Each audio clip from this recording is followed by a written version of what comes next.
Welcome back to Solynod Hex, everyone. Today we're holding session number 440, and today's session is sponsored by our generous donors and patrons. Thank you very much, donors and patrons, for your generous donations and pledges. We wouldn't have dynamic lighting without you, among other things, including animated some animated tokens from art packs, some donations to charity and whatnot. We've recently donated to Extra Life. It was in the amount of $57.01. Nice. And that was from the funds collected through streaming, and also from patrons and donors. Alright, at this time, players, if you haven't already done so, go ahead and add 440 points to your player character for showing up on time. And when last we left the Order of the Superior Star,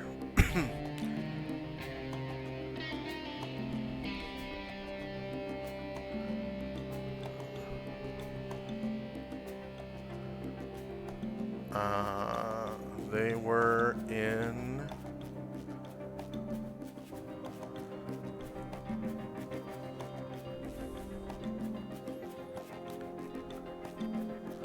Adria folder. So there's a new folder system, and I'm trying to find... Okay, there we go.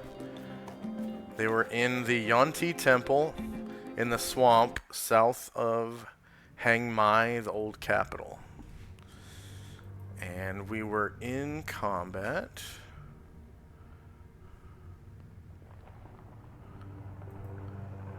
with some Hezru and some other creatures. Some of us were in combat. Some of us were stuck behind a wall. Was it a wall of fire? Wall of fire, yes. Oh, okay. Yes, some of us cannot get past the wall of fire. It's so weird. Stuck. And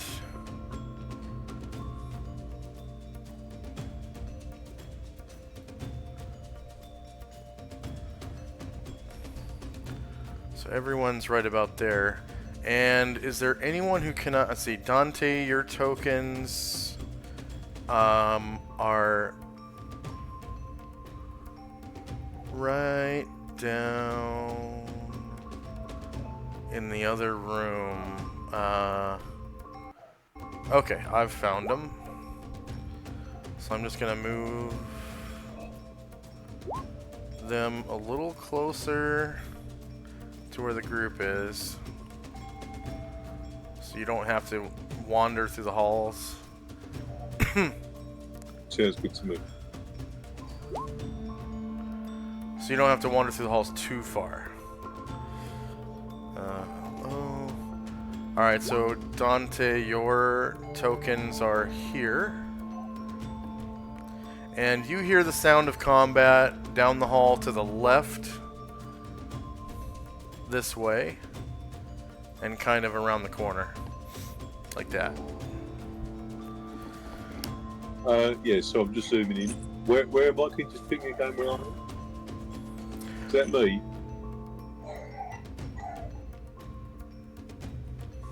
No, I just pinged where you were at. You were right here.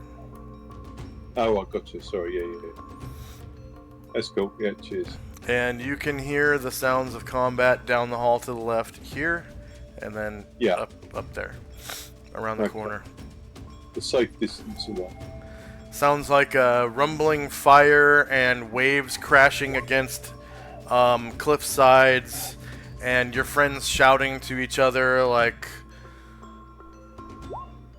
walk through the wall! And then you hear like a draconic voice saying, okay.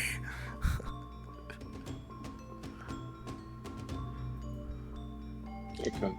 You also hear a little elven voice saying, "You're crazy."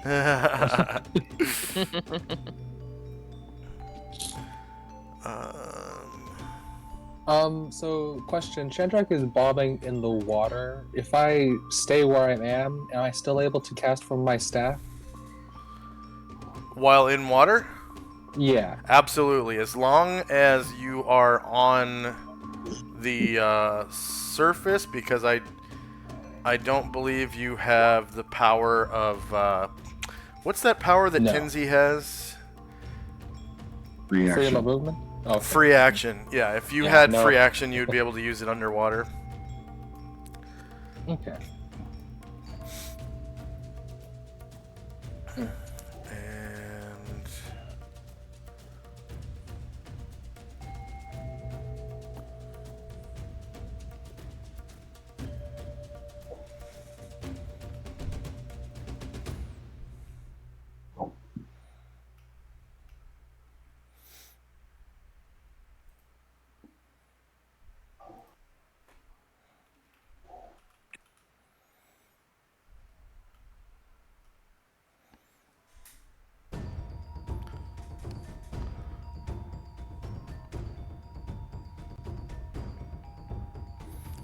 so it looks like you've already defeated a water elemental and one Hezru.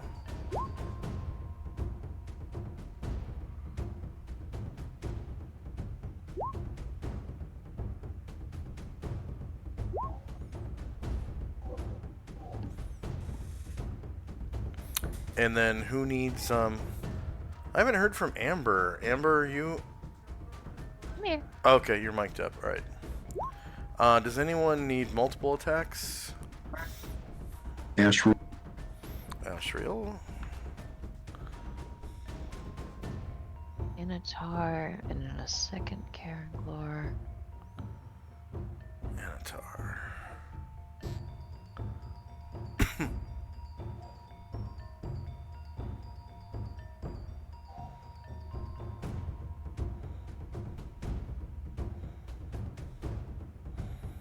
Okay, found Musashi. Karen Glor. And Musashi needs one. Anatar's invisible. Okay. So Anatar has one. Yeah. Yeah. Karen Glor, please. Oh, Karen already. Oh, sorry. it not I go didn't through? see that. I didn't see it. I'm sorry. Okay.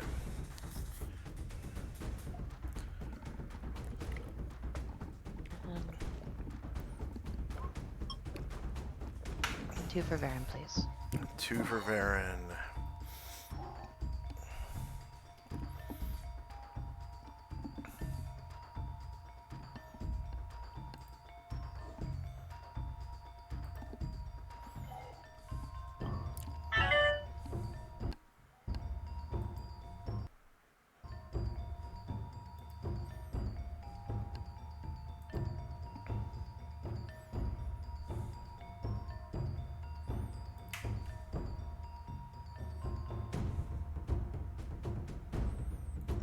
Alright, is anyone still rolling?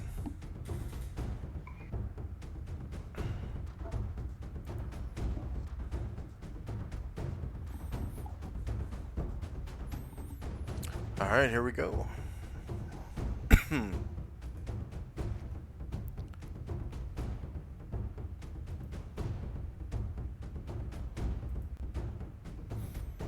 So we've got Jim's locate object spell. Oh, right. The time. I didn't change it back to the correct time. That would be on TOT1. Minus 40.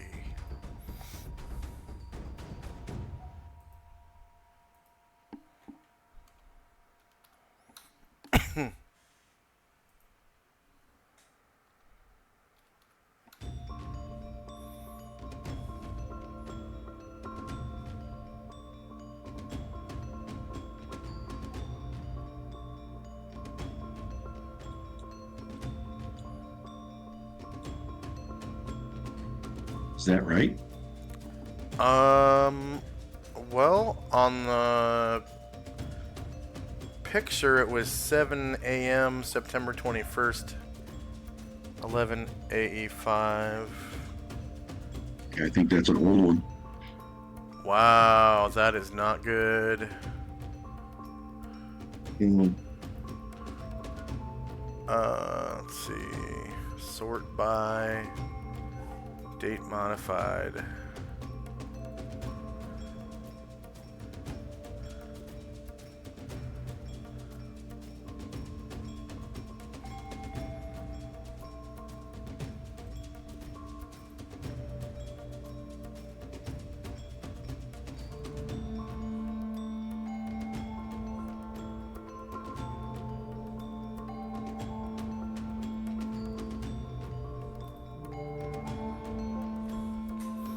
Saturday, July 30th.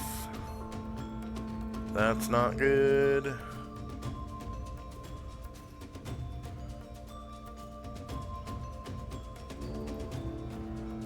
Sunday, November 5th. Okay. So I found the correct...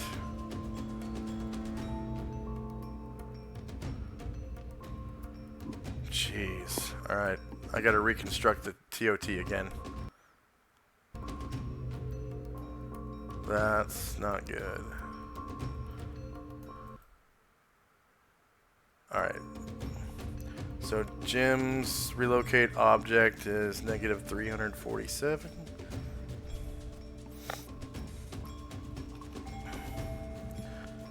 And time now is 9 p.m. September 21st, 11:85 minus 173.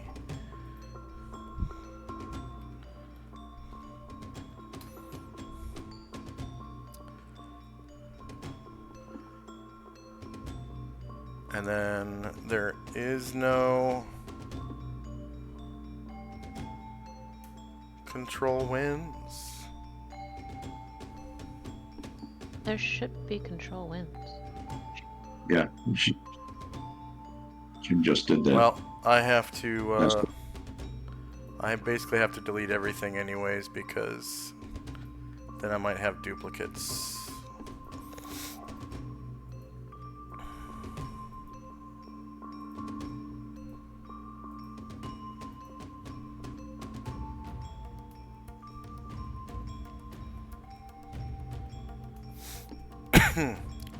Okay.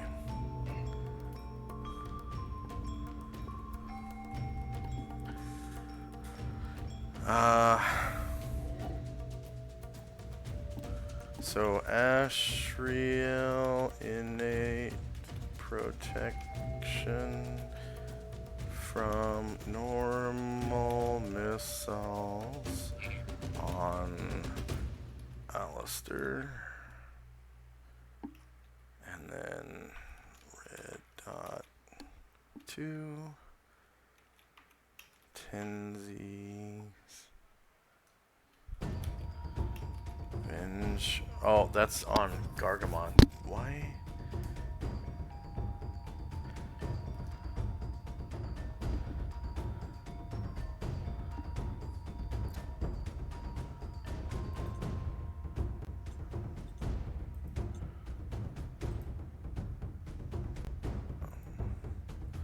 November 5th.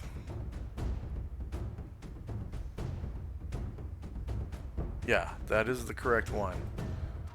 But I still have one for Gargamon there. So I just won't add that.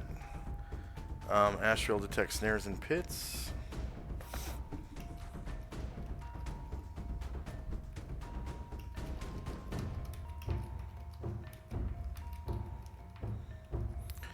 Ashriel innate cast protection from evil on Alistair.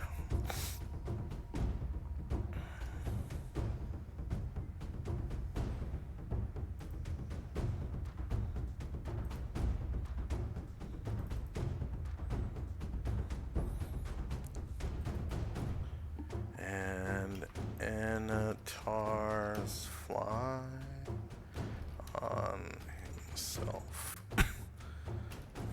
Tar improved invisibility. Shandrak staff. Enlarge on Asheville. Ryer rally +1 to hit. Tenzi crown of cold. Jim's scroll of control wins.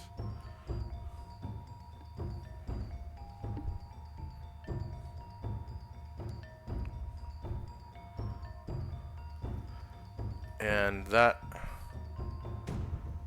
we didn't have a duration on it.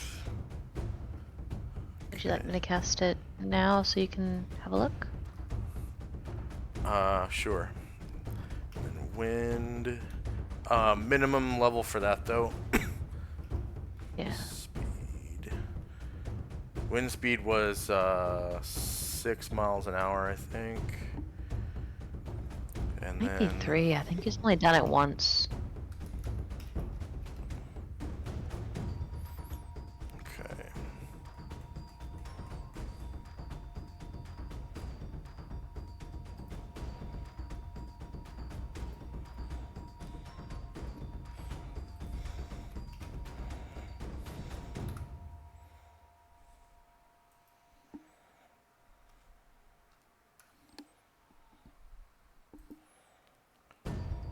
Okay, 3 then.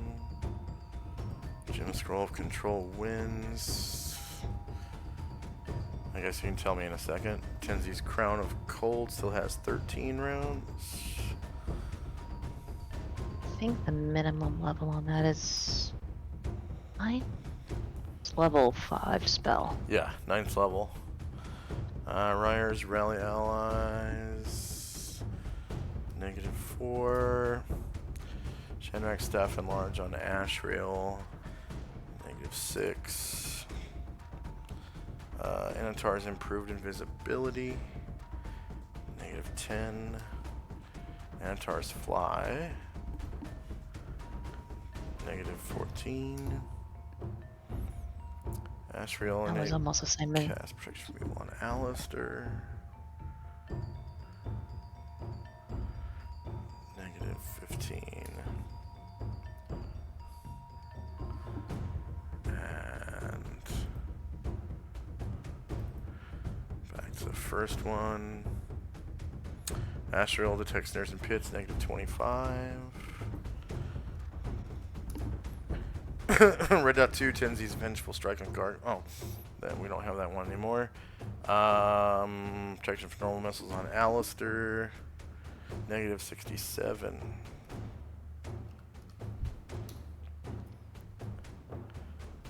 And we had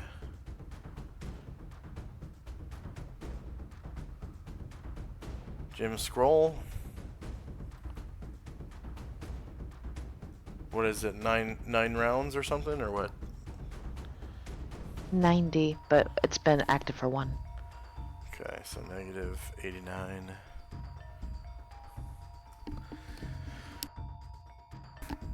All right, sorry about the delay. I have multiple copies of turn order trackers on my desktop, so I'll delete them.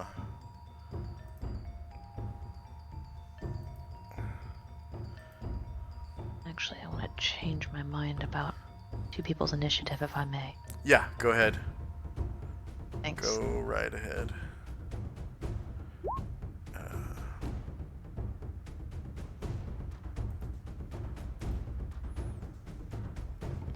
All right.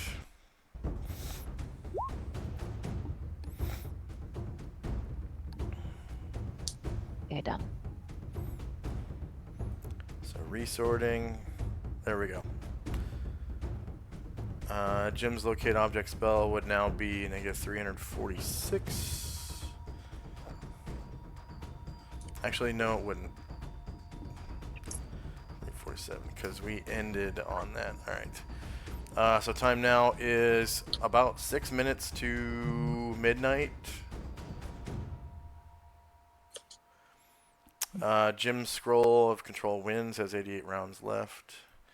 Ashriel innately cast Protection from Normal Missile on Alistair, so 66 rounds left.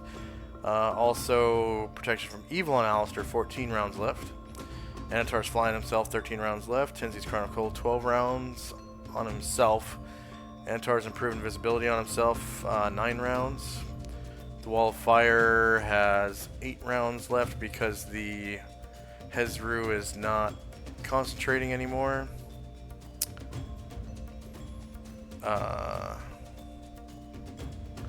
Shandrak cast Enlarge on Astral with his staff.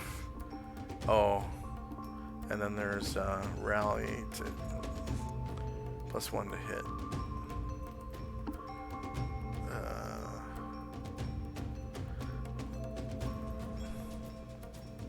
-4. So that has 3 rounds left. And then Ashriel detects snares and pits.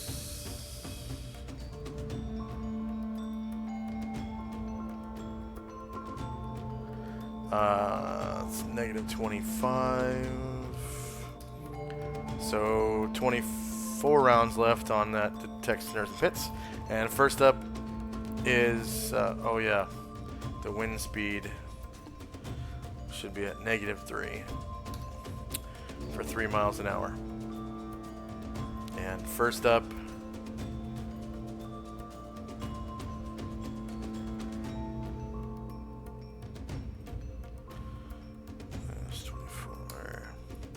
is Karen Glor. Not seeing a safe way through, he's going to wait. Alright, Musashi. The only Sashi sees is in the water, so he's going to get in and start swimming over to that water elemental.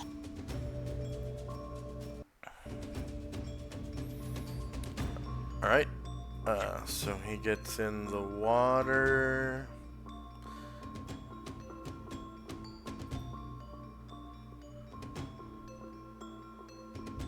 Then, how's that affect his speed? Is he like at half or something because he doesn't have swimming proficiency? Yes, yeah. Without the swimming proficiency, you're basically just doggy paddling. And it cuts your movement in half. Proficiencies 2. I think he's still stuck on the edge. Alright, there you go. Thank you. So, swimming.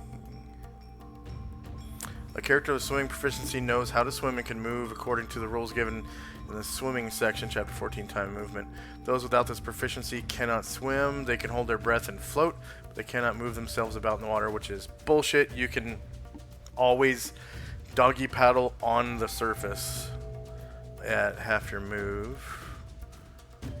Right, so he moves half and he can't get to the water elemental, so he'll guard where he's at.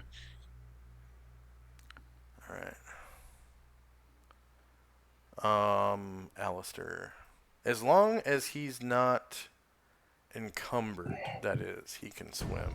I don't think he is. I think he put everything on his... Yeah, he's only carrying 64 pounds out of his 135.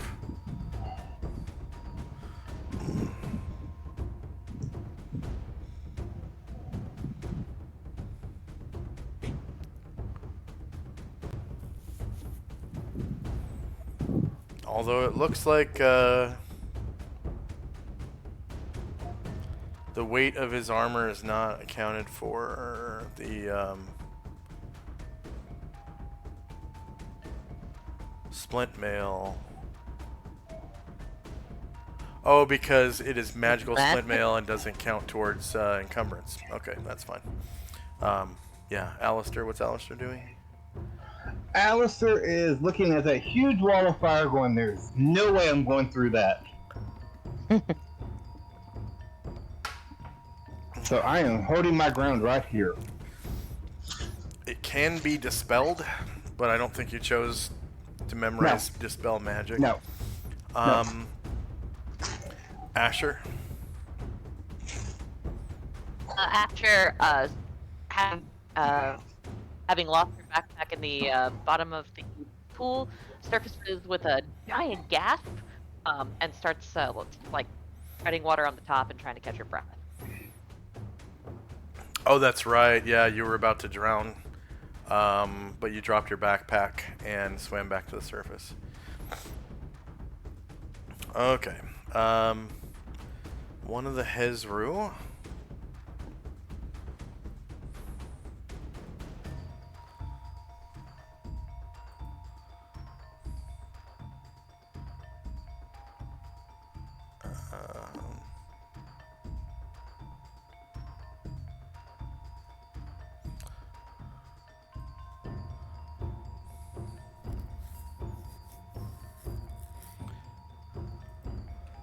Somebody roll me a percentile dice, please.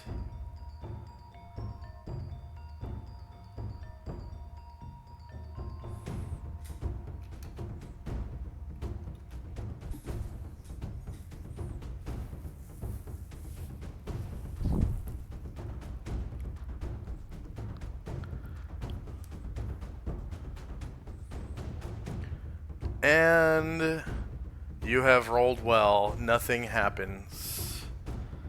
Yes. The next Hezru.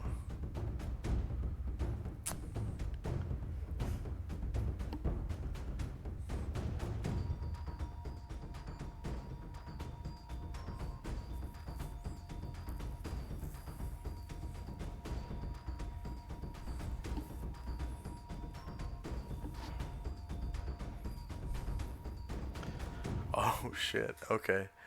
Oh no.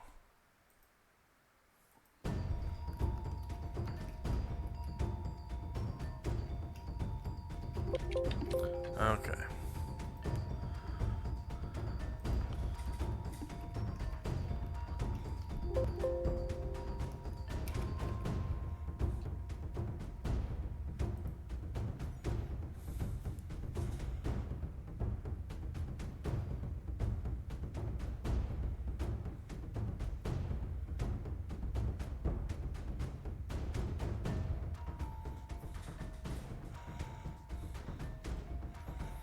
Alright, suddenly you see the treasure chest on the dais. Kind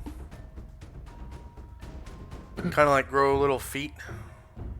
And it kind of like opens and closes its lid like a mouth. And you hear this like nom nom nom coming from it. And it is going to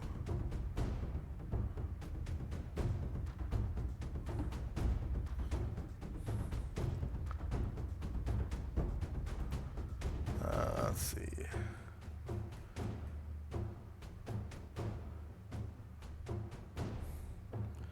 We're gonna call it animated chest.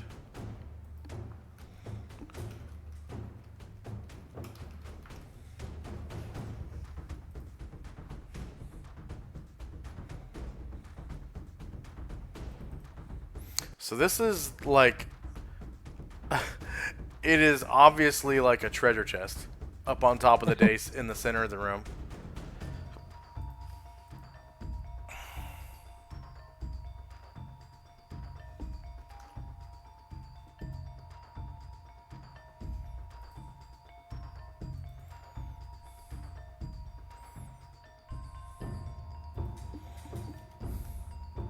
This is the second time today that Treasure has tried to kill Asher, and that's not great.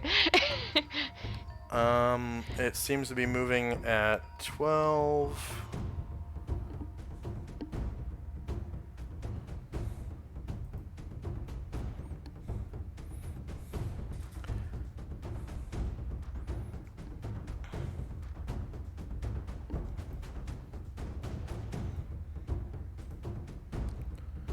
and it like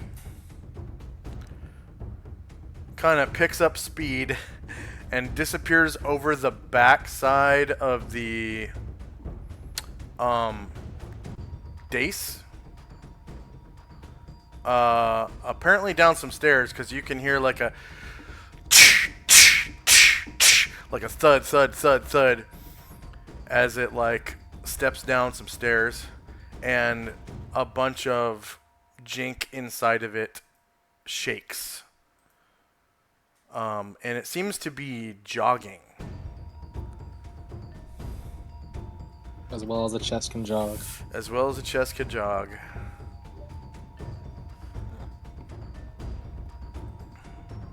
Wow.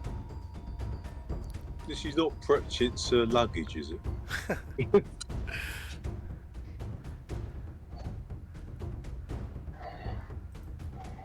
Alright, and it seems to be coming after the party. And I think it is now in darkness, so you can hear it. You can hear it over here, though, in the darkness. And it might be just inside someone's infravision over there, but I can't tell whose. It's probably the dragon's infravision, actually, but he's on the wrong side of the wall. Because the dragon has 120 feet of infravision, I think. Okay, so I'm going to add it to the turn order tracker now.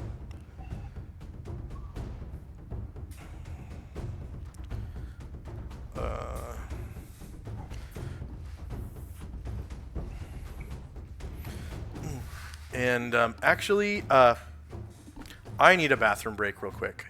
So we'll take a short... Does anyone want a long break? Okay, we'll take a short 3-minute break. And for our viewers, we've got 3 minutes of pre-roll ads, and we'll come back and resolve combat. All right, we'll be back in 3 minutes.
Alright, we got about 10 seconds left.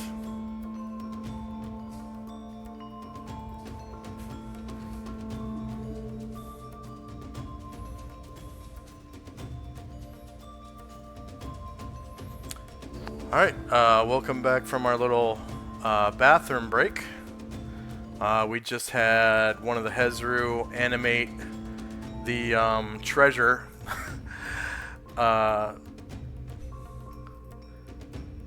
Yeah, you guys can hear, you can see there's like a lot of silver inside, and nope, copper, and you can see like there's some platinum mixed in, Ooh. some stones, and a bunch of potions just kind of shaking around as the treasure chest kind of, you know, marches towards you. I think somebody can kind of see it in their infravision there. Alright, next up is Zalmond. Last round, Zalman asked Tenzi if he's going to take care of the wall. He's tapping his foot and looking over at him. He sees that Tenzi's casting, so he's going to wait and see if he can get that wall down.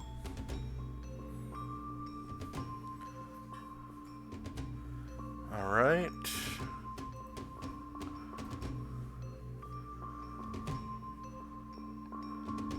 So that's Dispel Magic. Yeah, when Tenzi goes, he'll be doing that. Okay. Ashriel.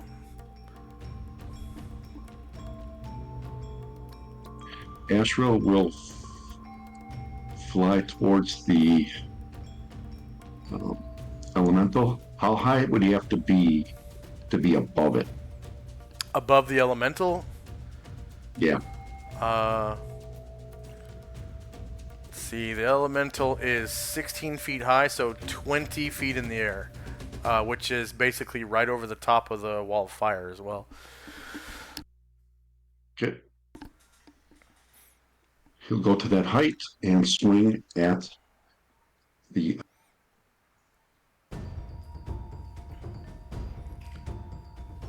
Okay, it's going to be front shieldless AC because he's facing you.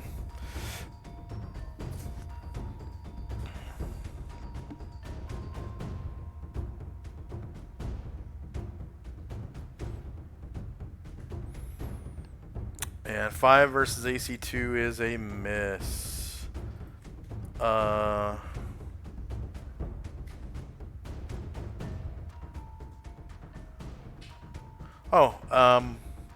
Are you affected by Ryer's rally?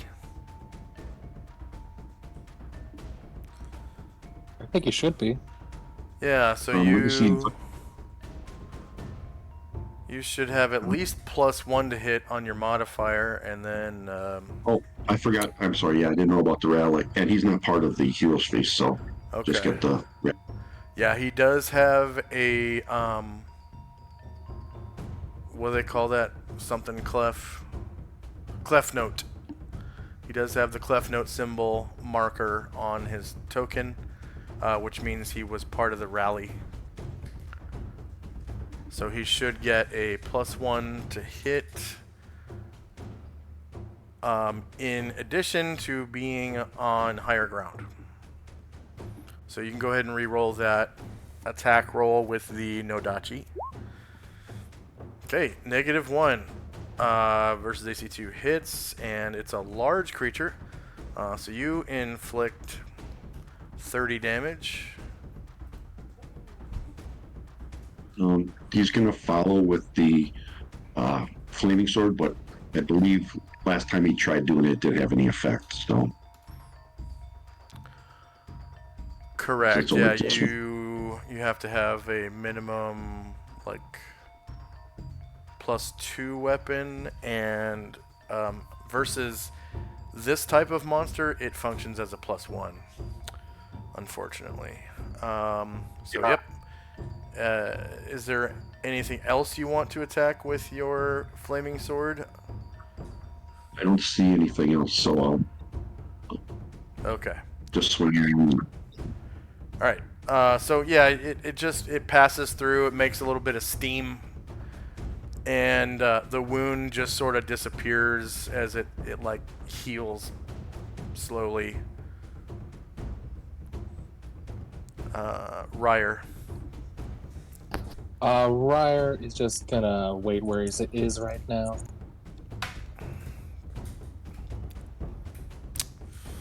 Shandrak. Shandrak lifts his staff out of the water and he attempts to dispel the wall of fire. All right. Oh, with the staff. Okay. Mm-hmm. So that is cast at 9th level from the staff, right? Yes. And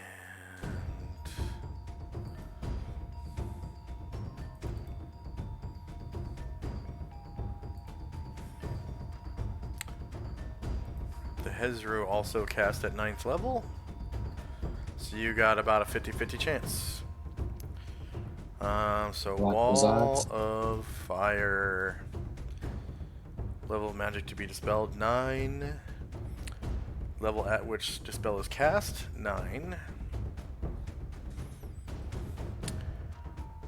Okay, your target number was 11, so that is a 50-50 chance, but you rolled a 7 and failed to dispel the wall of fire. Dante. Yeah, Dante's going to get closer with his entourage on the carpet.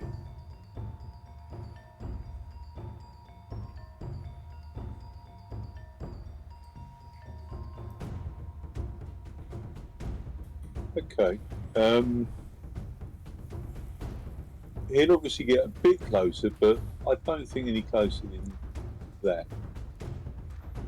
It looks kind of dangerous. Yeah, he'll stop there and take a view, I think.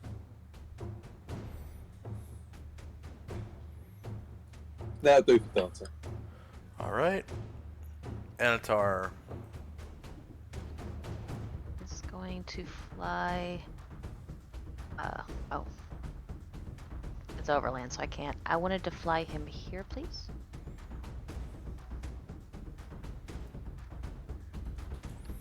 Oh,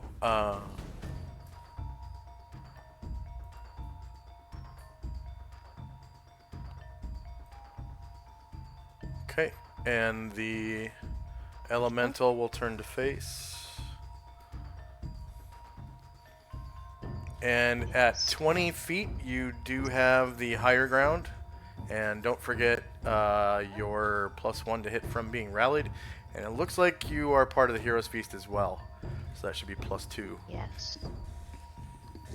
Could he turn to face because Antar's invisible?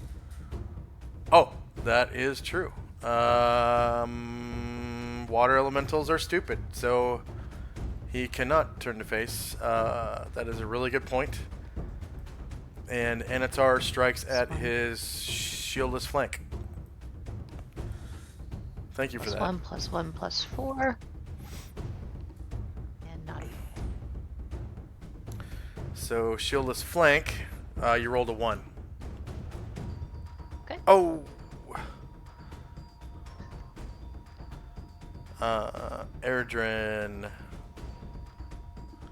Erdrin. Can we get some shits in is- chat?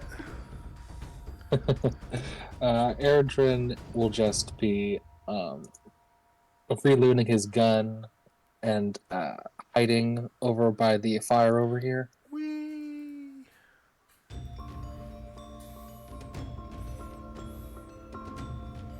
You said hiding by the fire? Yes, please. Okay. Well, the little brazier, rather. Brazier, yeah. Yeah, there's enough space for him to kind of squeeze in there and hide behind the brazier. It's real hot, but it's not going to burn him. It is uncomfortably hot, I'll put it that way. I'll be moving soon. Yeah.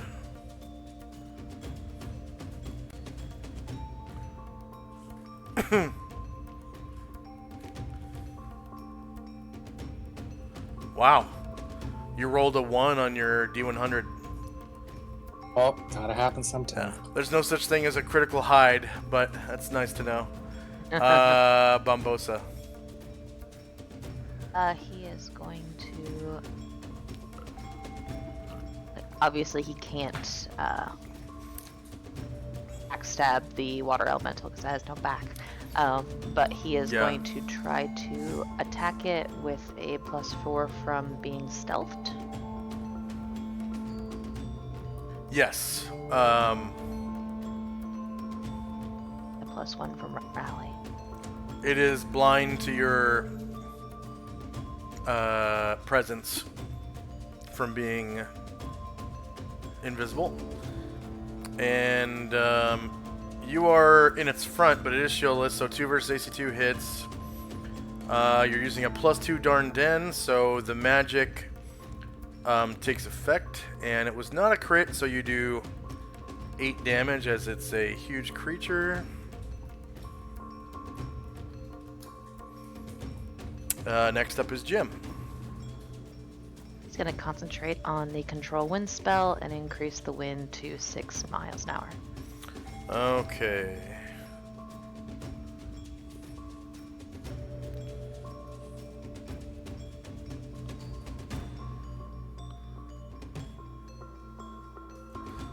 Fun control winds.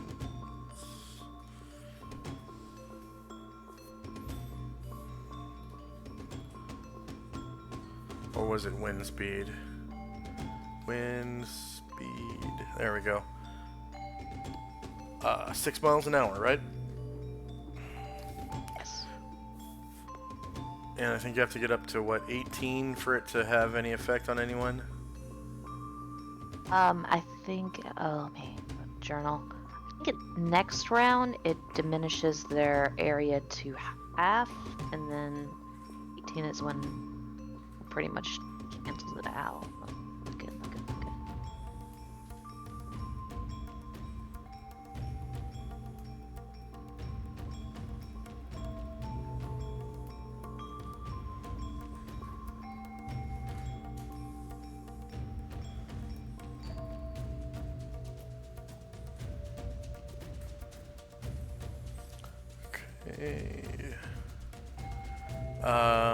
Brine Druid, who can just straight up walk through the fire without taking damage. He is immune to all fire damage as a gold dragon.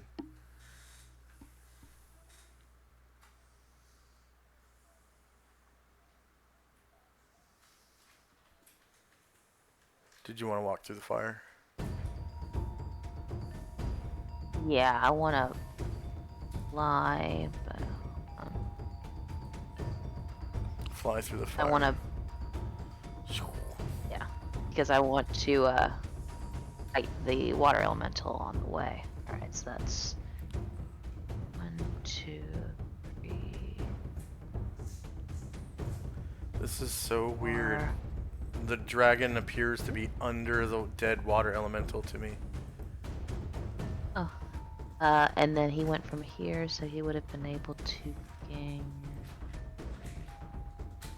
15 feet by there. Oh, that's right. It's because I put the water elemental on the GM layer. Alright. So you can't see the dead water elemental. Yeah. I can see an X. No, I can't. I can see the Hezru. There we The go. dead Hezru. Okay. Yeah. And then he will bite the water elemental.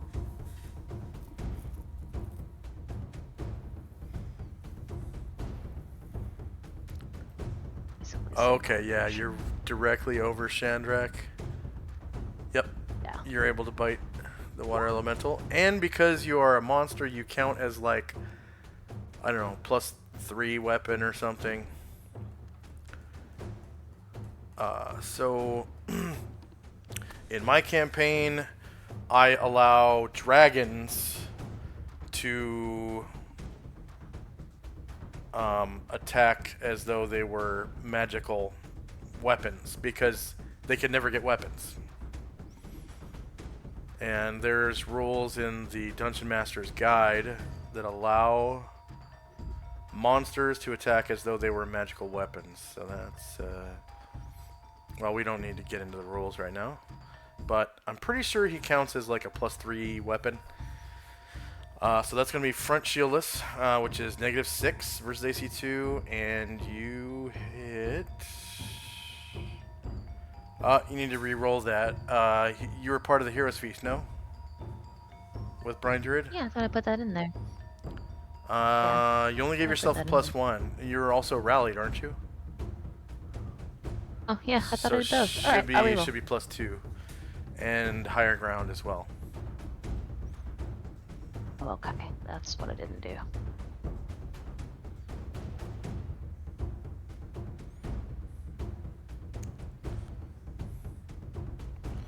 Okay, you still hit, and you cause 21 damage with the bite.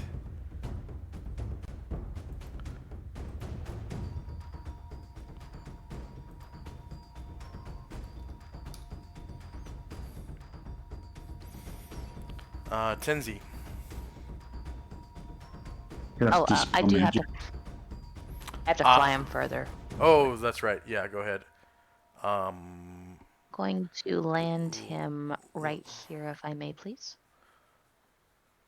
Okay. Oh, in front of the treasure chest? Oh, yeah. Alright, there you go. Now Tenzi. And that was Dispel Magic. Yep. And... Oh, ups.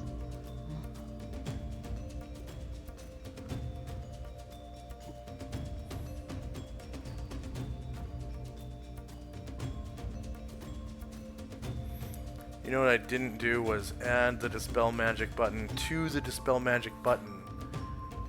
So find FX Dispel.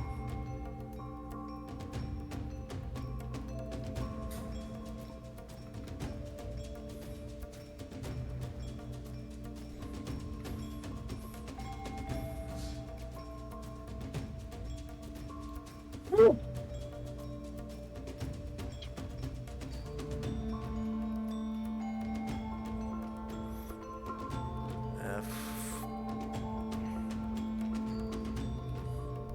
dash dispel.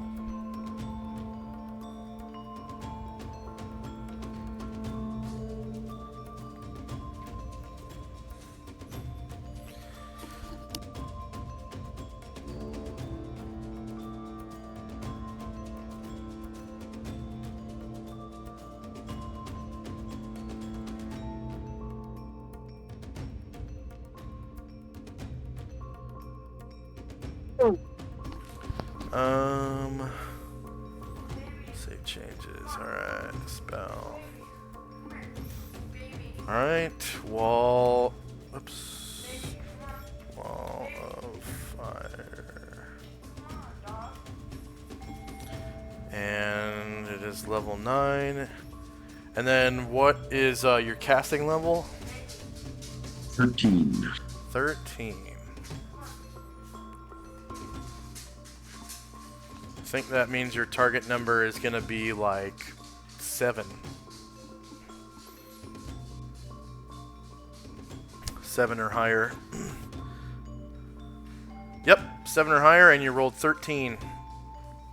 Congratulations, you have dispelled the wall of fire and gained, what is that, level 3?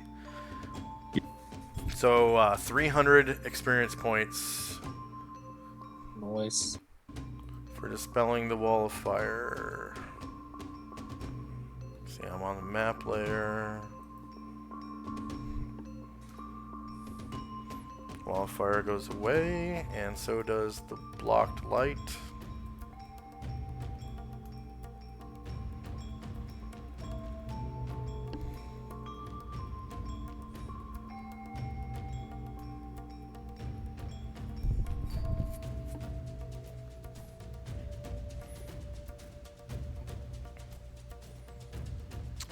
Varen. Varen was concentrating on a spell, so he's going to change his initiative and wait till the end.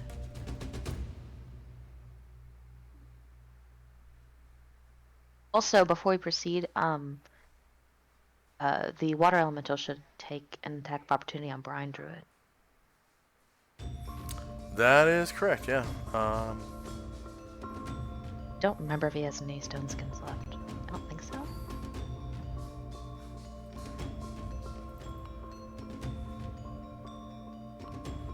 Nope.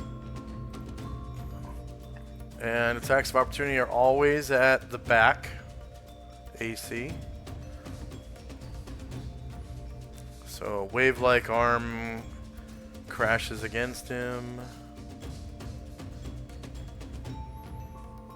Shorter melee, lower ground. And the elemental is not evil, so Anatar's protection from evil doesn't apply.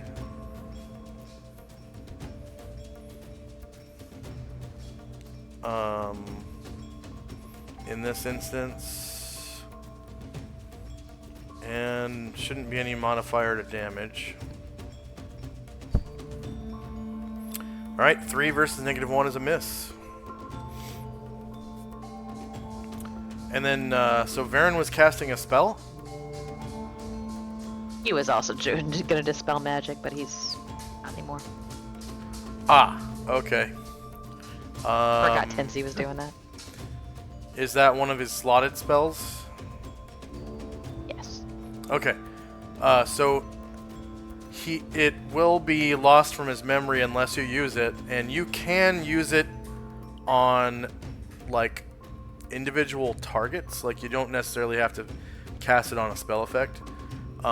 If someone is casting a spell, either slotted or innate, and you successfully dispel their magic, it will stop them from casting. And then See what he can see. yeah, I think that version of the spell might be part of the Oh. AoE. So, yeah, when I control L, I think Varen can see the chest. Can he right on the chest? Oh, you're able to control L? Yes. Wow, okay. When I control L, he is just barely unable to see it by like 2 squares, but I'll take your word for it. And Could take a 5-foot step too. yeah, you could go ahead and take a 5-foot step and see if that. No, not there. Yeah, I'll take your word for it. And that was cast at what's his casting level? It's like his level +1. 13th level. 13. Okay.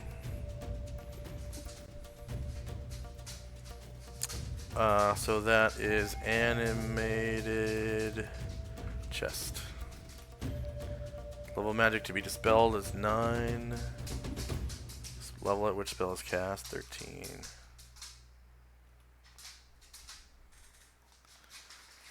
I think that changes your target number to 7 or higher. Yeah, 7 or higher. You rolled a 6. Just missed it. Just missed it by Okay. 1. Alright.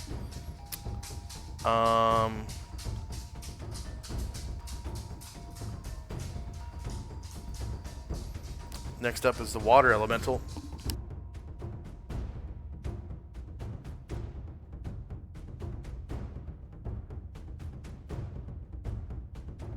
Well, I forgot Karen Glor was waiting. Can he go right now? Yes, yes, he can. Thank you. He is not encumbered.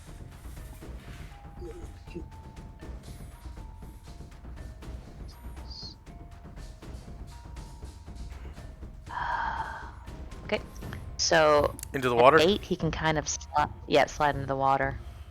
All right. Are you able to move now? In the water. Yeah. Okay. So, and attack.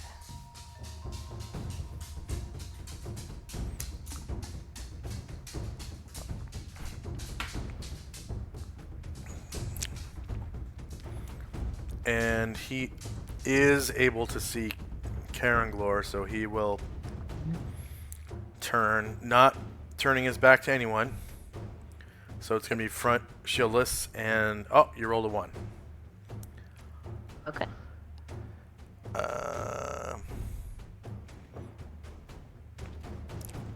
And it is going to strike back at Karanglor. Hold on just Ooh. 1 second. Uh-oh. Is out of stone skin. No. Somebody's Yeah, waiting. no. Ryer? Yeah, no, he can't get in the water. He's encumbered. Mm. Any magic bullets?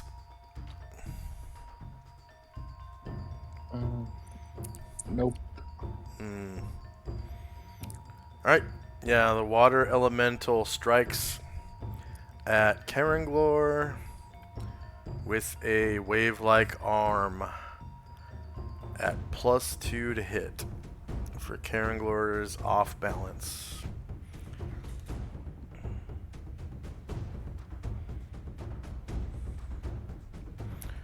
Shorter melee, same elevation.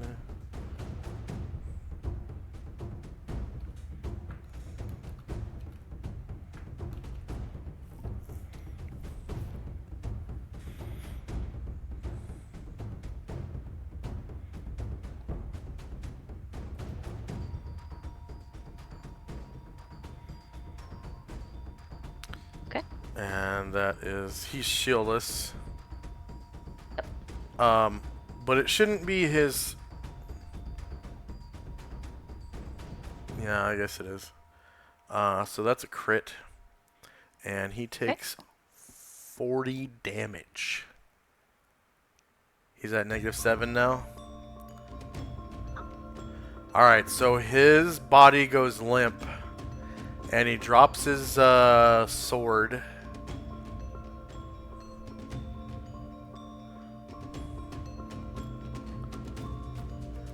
He's kind of floating on the surface. Let's see. I'll give him a dex check, and if he passes, he's on his back. If he fails, he's face down and drowning.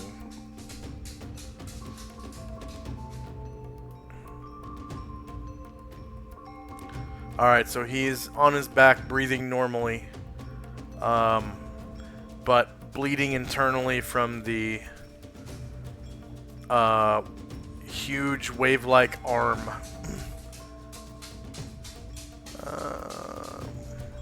So Musashi. He's guarding. Alright, Ashrael. Swing that no down. One more.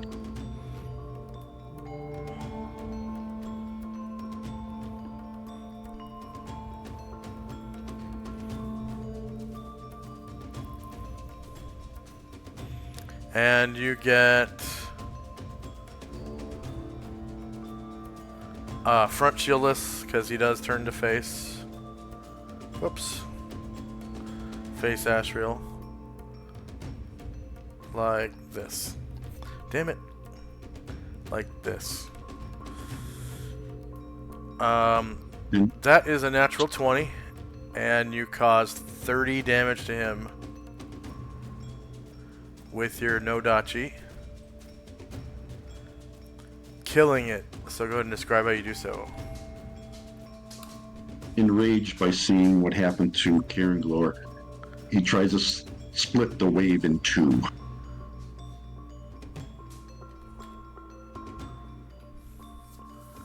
And it works. Anatar.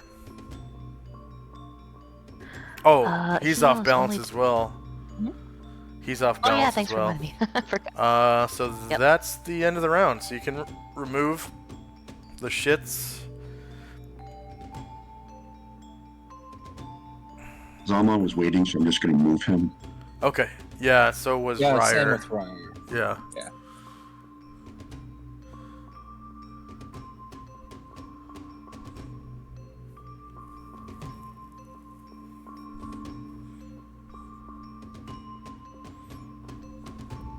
And we failed to dispel the treasure chest, correct? Correct. Okay. Regeneration occurs for Ashriel if he's injured. And then the 2 Hezru who are uninjured. And so now we're in initiative phase. Unless anyone else had flip horizontal. You can move if you want, Alistair, because you were waiting, right? Flip vertical. Yeah, I was waiting.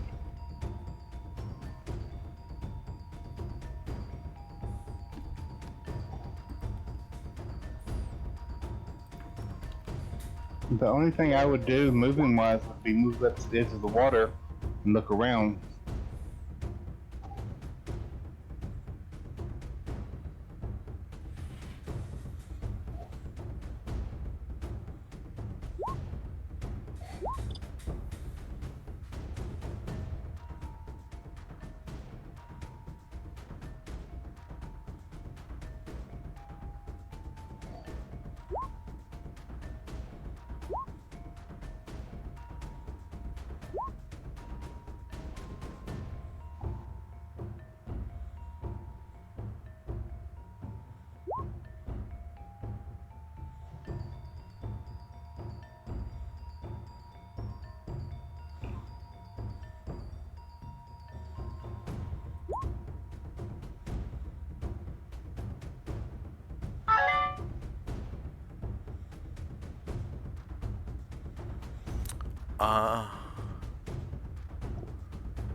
Okay.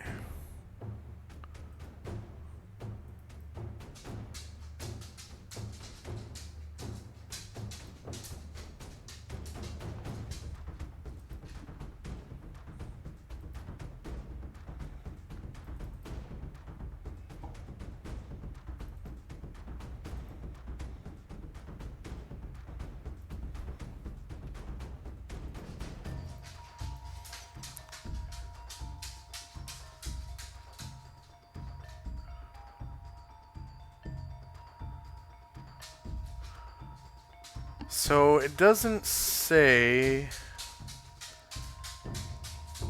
how much health or hit dice an animated object is supposed to have.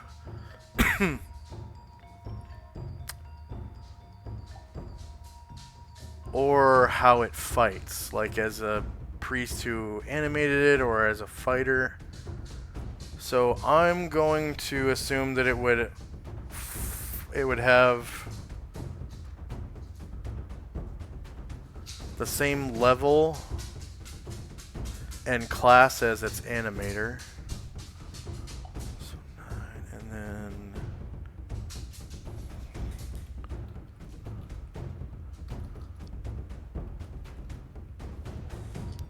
but there's a limit to how many things you can animate based on your level.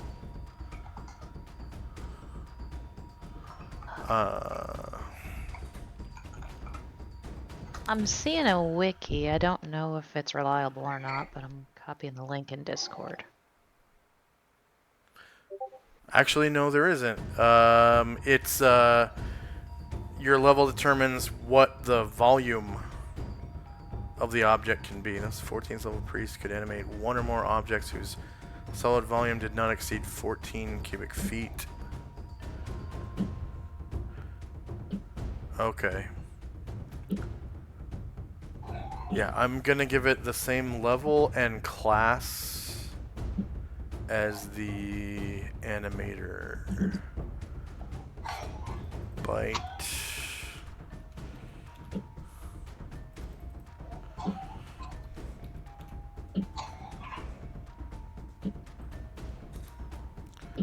And this chest is like a medium creature because it's you know, it's like a large chest. It's like 2 feet or whatever.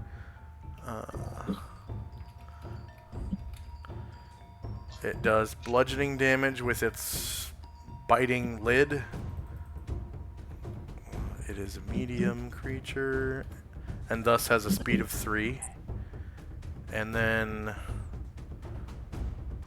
it's pretty heavy. It should be about, God, like 100-ish pounds.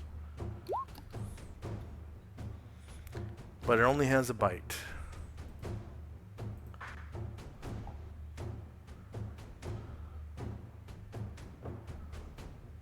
When Chandrax sees Brian Droid land near where the chest was, he calls out, "Don't be ruining our treasure now." Yeah. Trying to ruin me!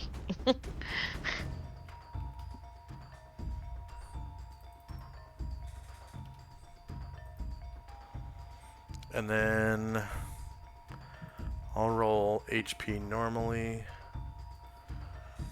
for monster.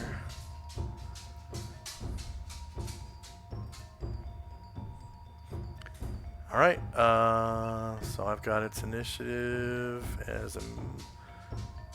Oh, medium... Well, bite, there we go. Roll initiative for bite. And then...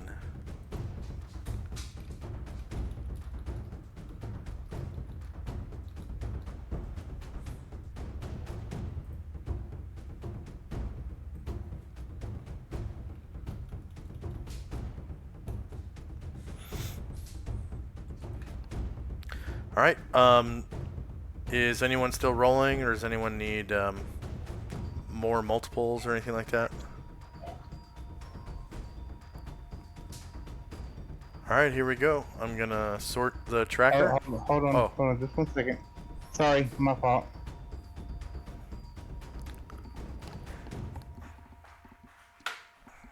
Okay, I'm set now. Alright.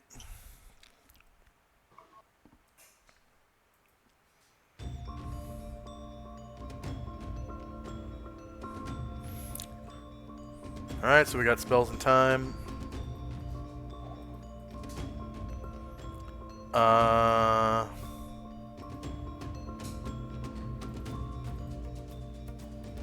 First up, oh, Karen Glor is down.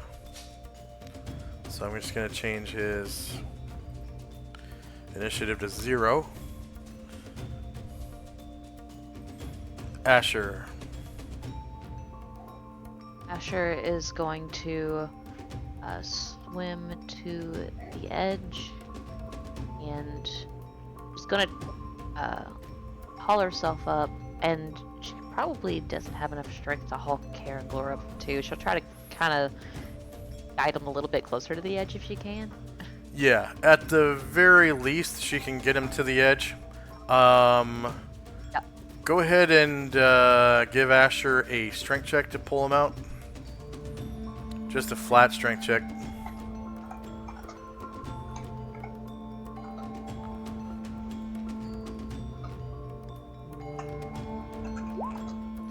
Wow! You got 1 attempt and you succeeded. Alright, so you successfully pull him out of the water and are able to stop the interior bleeding.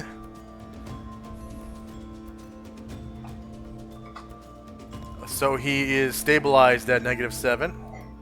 And you can remove the door and give him the injured symbol, as he is no longer hovering on death's door but is injured.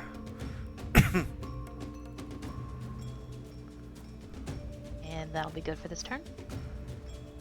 Alright. Varen.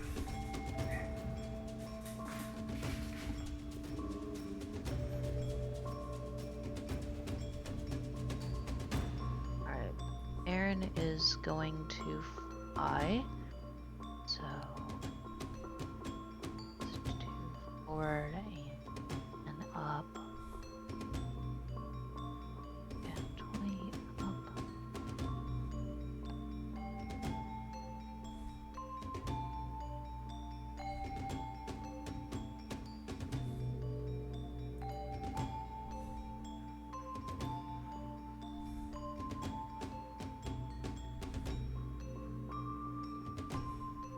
And he's going to fly.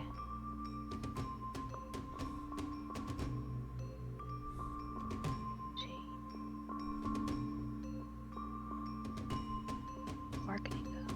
Hold on. Sorry.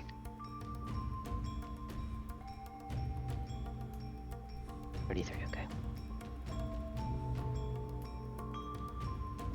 Alright, 11, 12, 13, 14. 20.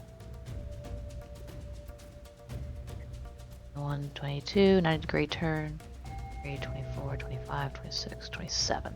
Alright, so at 27, be right next to this Hezru here. Thank you. Okay, so in order to get up onto the dais, you had to gain 5, 10 feet of altitude, Cool. and then drop down 10 feet, increasing your movement. And 29. then, well, Okay. you lost movement and then you gained it back by descending. Okay. And the Hezru is going to turn to face you. Although, Like, let's I guess see. it's at 10 feet now. 10, yeah, you would be at 10 feet now.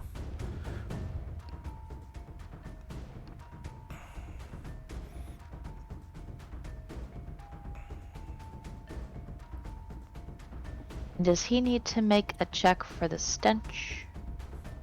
Or save or Yes, yeah.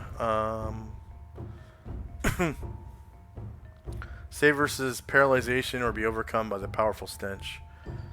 Anyone so overcome lies helpless on the ground, gagging and vomiting. Those that do successfully make their saving throw still take a -2 penalty to their attack and initiative rolls.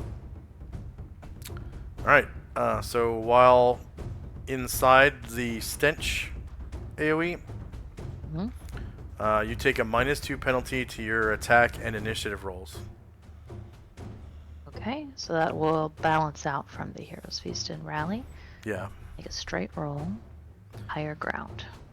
higher ground, and it's going to be against front shieldless, and you get a confirmed crit, rolling a 19, beating its AC by 12, and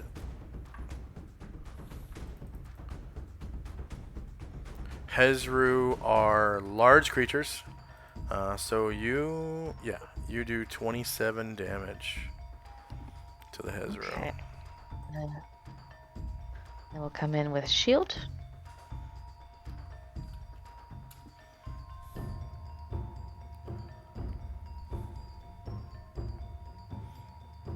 And crunch, natural 20, causing 11 more damage.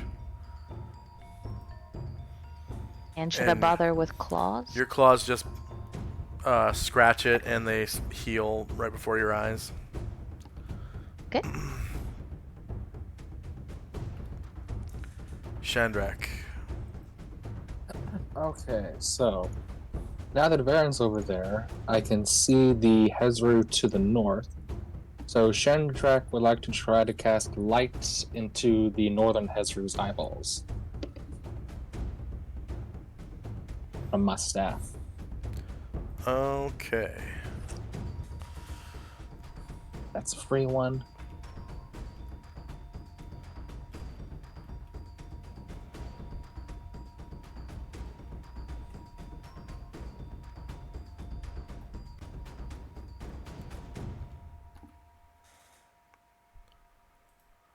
And he gets a saving throw versus spell.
No modifier.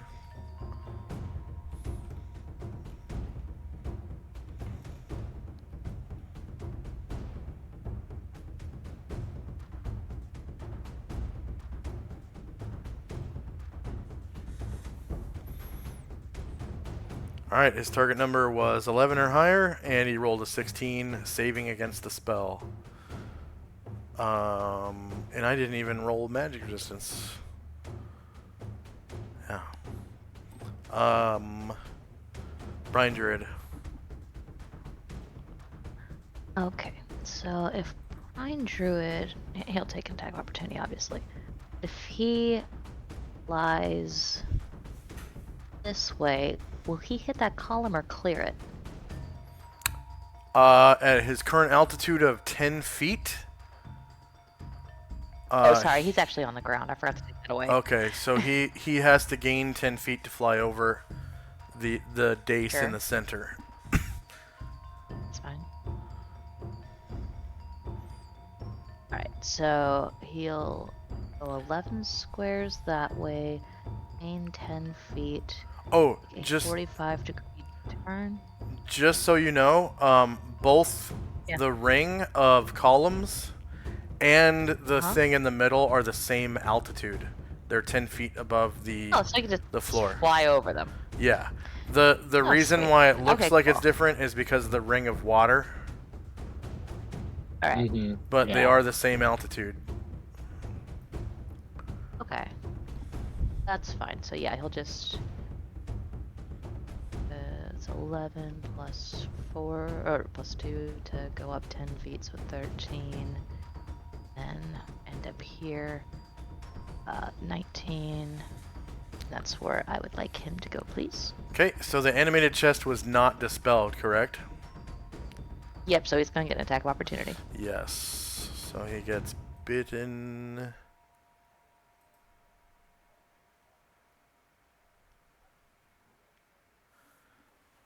Shorter melee, and he's currently on the ground, so same elevation. And no modifier. Oh, I didn't give the treasure chest a Thaco.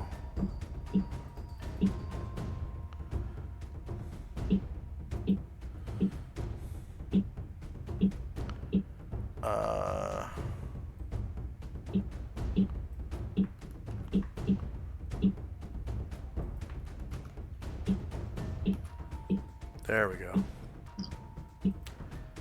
Okay, chest. Bite. Brine Druid.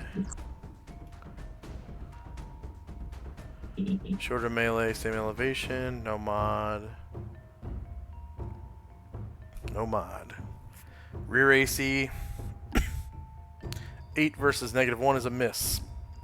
And Brine Druid takes off. He doesn't have stone skin. Oh yeah, he is going to end up here at 10-foot elevation. Yep.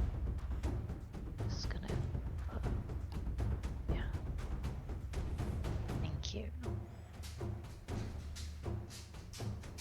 My airplane.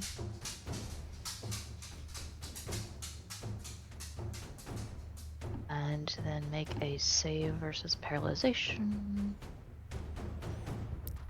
Just want to give a shout out to our loyal viewers, Watch Your Pants and Thaco Tuesday. Hi. Okay, Hey, so hey guys. does he... Hi. Does he drop into the water then? Yes. Okay.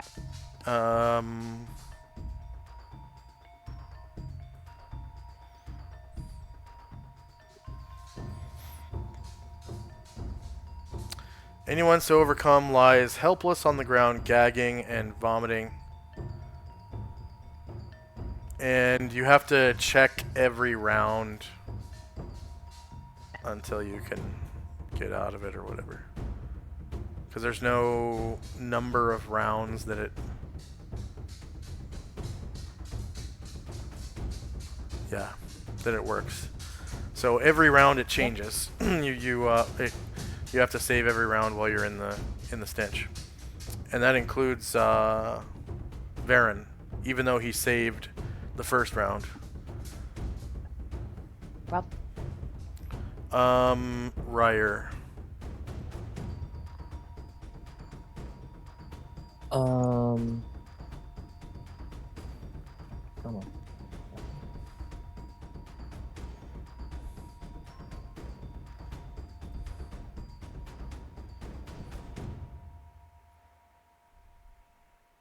Sorry, my computer acted a little weird for a second, but it's okay now.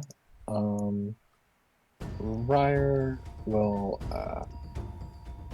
he'll just continue along the eastern wall, and he'll get up to there and just wait. Thaco Tuesday just granted Karanglor a full heal. Oh shit! Okay, God. so don't forget Thank you, to guys. don't forget to X off all of his spells. But he is at full health and fighting ability. He's prone, however. Wow. Thank you for that, Thaco Tuesday. That Wow. was amazing. Yes, thank you so much. Yeah. God's love my little And- lovely boy. I'm sorry for interrupting. What was Ryer doing? He's just continuing to go along the eastern side, and he'll get that far, and that's all for him. Okay, Musashi. Sashi will dog paddle through the water up to here, and that's as far as he can get, so he will guard. God loves Karanglor. Isn't that the second time? Yes. That's the And second that's time that's in this dungeon, yeah. The gods love Karanglor. They just love him. I do too. Yeah. Alistair.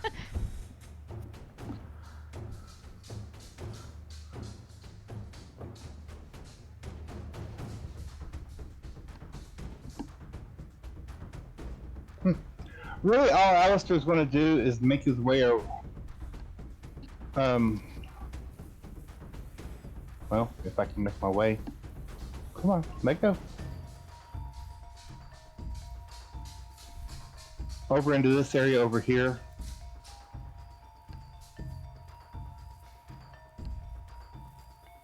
Because I have no idea what else to. I don't notice any of the other people, the other creatures yet. So Yeah, your vision might not extend that far. Actually, yeah, you can see from your current vantage.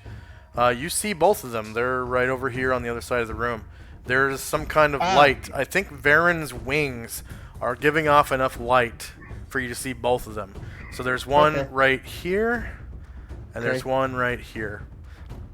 And they appear to be really big frogs.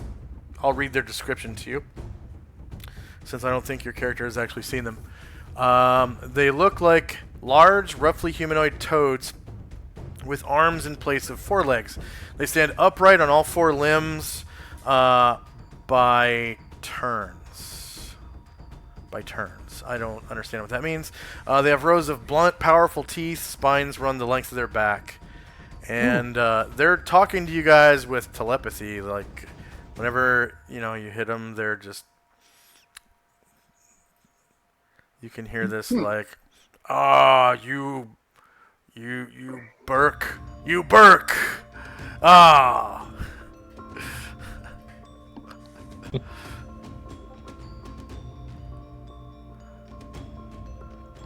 Is there anything Alistair wants to do? Oh yeah, you rolled initiative for touch attack, that's right. So it's same thing as medium creature. So you just rolled for movement, basically. Or, like wrestling and punching. just roll for movement. Yeah. Okay, so one of the Hezru /RD 100. Nothing happens. Ashriel. They're starting to look desperate for help. Astro will fly over to this fellow. He'll get down to 10. Alright. Is Ashriel immune to gas attacks? He is. Okay. And the Hezru is going to face diagonally southwest. Doesn't matter how smelly you are to him. Yeah. Just matters how evil you are. Yeah.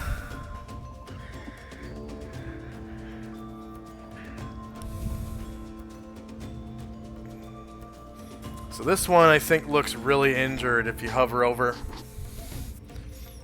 him, you should be able to see his green bar. It's pretty sad looking.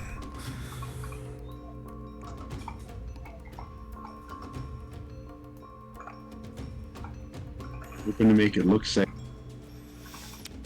Alright, yeah, shieldless, -10 versus AC 6 hits, and you cause 40 damage with your no Dachi +3 because of your enlarge, and you kill it. Go ahead and describe how you do so. He hadn't seen the Hezru before, but when he saw Very fly over, he came over to help him with a vengeance. As he just slits his head wide open. Oh yeah. So His little toady brains kind of slip out into the water as it kind of floats downward into the sauce. Alright, does Ashriel have movement left? Yes, he does. And He's got so another he will target. continue. He's going to fly over to the next one. I'm not sure if he's going to be able to hurt him, but he's going to try with his flaming greatsword. But it is regenerating. It is regenerating, yes. So in that case, it counts as what, +3?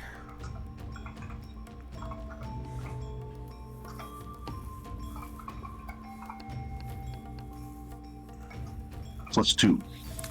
+2. Yep. That will work against him.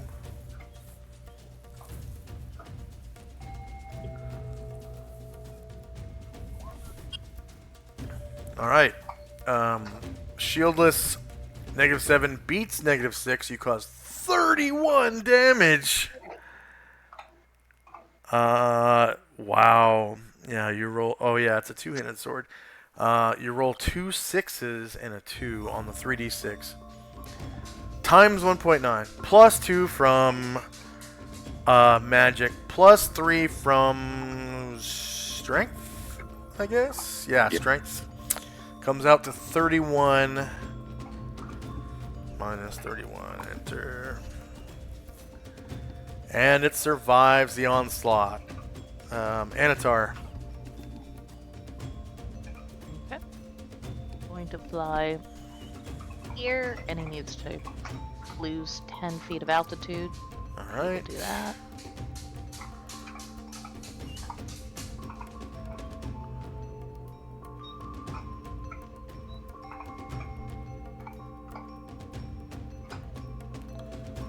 So I'm guessing you did 145-degree turn from... He's Class A, so he can. Oh, he's Class A. Yeah, Okay. He can take he can take as many turns as he wants. Yeah. So we'll say you did 45-degree turn from here.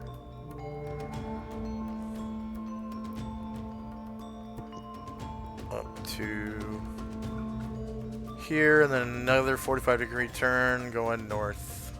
Just barely missing that column. Sounds great. Alright, and then a save. Just paralyzation. Yeah, which is not his strong point.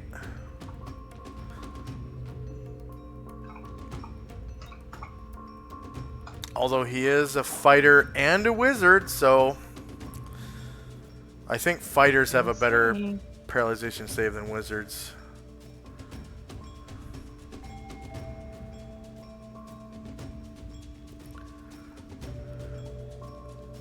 so he'll fall Oh in the man, water. yeah, sploosh. Something invisible lands right next to Brine Druid. Brine Druid might actually be able to see Anatar though, because of his dragon sense.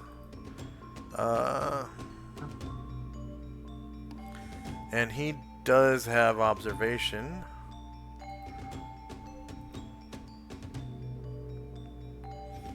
Yeah, he totally sees Anatar splash into the water. All dragons have excellent senses of sight, smell, and hearing, as well as infravision to 120 feet. They can detect all invisible objects and creatures, including things hidden in darkness or fog, within a radius in feet equal to 10 times their age category. This chance to detect these hidden things is 35% plus 5% times a dragon's age category. And I think it's plus 5 more if you have observation. By making a successful dragon sense check, a dragon can spot secret and concealed doors, invisible or hidden creatures, traps, and other things not in plain sight. So he sees Anatar. Your target number was 55 or less, as it is a check and not a save. And you rolled a 32. So he's able to see Anatar there. Alright, the animated chest is making a charge attack. So it charges up to 18 squares.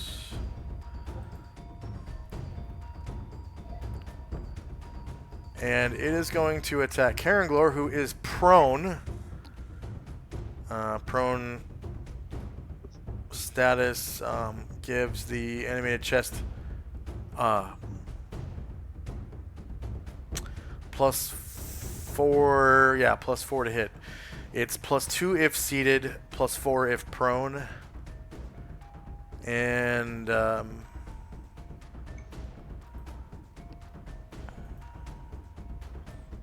see, that's against Caranglor's back AC as well.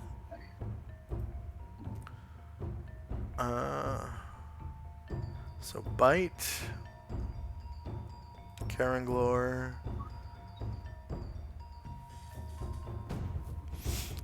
shorter melee, same elevation.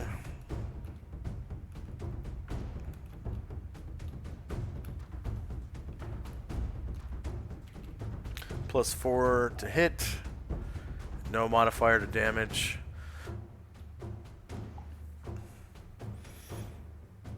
It only does 2d4 damage, however, so it does roll a natural 20, but it only causes 11 damage to Caranglor, who is prone.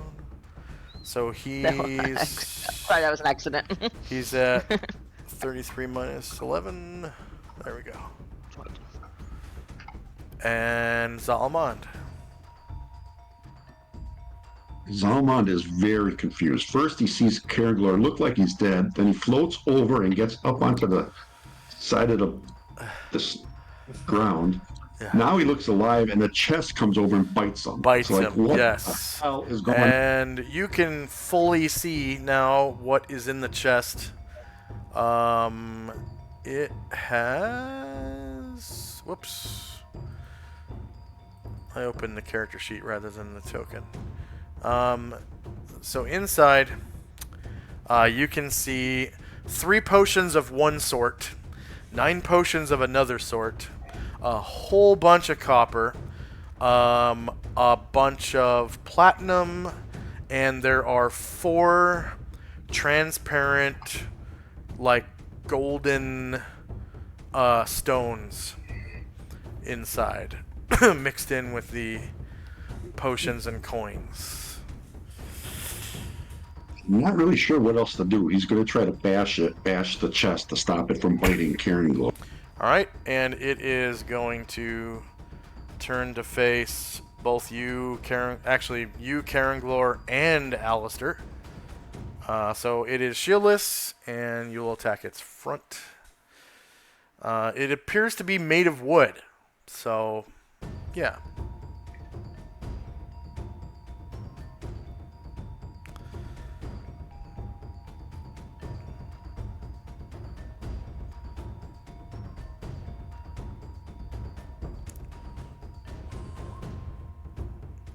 Alright, front shieldless 1 versus AC4 is a hit. It is a medium creature. You cause 6 damage to its structure. Okay. Is it still wagging its lid?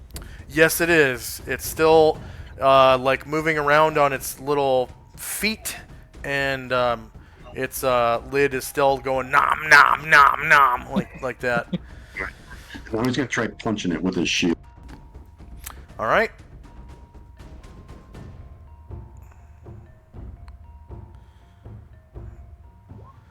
All right, shieldless, front shieldless, -5 beats AC4, and you cause a further 5 damage to it, and you can see its health bar is dwindling. Seems to have plenty of health. Anything else for Zalmond? Is it? You broke up. Oh, yep, he's done. Okay. You can see that your sword and shield have like done damage to its structure, and it seems to be bleeding coins now. It's like hemorrhaging coins. And as you struck it, like you could hear the coin shake, like inside, as you bang it with your sword and shield. Dante. Dante hears a sound of coins dropping on the floor Yeah. and moves in the general direction of them. Obviously keeping well away from anything that might be threatening. And as you move into the room, you see this chest over here. It seems to be animated, as it has little feet that sort of make it fairly agile. And it's kind of biting at Karanglor, who's prone here. And What's this here? go ahead. What's this here? Sorry. You can see a backpack submerged in the water. The water is a little murky, so it's kind of hard to see, but it looks like the backpack that Asher always wears. And Is it floating? it is at the bottom of the water. It's murky down there. It's Yeah, about Dante. 10 feet deep. Yeah, he's not that brave. He's going to pass closer. How high up is it in this room? The room, from the floor, the ceiling is 25 feet. Okay, he's going to go up to 20 foot and he's going to pass over this. And I'm actually gonna this area color. here. Here. I'm gonna color that backpack like a dark green, so it looks like it's kind of in the water. Yeah, Dante's going to go to there and stay well above the chest. But what's the coin blood out of it? That'll do for Dante at the moment. Oh, you're not gonna attack the animated chest? No. Okay. Tenzi. Tenzi's going to jog into the room and around this edge up to here, and that'll be it for him.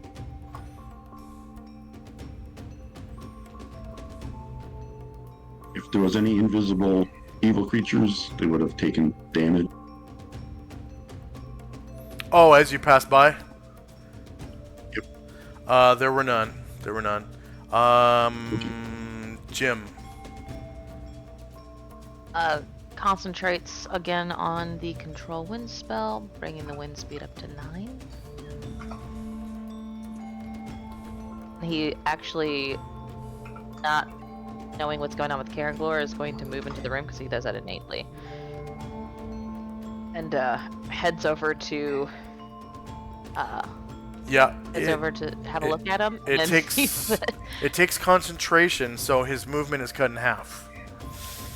Okay. But you In can that case- can do that, yeah. Yeah. All right. Cool. So he'll get there and oh, he gave his necklace up.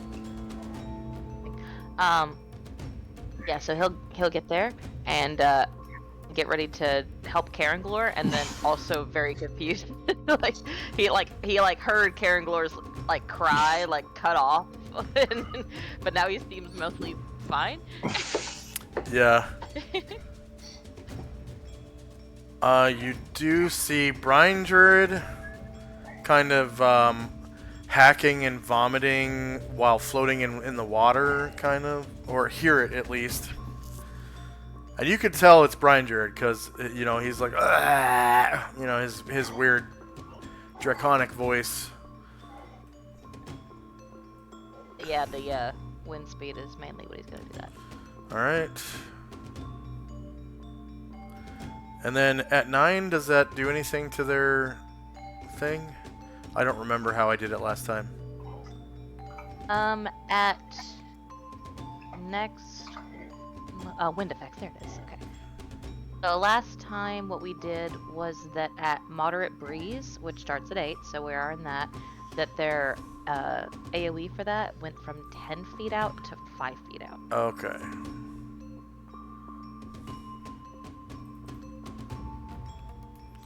Alright, so the AoE shrinks.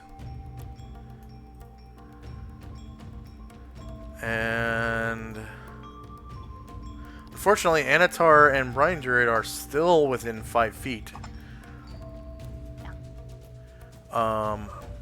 Ashriel is immune. Okay, anything else for Jim? Did he move? Yeah, he finished his movement. Alright, Bombosa. And Bombosa frogs do have is going- spines. Yeah. Yeah. He's going to swim to the edge here, pull himself out. Oh, wow. Were you able to just move up on... Oh, okay. You're not... Alright. I gotta move you. Now you're on land. And then is this his light right here? Oh, it is. Sorry. Thank you. Alright. So... There you go. Thank you. Yep. Okay, and then he will move. Let's see. Control L on him. That's cool that they changed that. You can control L on your characters now. I didn't... I'm gonna have to try that. Like, rejoin as a player He and... can't see any. Yeah. He can't see any enemies, so I'm assuming they can't see him, and he is going to try to hide behind this column. Yeah, well, the column is used as cover anyways, so he... Even if Oh, they yeah. were able to get line of sight with him, he could use it as cover and hide. Because all you have to do is either take cover or take concealment to hide. So checks, thief skills, hide in shadows. Alright, Airdrin. Alright, Erdrin will move silently. And he'll stop there. Would you say that that is a clear shot to the Hezru?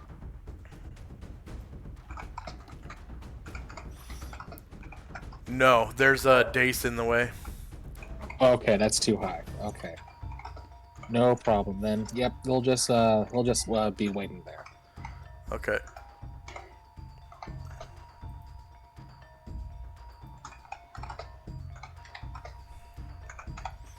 Alright, Karenglor. Didn't really roll initiative for him because he was dying. Oh yeah.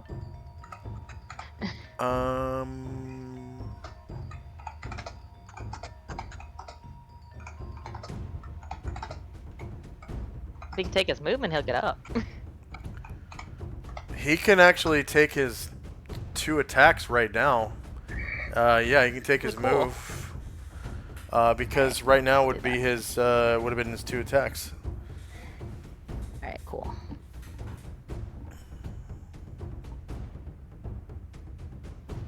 Alright, so he stands up, faces this chest that bit him. He rolls his eyes, upward and silently thanks Coralon. Is he blade singing? Takes some Yeah. Is he blade singing? Yeah, he'll blade sing. Okay. So you get at least +1 from rally, and then if you use the correct blade thing, you get +2. It is shieldless. -1 beats AC 4. It's a medium creature, and you cause 13 damage to it. Why am I not able to select it? There we go. And it survives the onslaught. Minus 13. But you have a second attack.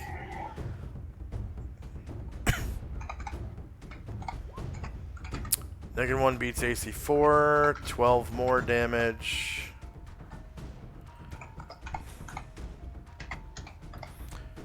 So it's still got some health left. If you hover over, you can see its green bar is almost down to nothing. Varen. He is out of turns. I'm like out of any kind of Movement. those turns. So he Okay. is no. Well, he can still fly a little bit further. So we'll just go ahead and land him over here on the edge, if you don't mind. Alright, yep. There we go. Thank you. Musashi. Sashi is guarding the water. Ashriel. Astral's finishing off this Hezru, hopefully. Yep, probably gonna happen. Probably gonna happen. I don't know, they have a pretty tough armor class.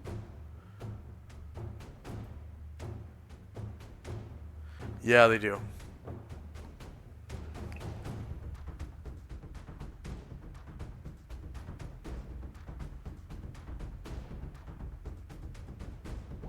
Boom. Shitless -9 versus AC 6 hits. You cause 21 damage and kill it. Go ahead and describe.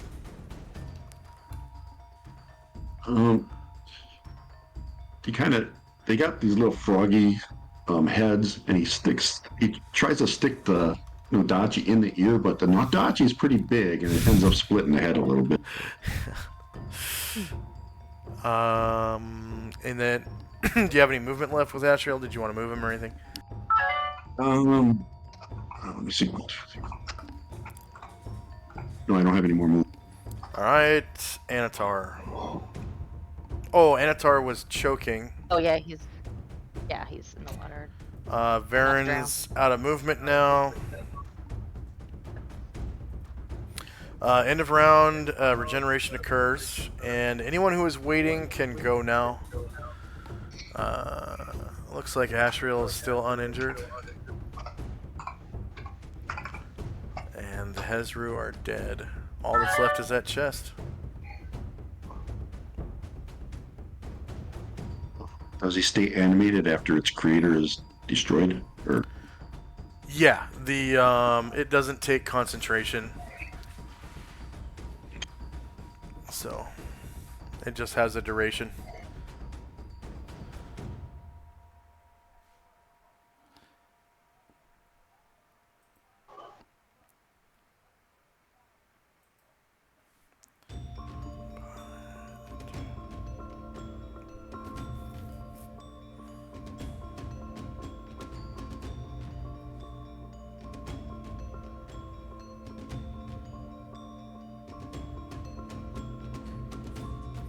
Three attempts to cast Gate, and all 3 failed. That's crazy. This would have been a much bigger encounter, though. More experience, at least. Is anyone still rolling? Yeah, Yeah, I- just a sec. Alright. I put some multiples in one actually.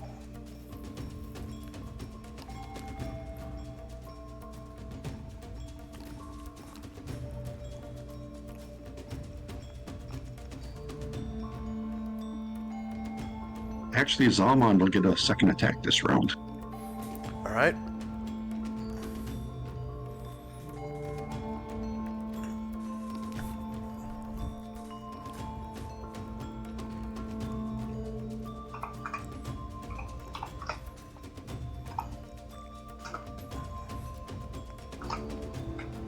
It's the first time since I've used him that he's actually gotten it. Get like 2 to 3 or something. Yeah.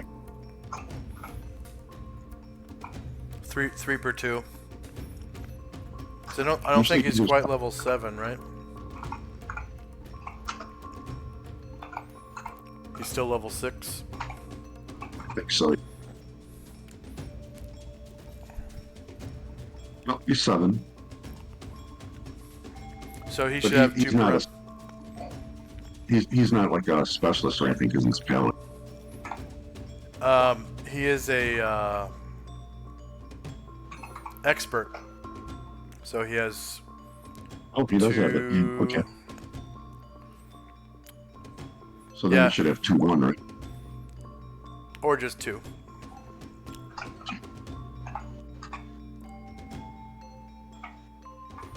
It says it Well, on now he'll get his it weapon over. table. Yeah, it's the longsword +2 from the Red Desert Slavers Camp.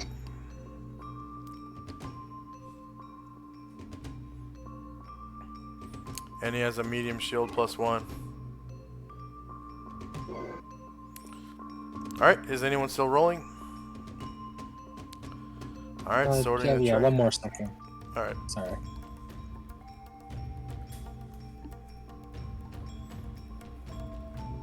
Okay, I'm good. Alright, sorting the tracker. We got spells in time.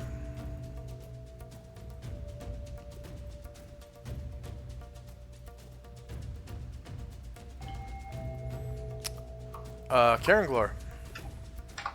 Alright. With his longsword +5. Oh, it's singing. I think that's the only one in the party, right? Longsword +5. Yeah. Alright, shieldless -5 beats AC 4. You cause 10 damage to the chest. And the chest breaks open and stops moving. And copper, platinum, potions of 2 different kinds, and golden stones pour out onto the floor.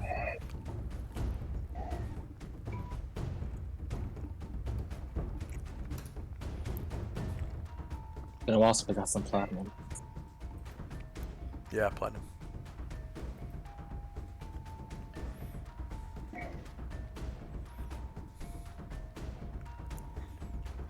All of my greatest hits go to platinum. And combat is over.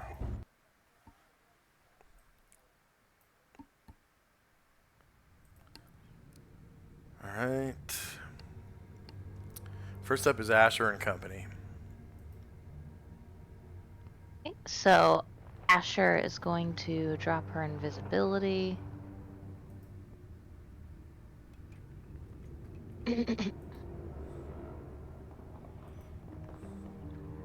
Alright, choose the right avatar. Okay, there it is. And she, like, puts a hand on Karen Gore's shoulder and like spins him around and starts like searching him for like more injuries than the chest did. And he looks like kind of okay, and like she like shakes her head in disbelief and says, you truly are luckiest son of a bitch I've ever met."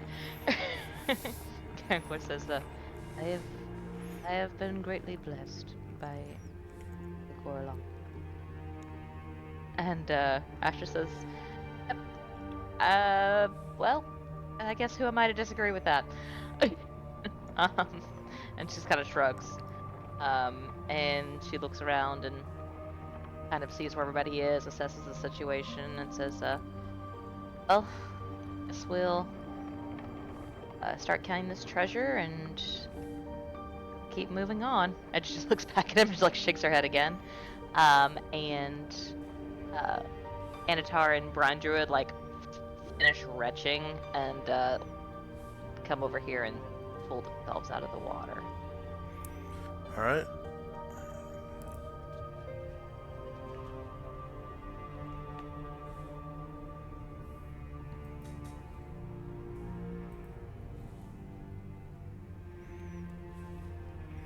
And Alistair. And Asher, Oh, go ahead. Sorry.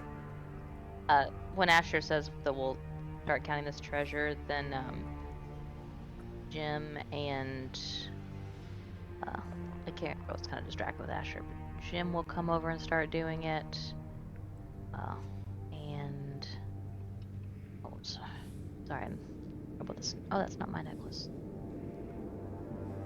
And Bombosa will drop his stealth and come over. So we'll have 2 people counting platinum this round. All right. Bombosa might be stuck. Yeah, he is.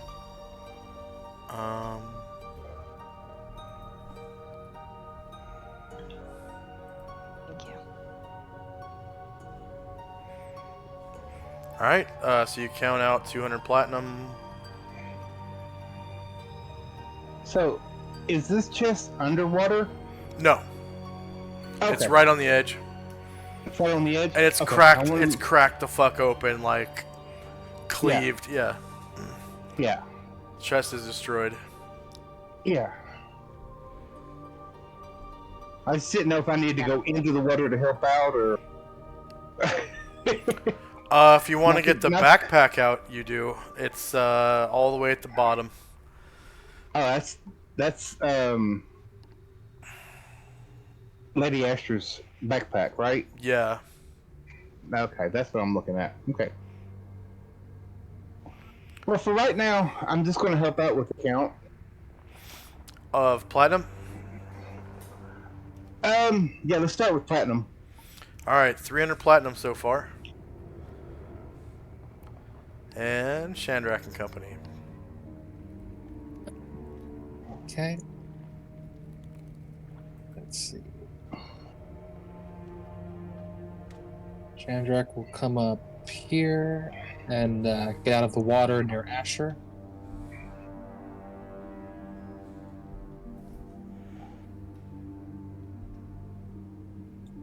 Thank you.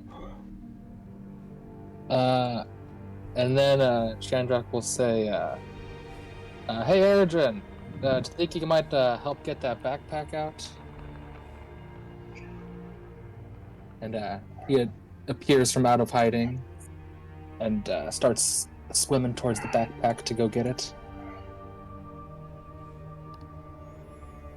All right. Thank you! So no swim check needed. He is able to move at his normal movement speed, whether above water or below water, it doesn't matter. And it takes less than a round for him to get all the way down to the backpack. And when he grabs it, so Asher, how much does your backpack weigh? Oh, that's true.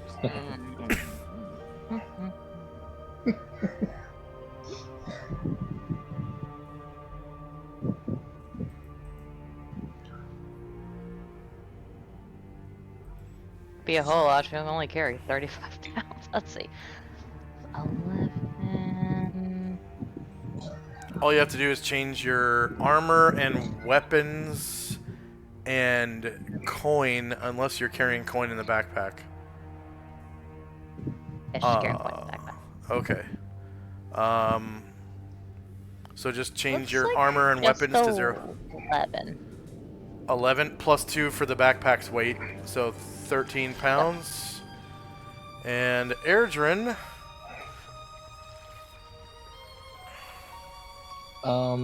That would make him lightly encumbered, but he does have swimming proficiency.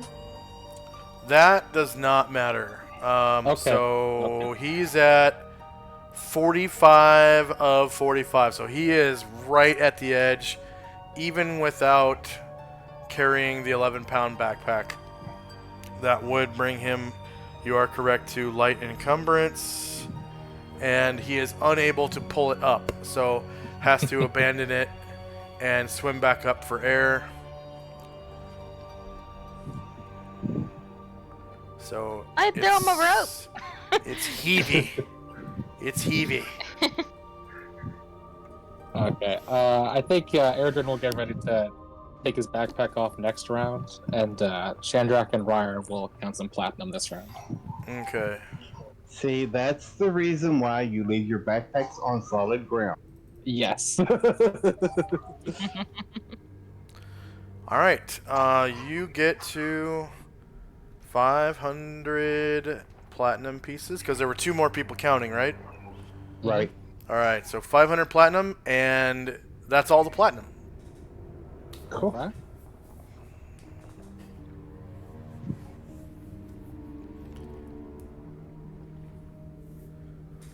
And next up is Tenzi and Company. Tenzi will continue around this, the side of this pool on Brian Druid, and well, I can't. That's all he can see is Brian Druid. So I'll check on Brian Druid, see if he's needs help. Brian Druid looks like he's out of the water and is no longer, choking or anything. He does look injured. If you hover over his token, looks like he's about a little over half-ish. I'll get ready. I think I have a heal left. I'll get ready to heal him next turn. Or cure. Musashi is tired of this swimming. He didn't get to fight anybody. So he doggy paddles over to the nearest ledge and climbs up All right. to get out of the water.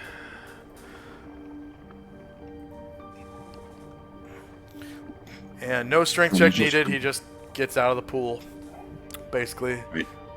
He's kind of shaking himself, trying to dry off his armor, and that's what he'll be. Zalmond will help count. And Ashrio will also come over and I'm going to have him land like right up here. I'm sorry, right here. If you can see my ping. Yeah.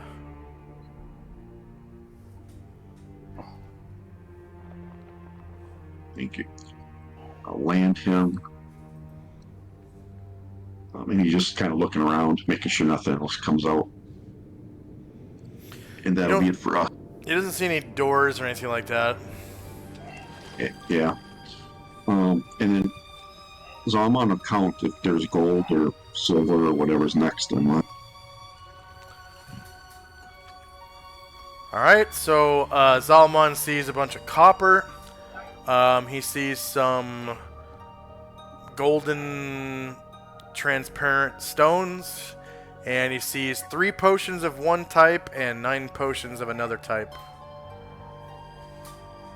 It's obvious too, like one type is in like, clay things with like a cork stopper, and the other ones are in like iron flasks with like a screw on top, like an alcohol flask. Yeah, he doesn't know much about gems or magic, or if it is magical, he wouldn't know much about that. So he'll just start counting some copper and look around to see if anyone else is going to help count. That'll be it. Okay, he counts 100 copper. And Dante. Yeah, Dante's kind of on overwatch with his crossbow, just watching out and see if anything comes out of the water. He's deeply suspicious of the room, but at the same time, he's having a good look to make sure that nobody's pocketing any of the coin below him, and getting a pretty good idea of how much needs to be shared out. So, yeah, he's got one eye on both things. He did see Erdrin kind of dive down into the water and try to grab that backpack for Asher, but you could see him kind of struggling, like from the bottom, like he kind of jumped off the bottom and only went up a couple of feet and then sank back down. And then finally he just kind of let go of the backpack and came up for air. But he's not drowning or anything, is he? No, he looks like a strong swimmer. Yeah, Dante's going to let him get on with it, and he doesn't trust the water at all. All right. End of round.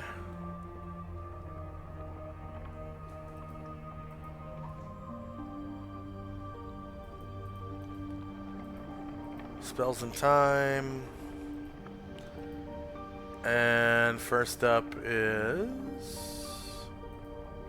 Okay, the rally is going to end at the end of this round. First up is Asher and Company. Let's see, Varen. Oh, okay. So Asher kind of motions for somebody to hand her the stones, and she will take them in her hand, and Karen Glora hands her the gold-colored stones, and she's going to try to appraise them. All right, go ahead and give me a roll.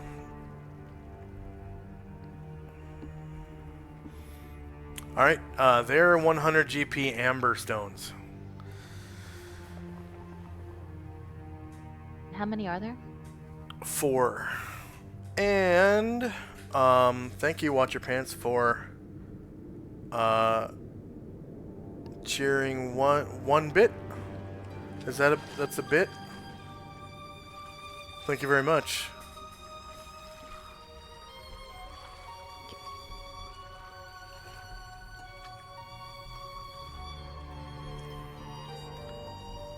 Oh, more gifts from the gods. Okay. Alright, since the players have already peeked into this treasure, I'm going to put it in the next one.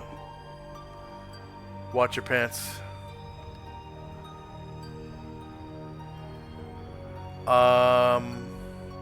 Is it swim lessons? What's that? Actual Swim swim lessons. So, notes, daily routine, edit.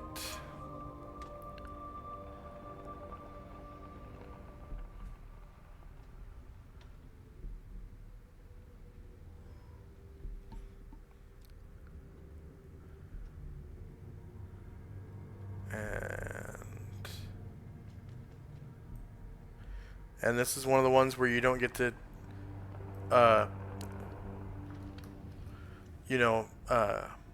choose which one it is. I have to randomly roll. Exciting. But it's on the list. And that was 50,000 gold coins. The channel points are called gold coins, GP. From Watch Your Pants. They have been saving up for a long time to get to 50,000, and this will be worth it. Like, I guarantee you guys are going to enjoy this one, but it's not going to be in this treasure, because you guys have already seen the whole treasure. I'll put it in the next one. Thank you so much. So, there we Yeah. go. Thank you. Which could be this session, you never know. We do have 2.5 hours left. Alright. Alright, yep, so 4 100 GP ambers. And anything else for Asher and Company? She kind of looks at the copper and says, I'm already kind of heavy. If nobody else is... And she sees Musashi counting and says, Musashi, if you want some copper, we'll count it, but I'm not that interested. And you do see 12 potions in there. 3 of one sort and 9 of another. She eyes them and says, we should definitely figure out what those are. And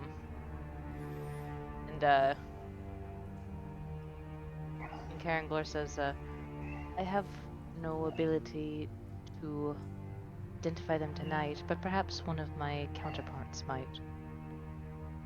And she nods and says, yep, we should pack them and figure out what they are. And she starts doing some math on dividing, and she glances up and sees Dante on his carpet. Says, Dante, you found us! I was so worried when we lost you. Oh, I just had to go and fight a few battles on my own. I'm back now.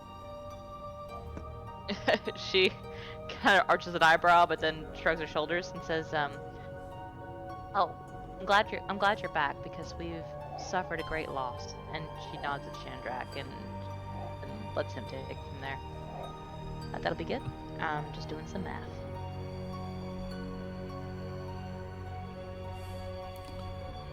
All right. Anything else for Asher and company?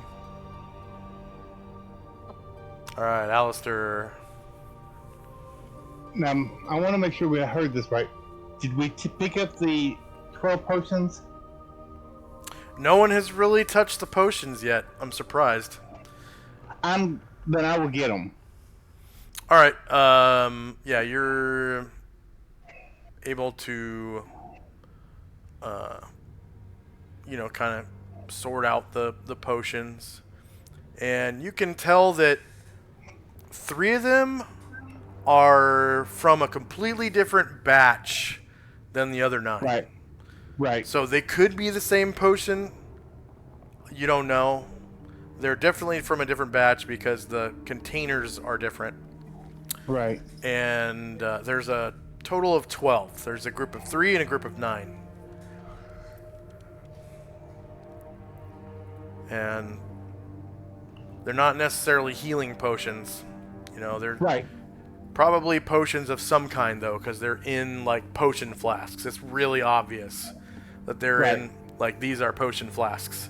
Because they're, like I said, they're in, like, 3 of them are in the traditional kind of clay grenade-shaped flasks with, like, the fluted top, and they're stoppered by, like a witch's potion type of thing or whatever from a potion maker, and then the other 9 are in these iron flasks that have threaded tops, just like a liquor flask in real life, just like that, and they seem to be made of iron, and there are no markings on these potions of any kind. It's just 3 clay little pots and 9 iron ones. Each of them weighs a pound. So go ahead and add 12 pounds to your inventory. You're going to want to put 3 clay potions at 3 pounds and then 9 iron flask potions at 9 pounds. Right. All right, Shandrak.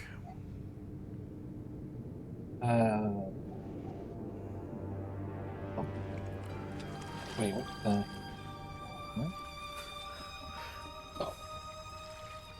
Oh, and when you label those potions, make sure that it says, like, animated chest, from the...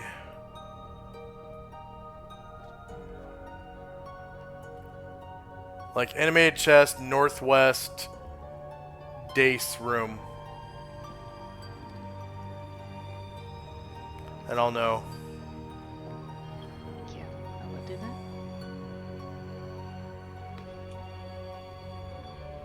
Okay, so Airdrin will take off his backpack and put it onto the land next to him. Oh, Airdrin? Yeah. Okay, so that should lighten his load substantially, I'm sure. How many pounds does that take off?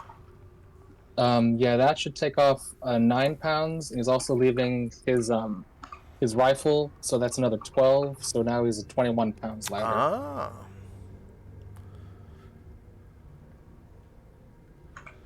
And yeah. If he can, he will swim over and retrieve the bag. Definitely able to dive down now, grab the bag, pull it up, and bring it to the edge of the water, and actually get out if he has movement left, because He is a proficient swimmer and is able to move at a rate of 1 to 1.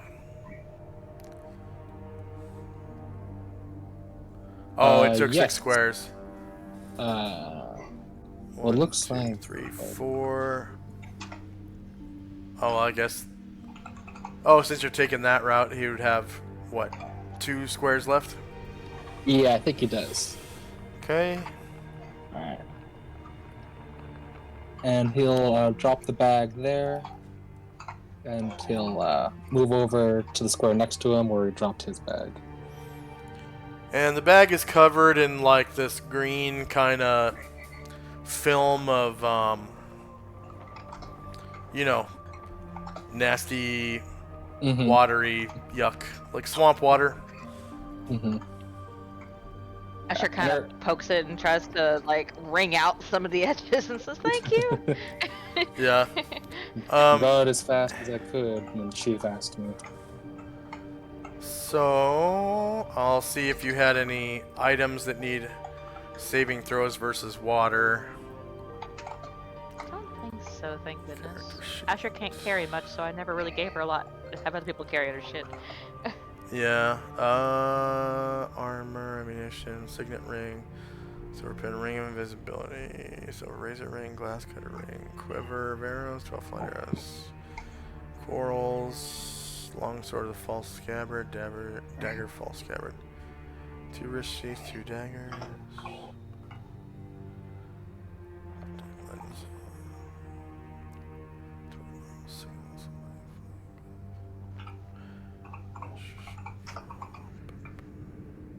Ah, the bag of pepper.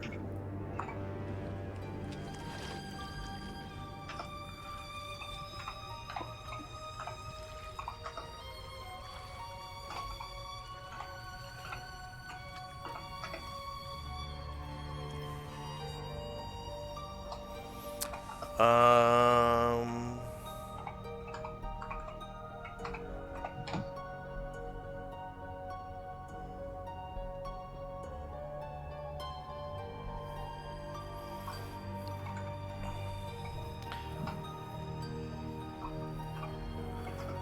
The pepper itself will save as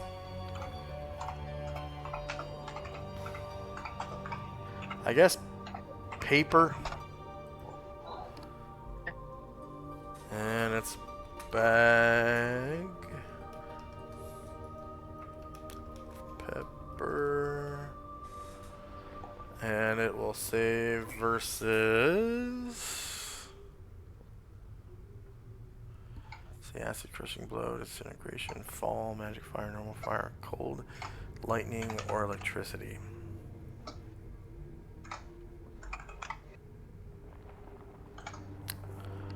Man. It shouldn't be acid, or crushing blow, or disintegration, or fall, or magic fire. Or normal fire, really. Maybe cold? Not lightning and not electricity. I'll make it save versus cold. Okay. Paper versus cold is probably a pretty good save, though. Yeah, it saved. Target number was 2 or higher, and you rolled a 16. Pulls the pepper out, it's fine. She says, "Stuff, it must be petrified after carrying it around for so long." Yeah, Thieves' Picks will be okay. Oh, your sleep poison vials. Well, they're stoppered.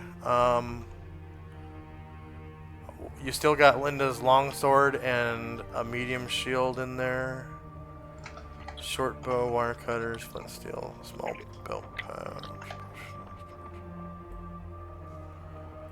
And you do have a potion, but it's stoppered.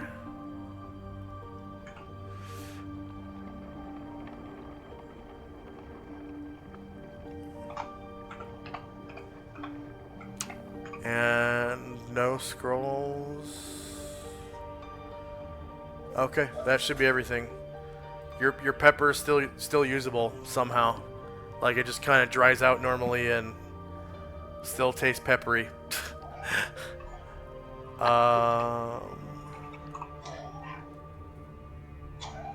And did Chandrak get his move and all that?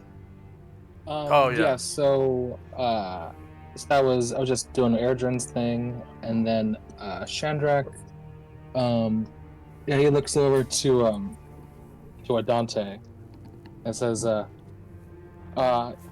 yeah, one of the battles we had was pretty rough. We fought some Merilith, and the Burke summoned some Garistro.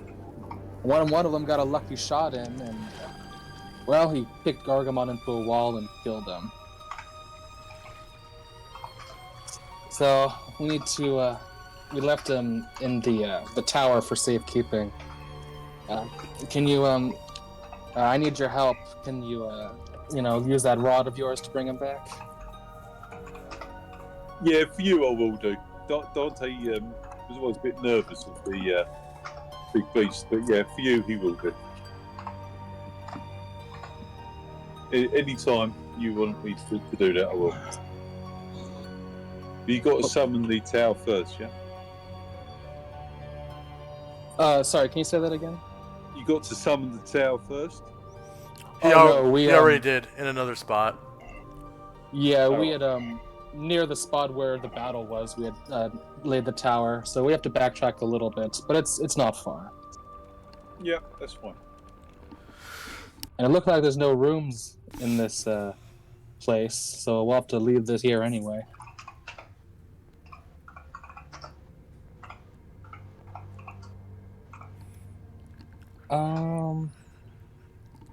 And yeah, I think Chandrak will start to head out a little bit.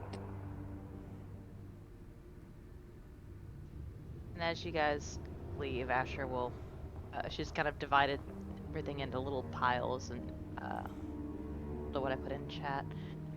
I guess I'll take the one without the stone. I have a lot of people to divide it between if nobody else wants that. That's fine.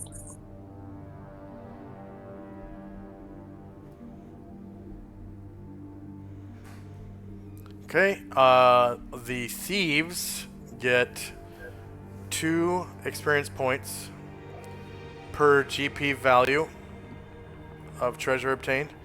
The bard gets 1 experience point per GP value of treasure obtained.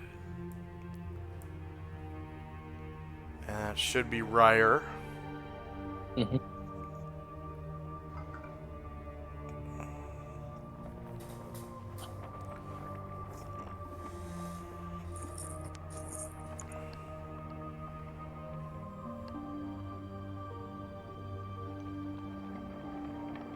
Be right back. I gotta use the restroom just super quick.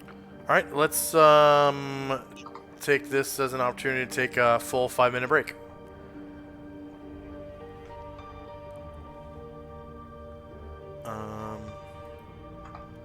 So for our viewers, I got 3 minutes of ads, and then we'll come back 2 minutes after the ads are up. Alright, 5-minute break starting now.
Alright. A few more seconds. Is Asher back? Back. Is Tenzi there? Yeah. How about Shandrak? How about Yep, I'm here. Okay. Dante, you there? Present and correct. And Alistair, you there? I'm never here. Never. Alright. So Shandrak had his whole turn, correct? Alright, so Tenzi. Zalman gathers up our company's share of the treasure and walks around to begin to divvy it up. Musashi comes to meet him, gets him. Tenzi casts a spell on Brian. Brian Druid. Yep. Cure moderate.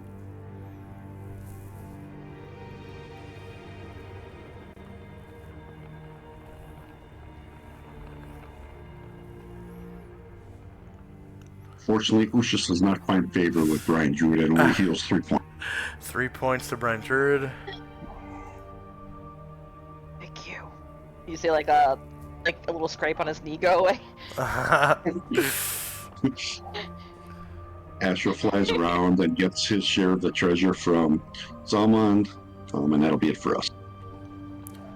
And then, Amber, did you raise Brian Druid's health? I did. Okay. Tenzi gets 200 points for Cure Moderate Wounds. And it's Dante. Yeah, Dante's counting his spoil and says to Chandra, anytime you want to go, I could probably give you a lift on the carpet or we all go together, I don't really mind. Up to you. He's quite happy now, he's got some cash. Yeah. I think I might want to see what life looks like on the carpet. Yeah, well, hop on up. I'll bring the carpet down so you can climb on it once.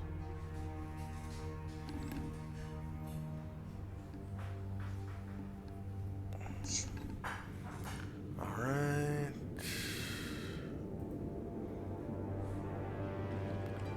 So, end of round. We've got spells and time.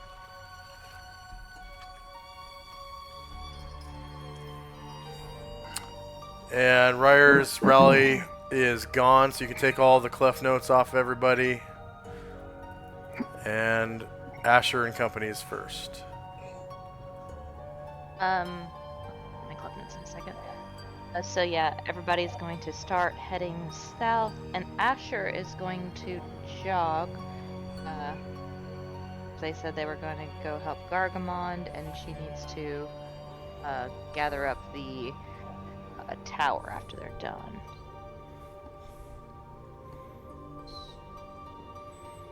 So she'll jog down there. I'm basically just moving people. Yeah. Tenzi and company? Same, just moving people. Alright. Alistair, you see everybody heading south, and then... Oh, I went the wrong way. Well, I don't want to be by myself, so I will start moving southward.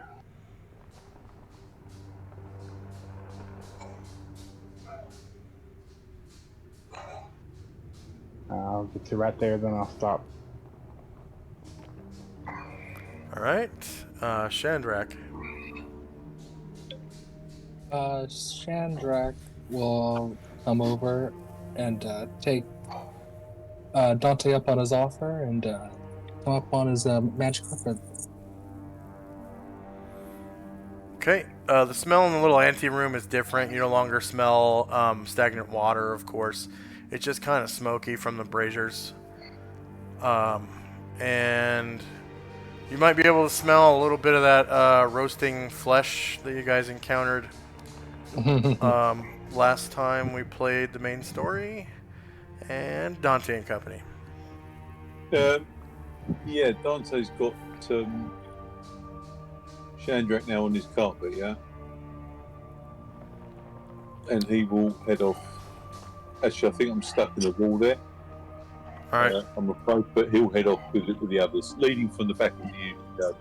1 second. I'm just gonna group these characters together.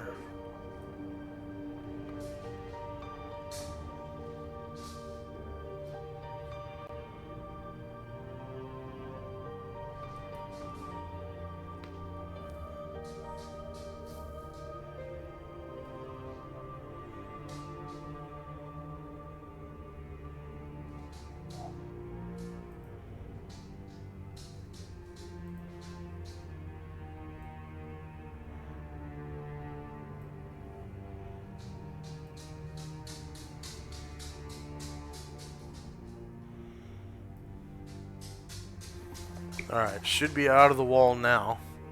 Oh, yeah, cool, yeah. And hopefully it will drag Yeah, Shandrak sure. with you. Yeah, I think so.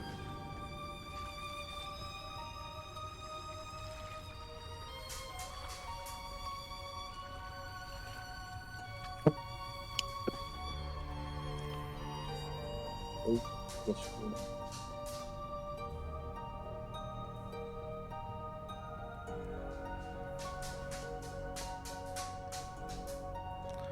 Well, maybe not. I don't think it did. Yeah, sorry, the necklace continue lights come off as well, and I can't disassociate that with the grouping now. Alright, so I've ungrouped Ah, right, Shandrak yeah, from you.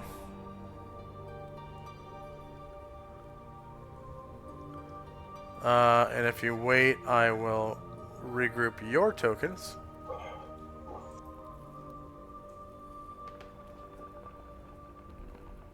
Cool. Alright, so your tokens are grouped now. Shandrak will Thanks. just have to follow along as you move and put himself back onto your Yeah. flying carpet Yeah, that's when you cool. stop. There you go. Yeah, we'll stop there. We don't want to get any further than that.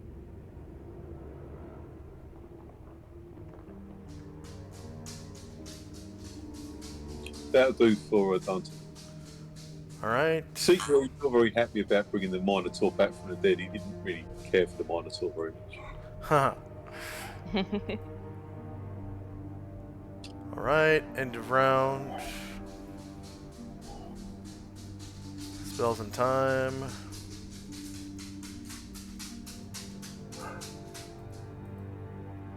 And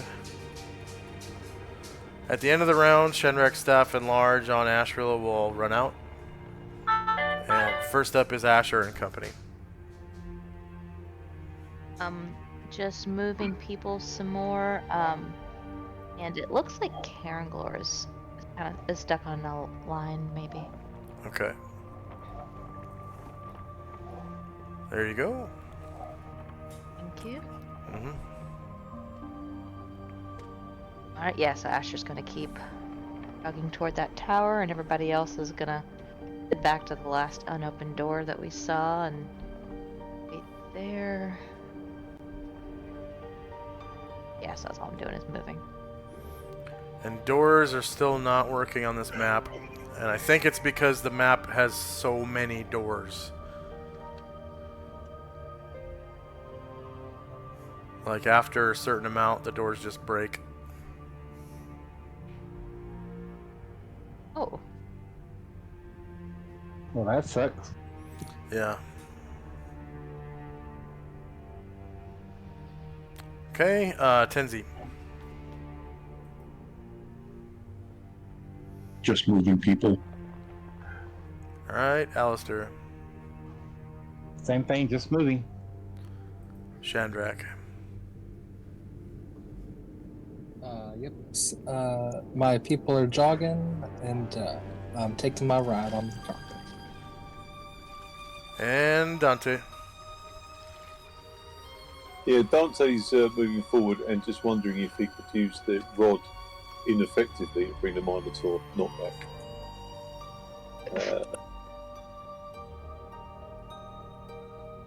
Oh, purposely fail? Yeah. He wouldn't do that to Chandra. Chandra's been pretty good to him, but he really is uneasy about bringing the Minotaur back. Let's see. I will. He's not going to do that. He's not going to do that. Oh, he's not going to do that. Okay. No, he's just wrestling with a little bit of conscience that he has. Oh, okay. End of round. Yeah, I was gonna give you like a charisma check with like a -4 to like fake it.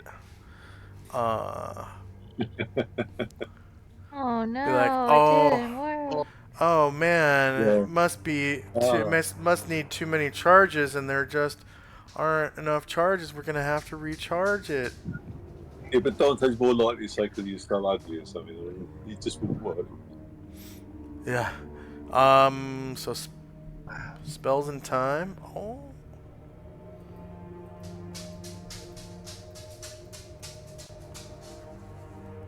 So Chandrak's enlarge on Ashriel is gone, so Ashriel is no longer enlarged. Makes a sad face as he puts away the greatsword. Asher and Company. Bombosa will come over and listen at the door. Asher's gonna keep running in the direction, or jogging in the direction of the tower.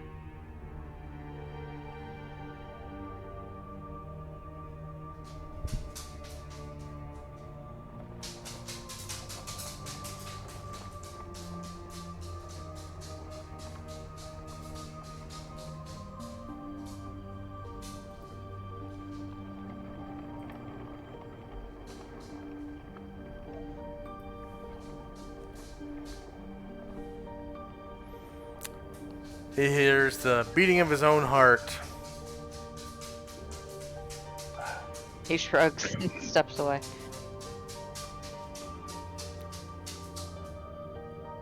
Tenzi. Continue to move towards the tower.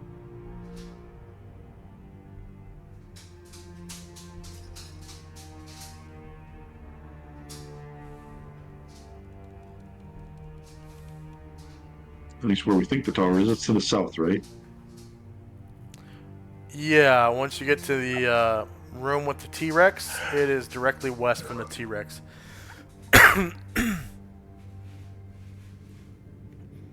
As your character recalls. Okay. And I'm just moving the rest of my people around. Alistair. I'm looking at it. I only saw doors, but because of the lighting lines, I didn't know that was what it was. Okay, cool. I am just going to move over to where the door is at. Not touch the door. Not do anything with the door because I learned my lesson the first time. Just wait for one of those people that can pick locks to go over there and look at it. Alright. Chandrak.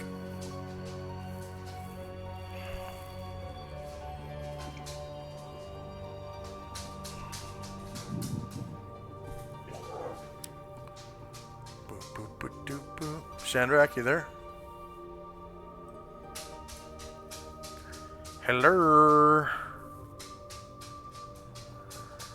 Hello?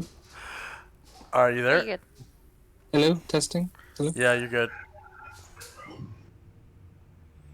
So it's Chandrak and Company's move now.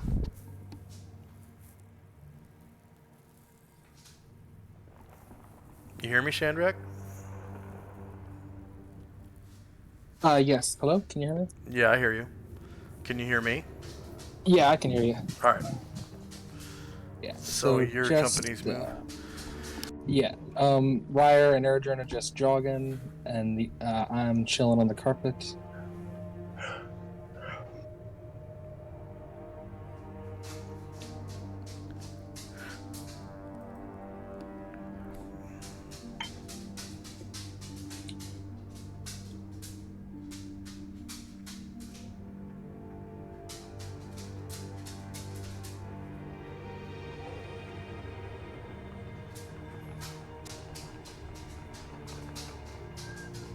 And Dante. Yeah, Dante's keeping up with the gang.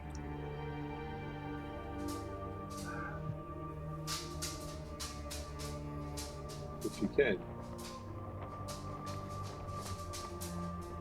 Okay.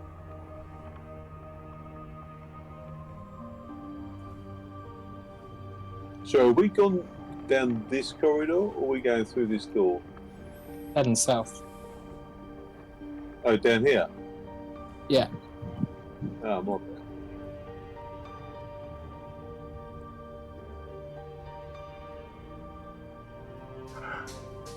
Yeah, that'll do for Dante. Alright, end of round.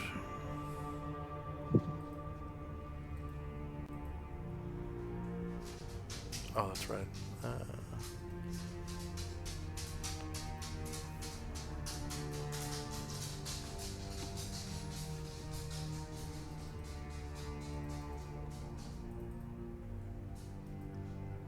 First up is Asher. Ombosa will step away from this door and kind of go into this little alcove and try to hide there.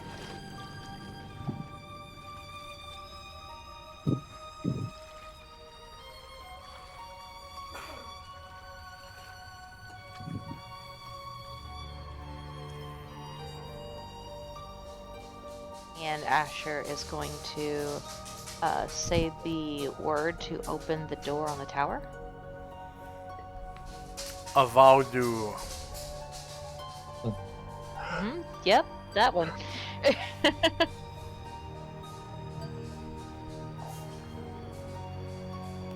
And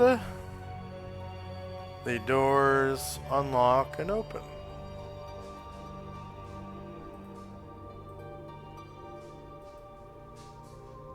Asher will step inside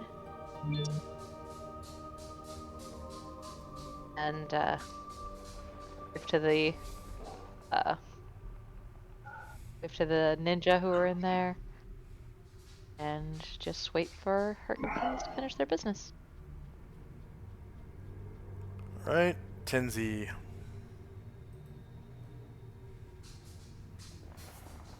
Continuing to move towards the tower. That's it for us. Just move.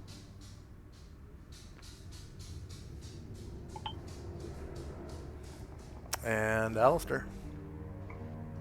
I'm going to stay where I'm at, waiting for the door to be open. Alright, Shandrak. Alright.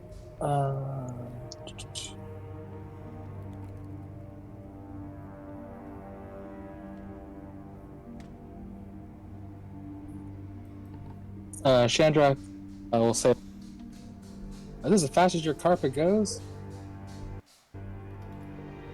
Yeah, it's temperamental. Well, it's got a good view at least.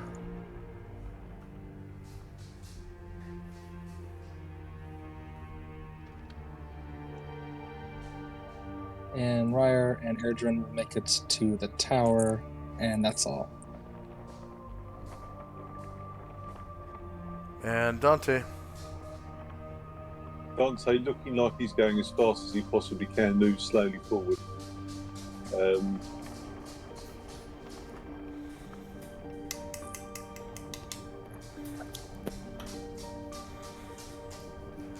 Alright. Yeah, okay, that's good.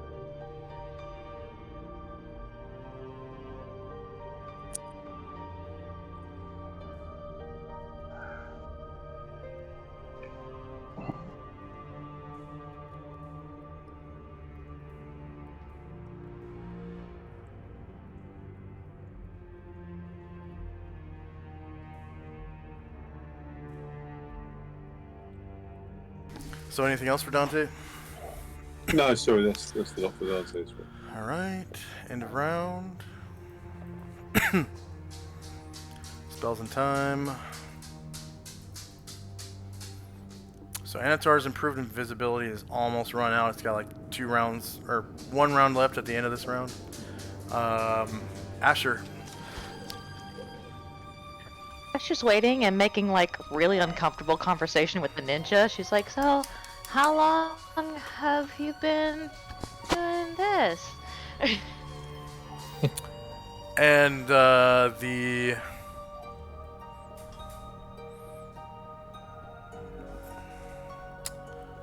what's the term? Joning? Or tuning? Yeah, the tuning. Alkuka Kinpana replies, we were trying to infiltrate the temple just a few hours before you rescued us, but we were captured by the Yunti, and they were trying to sacrifice us to their evil snake god Mershok. Oh yeah, man, it sucks when that happens. And she like kind of looks at the ground like she's trying to think of what else to say. That'd be good. Yes, being captured is not very good for ninja.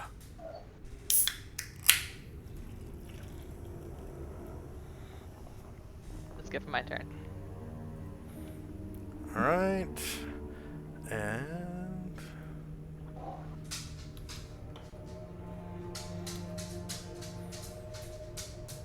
Tenzi.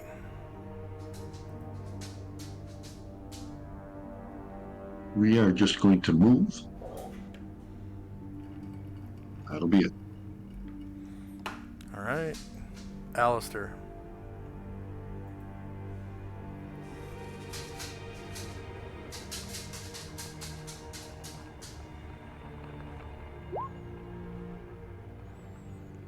Okay. I am going to reach down and touch the handle of the door and try to turn it or open it. Alright, and it opens and nothing happens.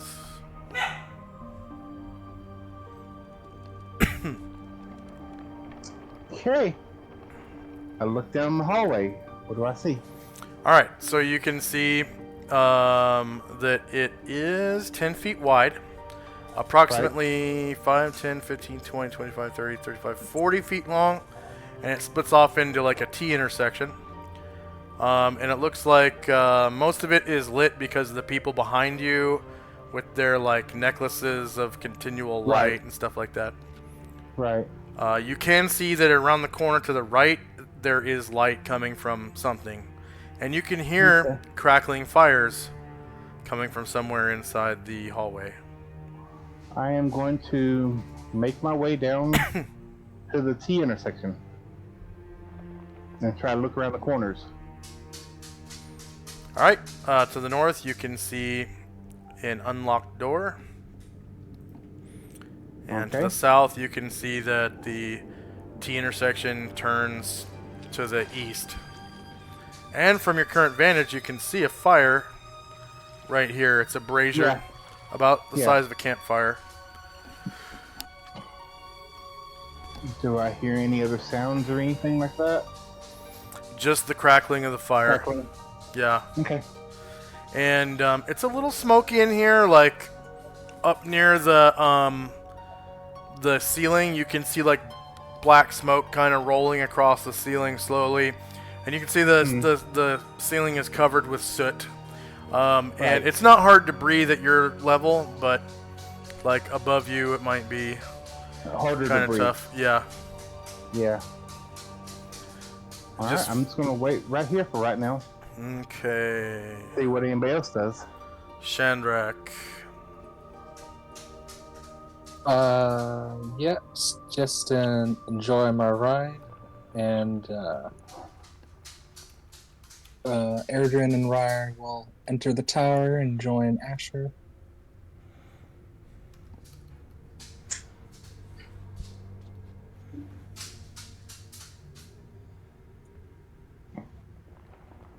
Exercise in And- relief that she doesn't have to keep up awkward conversation.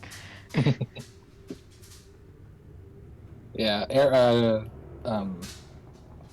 god, not Dante. Ryer will he'll begin tuning his guitar and start strumming like a quiet song. Not to rally, just to play a little music. Okay.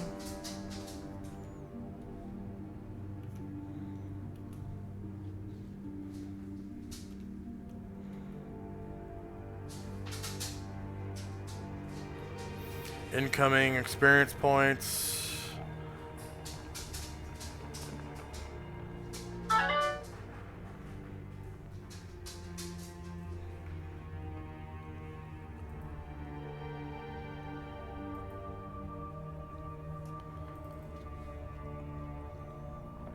Okay. And one more to Hezru. Worth 14,000.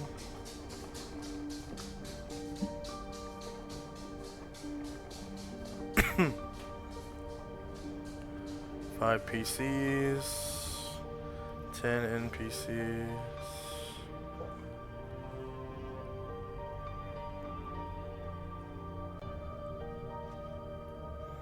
Both were defeated.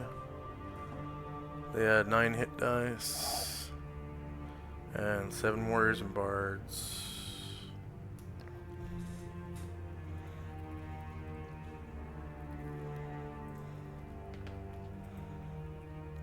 Alright, go ahead and tally up your experience points. I just wanted to give Alistair something to do while he's waiting for you guys to resurrect Gargamond. Anything else from Shandrak? Nope. Just waiting to get back to the tower.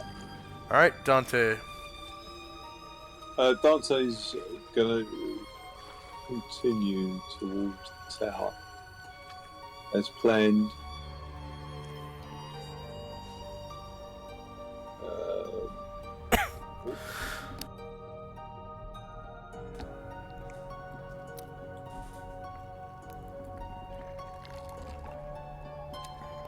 Are we going this far south, or is it? Now west from there. Oh, the doorway before, is it?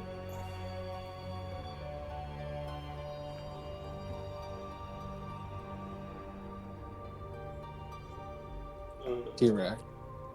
To the right.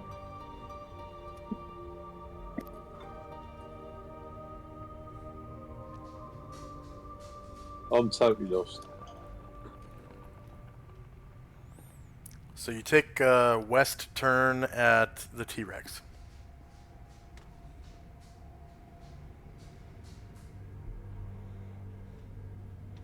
I don't even see your character anymore, Dante. I'm Like by you the just door. disappeared. Well, here. And you see the T-Rex okay. right down here.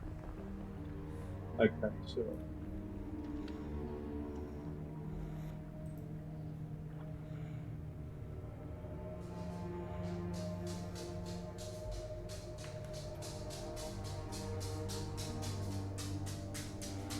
Okay, that'll do for Dante.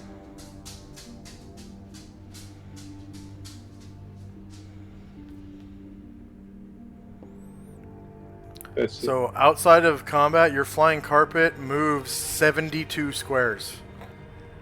Yeah, but I don't want to get there in a rush. You don't want to what? There's any enemies between the corner. This place has already been cleared out by the other characters while you were absent. We can move fast if you want. Yeah. 72 squares is a lot.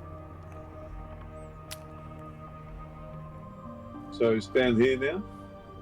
West of the T-Rex. Yep.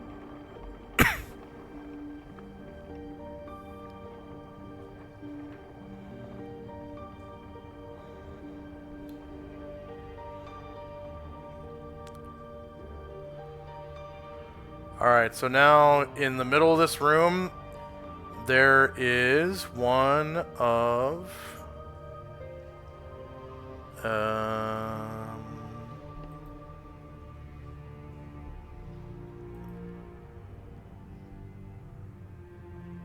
one of these. So it looks like a 30-foot high tower made out of black metal that's known as adamantium, I believe. And it looks like it has taken some structural damage. That makes Dante rather nervous. Okay. How do we into the town? Oh, Shandrick. And you've seen that the entrance is on the south side down here. Cool.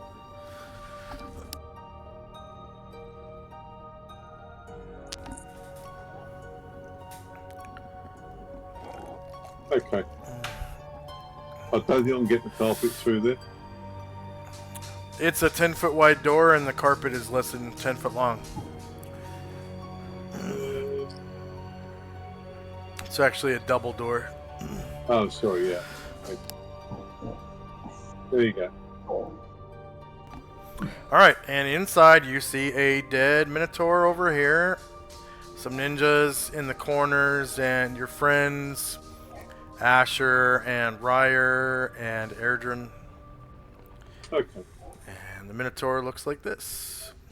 Familiar face, wearing plate mail, clutching a rather ornate-looking halberd to his dead chest. And end of round. Spelled in time. Roast beef. Say again. Dante's just thinking of roast beef. Oh, roast beef, yeah.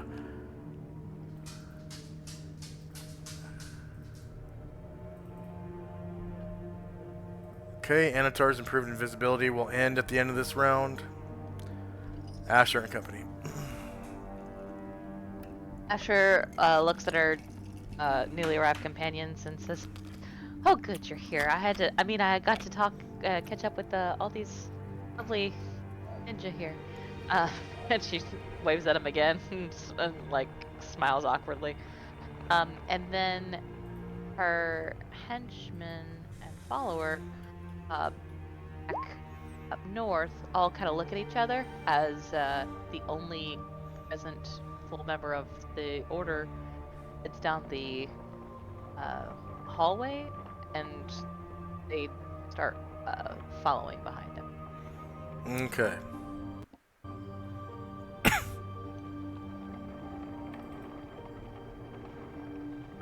That'll be it.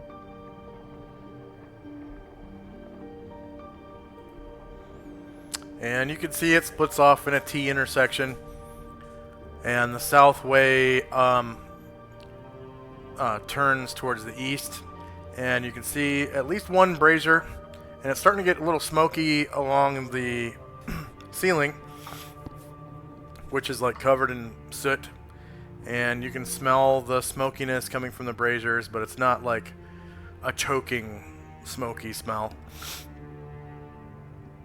Oh, and when Bombosa moves, he attempts to do so silently. Okay.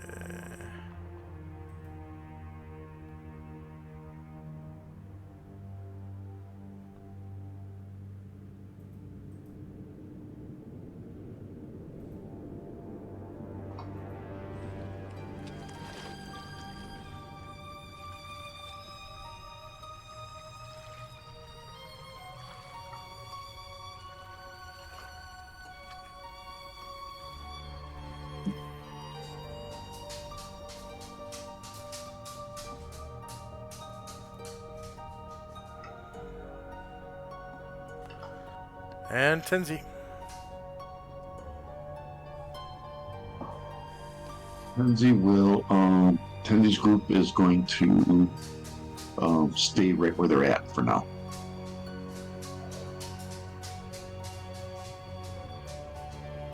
Alistair. Hold on just a second.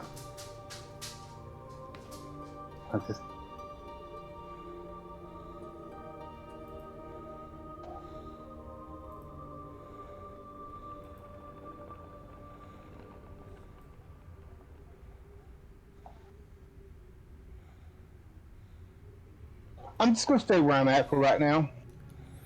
All right. Shandrak.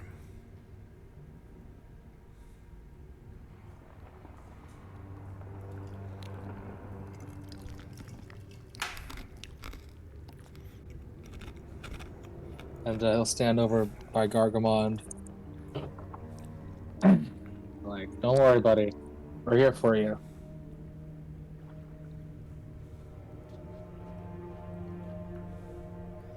All right.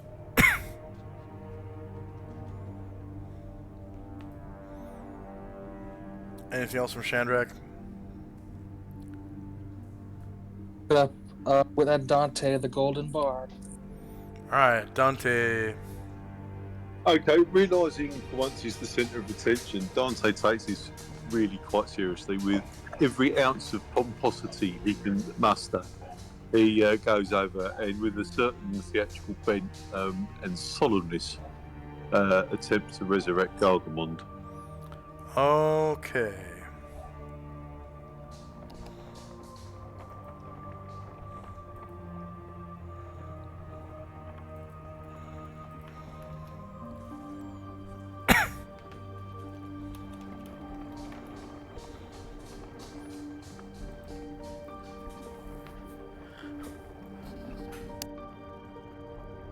The way he figures it, if he does it, he's a hero, and if he doesn't, it's a good job. Yeah.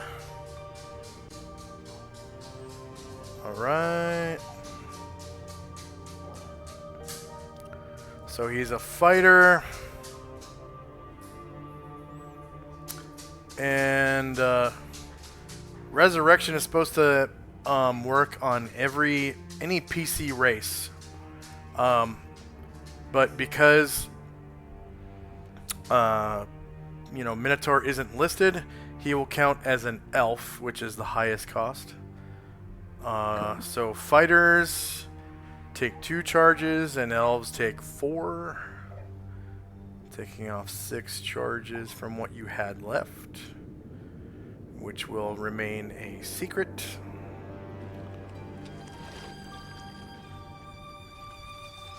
Is there any way Dante can determine what proportion of what was there has been lost, as a percentage, roughly? No, you have no way of knowing other than by having a identify cast with I think it's a luck stone or something like that. Tells you how many charges are left on a magic item. But you have cast, I think it has been used before. And I don't remember who it was used on. Anatar and Brian Druid. Anatar and Brian Druid, okay. So Anatar cost 7 charges and Brian Druid cost 6, I think. And then this one right here cost another 6, so that's a total of 19 charges spent from whatever it had when you originally picked it up, which is secret.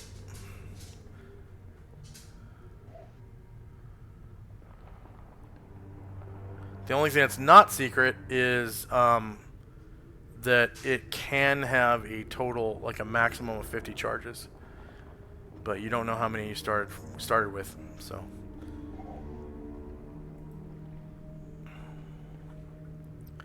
And we can keep it secret. Yeah. Gargamond. You could tell us. Gargamond begins to breathe. and then clutches his chest. Go ahead and roll a resurrection survival roll, if you would, for Gargamond. Is that Chandra rolls it? Yeah, Chandrak.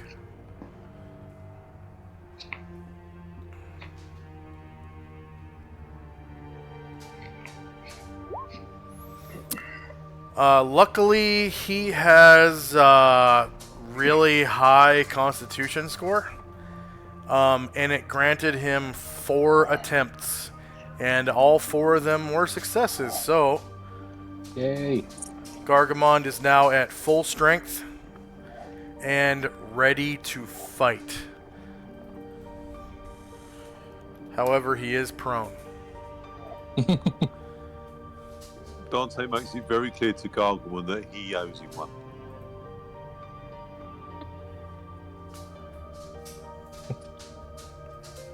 Gargamon says, like, I'll keep anybody away from you with this halberd. I have the reach to do it. I'll keep anybody away from you with this halberd of mine. Good to know.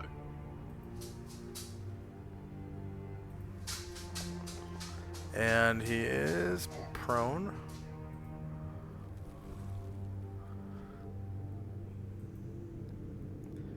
And it's the end of round.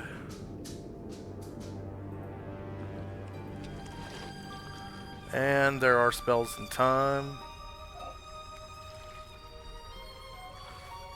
Antar's improved invisibility wears off and he becomes visible. Aaron, Gloria, and Varen kind of jump.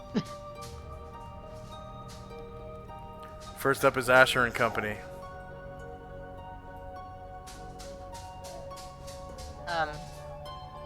Asher jumps up and, like, from where she was leaning against the wall and like claps her hands.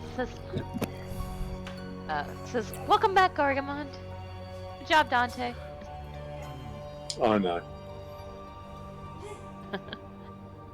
And looks around and nods at everyone and says, "Take what time you guys need to orient yourselves, but everybody needs to get out of here before I collapse the tower." She looks at the ninja and says, "You guys too." Right. She will move out of the tower herself.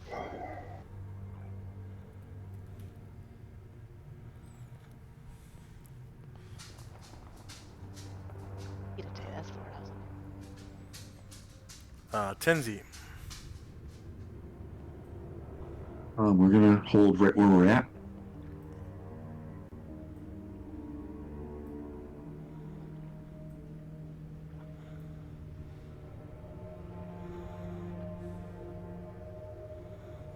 Alistair.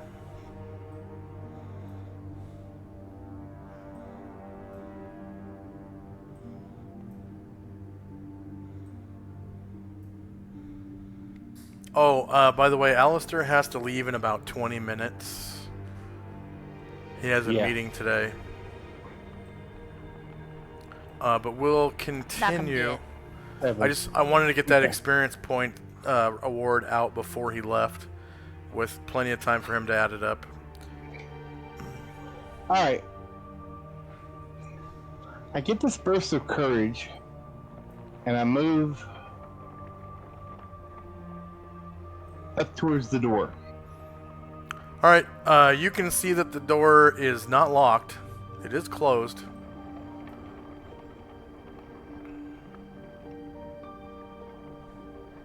Well, I'll go ahead and open it up. Alright.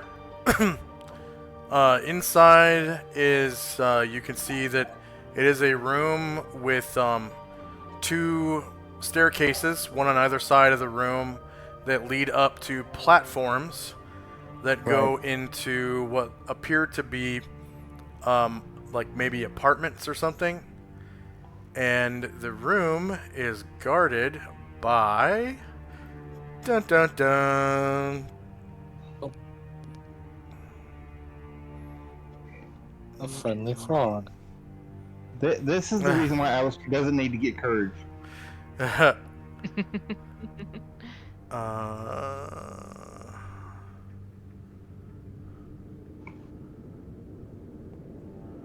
Where's my... There we go.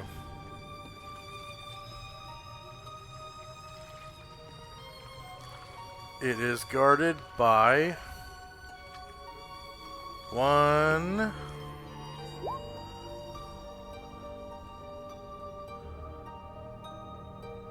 What? Okay, 1, 2, 3 Yanti abominations. Copy. Paste.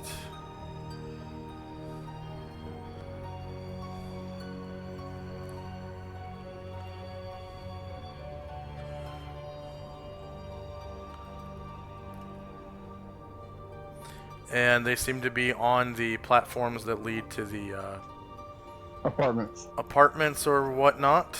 Or whatever, yeah. And they appear thusly. Multi-sided, random side. Okay, there are 2 with bows. And one seems to have a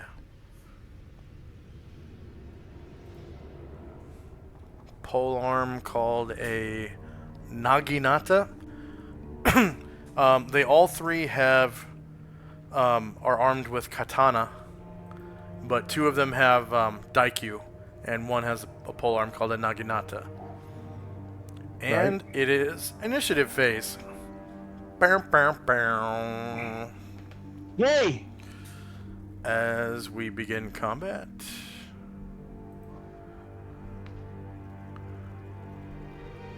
Combat Adria.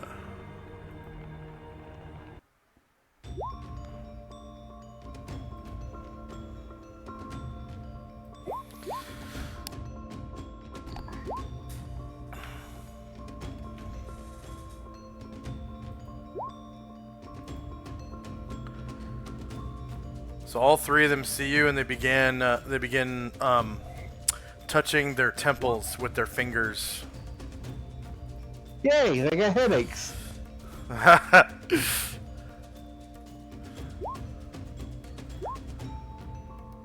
Maybe it's the bad air they're breathing up there. I don't know.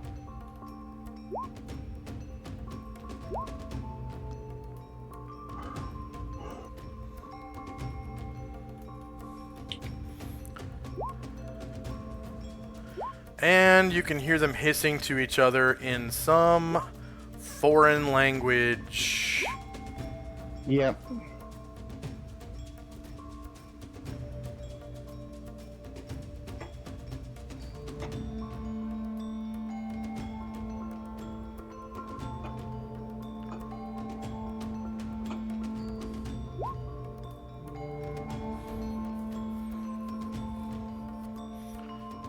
Okay, I'm gonna add 2 for Varen. Add 1 for Anatar. Add 1 for Karanglor.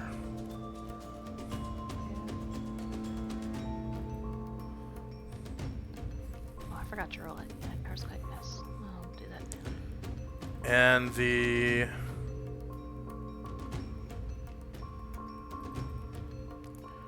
abominations are large creatures, because they're 10 feet long, and the reach of that polearm is, let's see,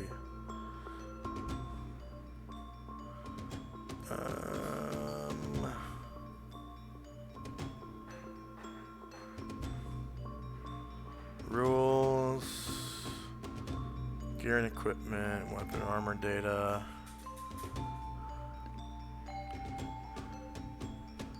Naginata. The reach is normally 2, but because they are wielded by large creatures, in this case, the reach is increased by 1. So that creature has a reach of 3.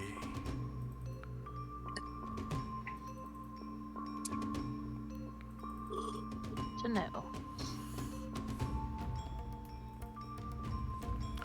And we won't need multiple attacks for the people in the other room.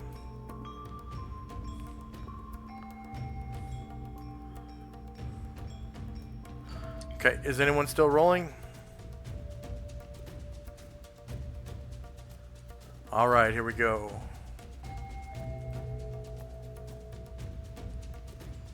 So we got spells in time. First up is Karen Glore. Let's see.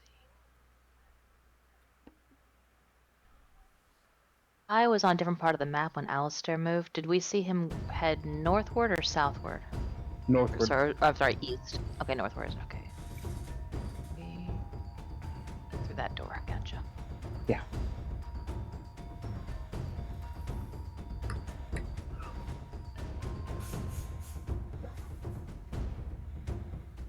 This is Alistair, right? Yep. That's me. Okay. It is dark.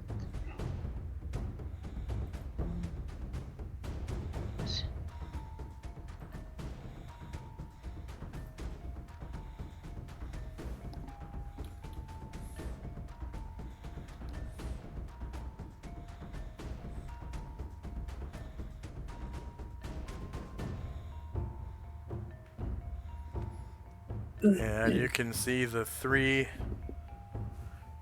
Yanti abominations. 2 of them have bows, 1 has a naginata, they all 3 have katana. And the quivers and katana are strapped to their body via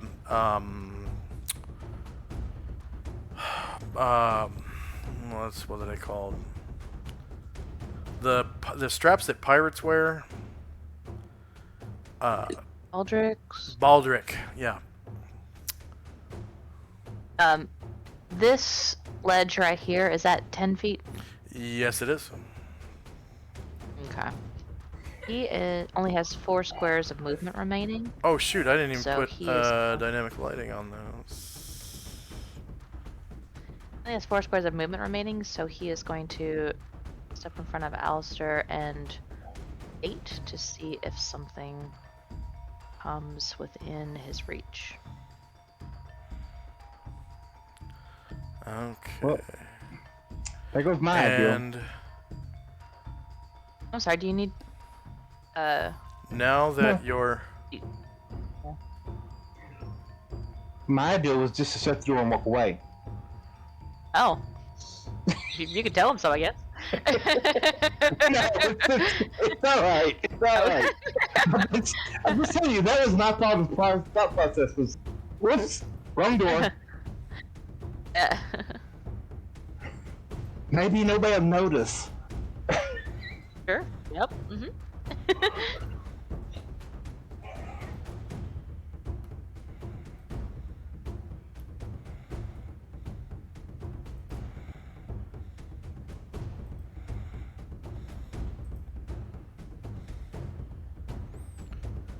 one second. Now that you can see Actually, further do they all- back into the room. They all look like they're holding their heads. Yeah, all 3 of them. But now that you can see further back into the room,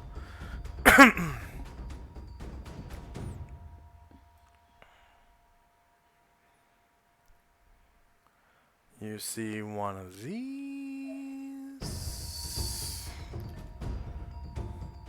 And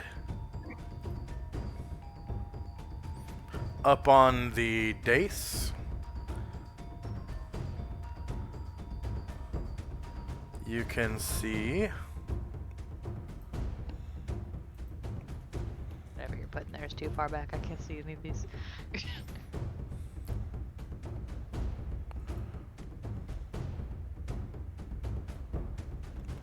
now why didn't that go where I put it.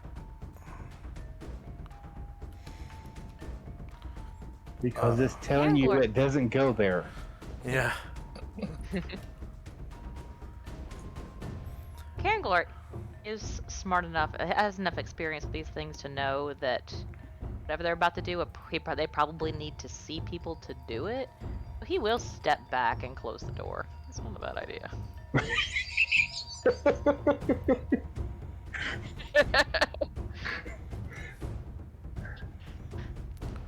Okay, he gets this bonus.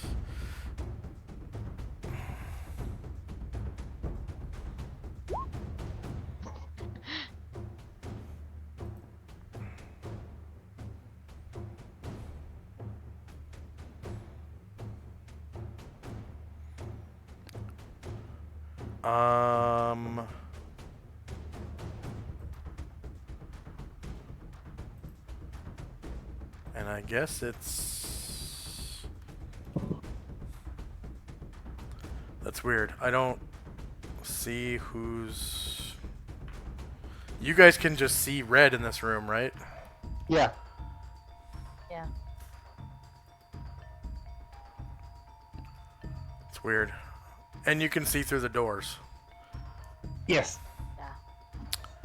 And then I'm seeing light all the way... Maybe it's Brindred. Is Brindred in the hall? No. Well, who has that... Did I... Oh, you know what? I think I gave the Yanti themselves line of sight. So, let's see, Yeah, I can dynamic only lighting. think about Yeah, here. off. Save settings. Light. Off. Save settings. And light. Off.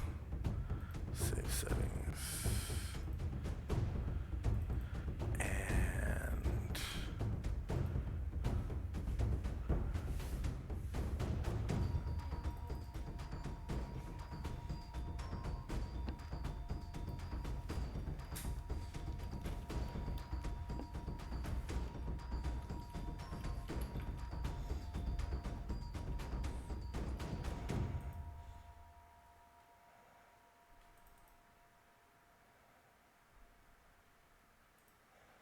there. Now the default token is updated. Okay. So you hear like the swishing of, you know, the sea. Asheville. Astro will fly up as far as he can go, and that'll be it for him. Alright. The Yanti Abomination is going to wait.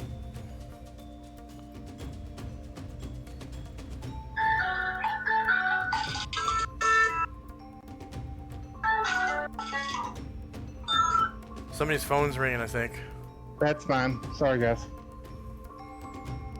And Musashi. Sasha's going to move up the hallway, and that'll be it. And NSR. Yeah, so Anatar will step into the hall and Karen Glor kind of like motions, gives him the stop motion. And so Anatar will hold his action and wait there.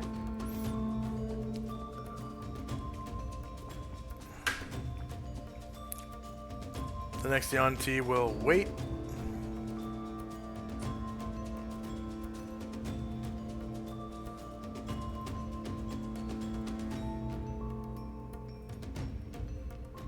Asher. I don't guess there's any indication this far away that anything's wrong. So Asher's like, this all seems fine. Just everybody get out of the tower at your leisure.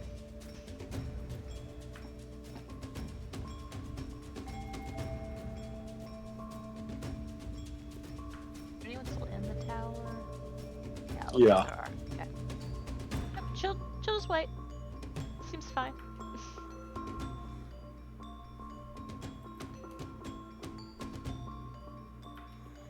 Airdrin. Erdrin will exit the tower and jog back towards the group where they last were.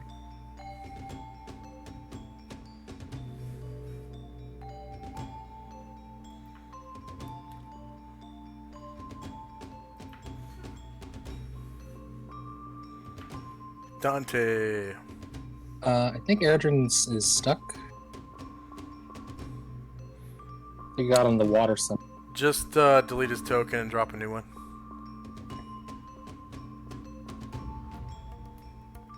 And then roll initiative for him again. And Dante. Yeah, Dante emerges like a conquering hero from the fortress. Well, I think he's stuck as well by the look of it. I'm afraid. Sorry. Okay.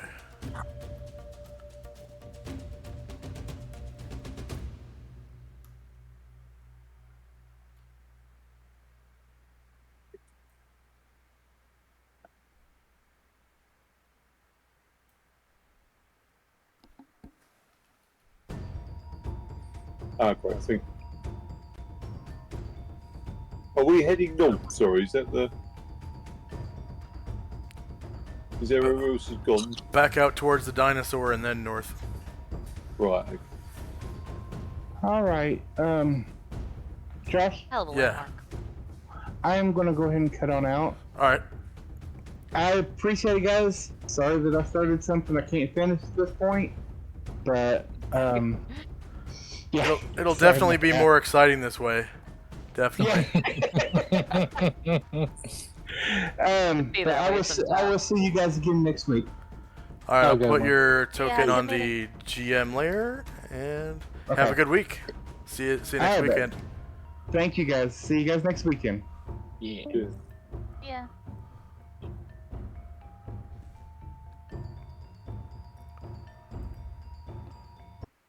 Okay, anything else for Dante? Yeah, I'm trying to move west, but... Is this like a platform, this raised area here?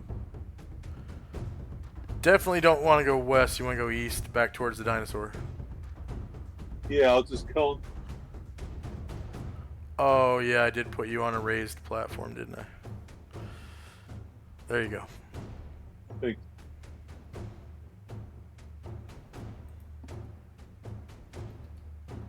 As you only... Yeah, sorry, I cast the spell Sanctuary, so you can only move so far.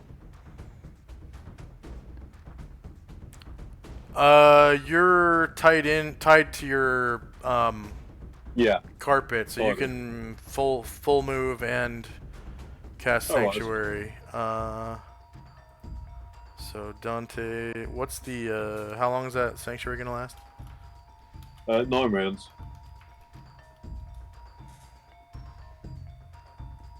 Giving the slug-looking T-Rex a wide berth.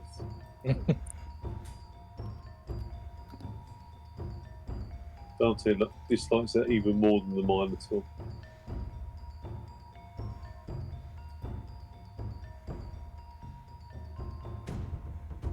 It's like adventuring with a menagerie.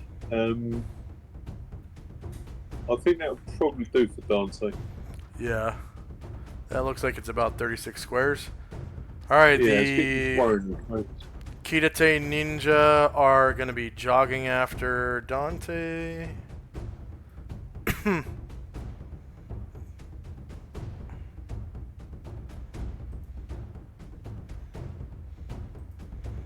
$16.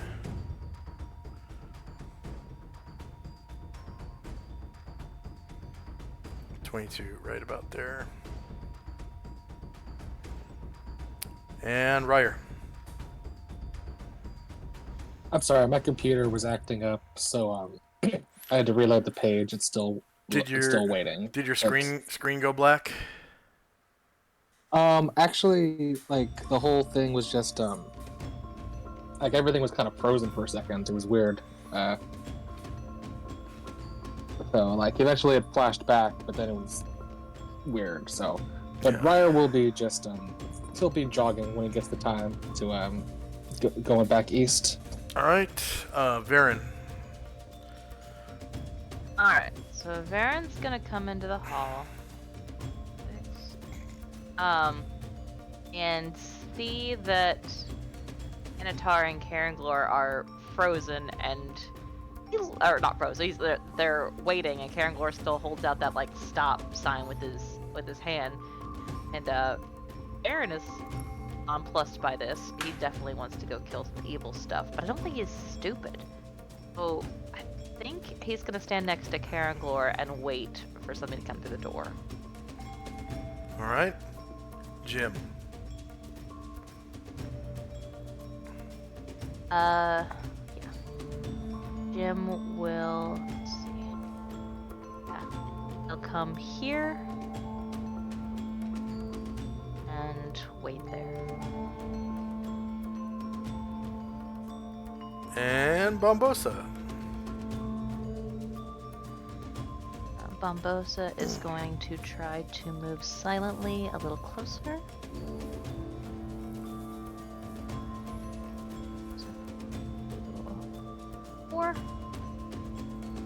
And hold his attack in case something comes close enough. Alright, the next EONT is waiting. Shandrak. Shandrak, he puts his arm out to help Gargamon back up.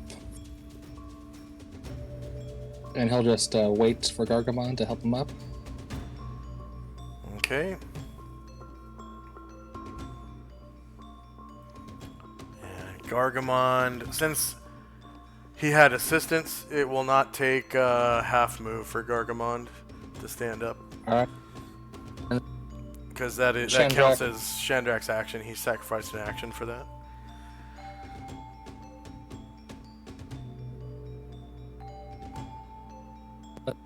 Hug.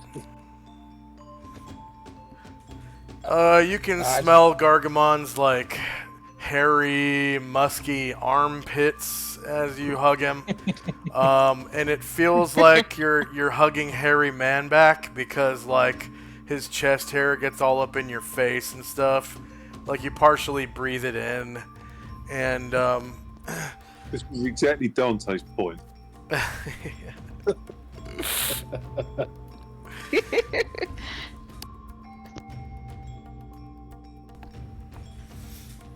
And not to mention the smell wafting up from his loincloth is ghastly.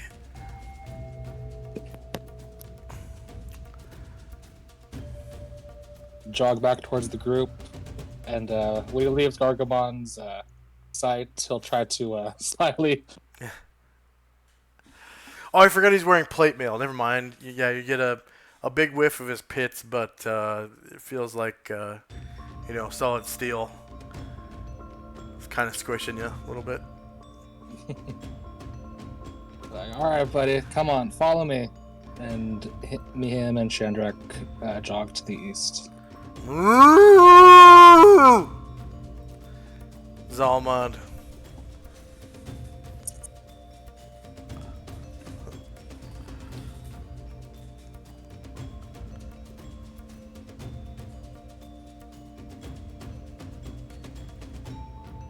Almond is moving down the hallway, and that'll be a Tinzi. scene. Brian Druid. Goes into the hall, sees that everybody is waiting. He doesn't know quite what that's all about, but he will follow suit. Alright, Brian Druid can also see now this creature in the water. In the water! The door's closed. The door's closed. Oh, that's right. Yeah. Karenglor.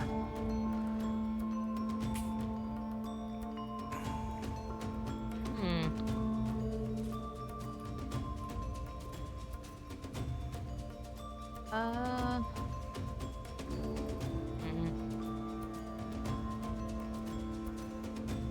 I guess he'll keep waiting. Yeah, everyone's just gonna keep waiting for either this door to open or for the rest of our support to get here, because they know they're coming back eventually. They just don't know how long.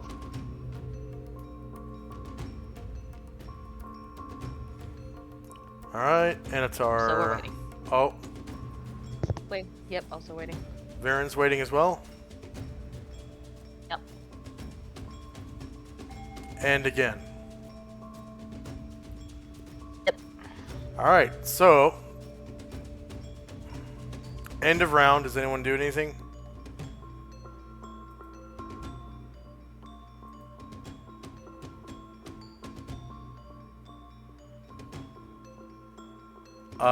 I can't hear you if you're muted. I don't know if anyone's muted or whatever. Okay, no one's doing anything?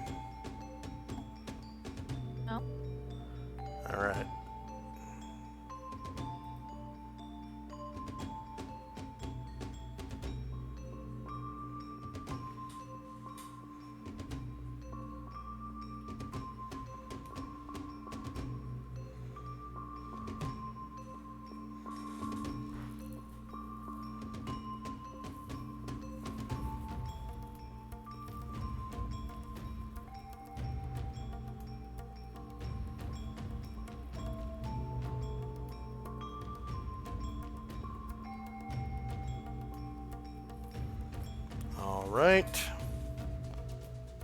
Alright. Initiative phase.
Alright, is anyone still rolling?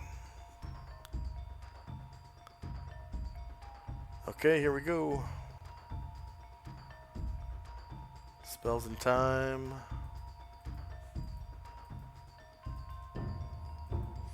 Tenzi's Crown of Cold will run out at the end of the round. First up is Shandrak.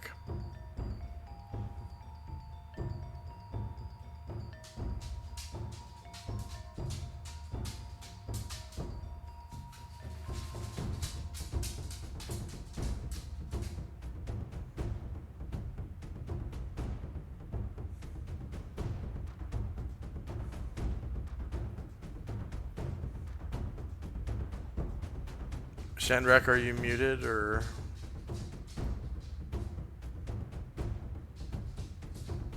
Hello?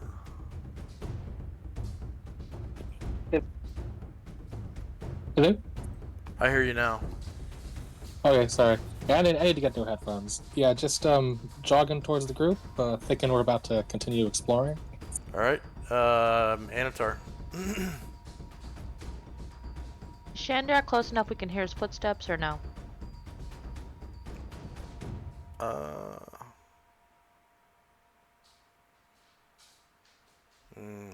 don't think so. Okay.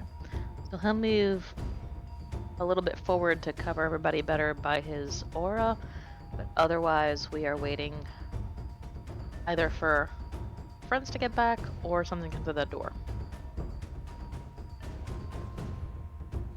Okay, Dante. Dante's bravely moving up.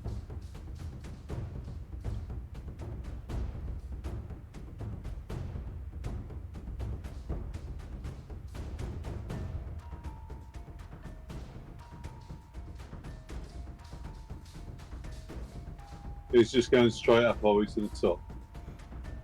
All right. The first Yanti abomination is waiting.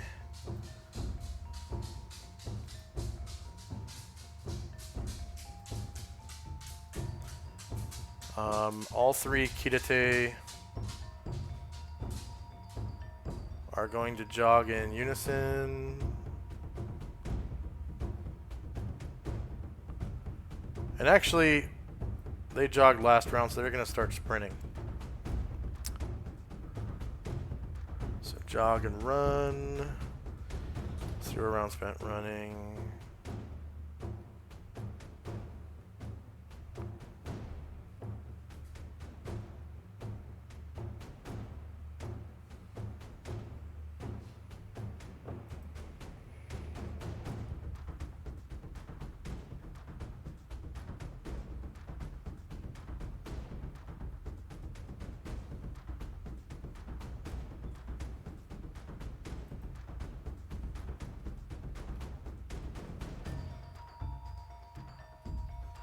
Alright, so the Chunin successfully runs at 36.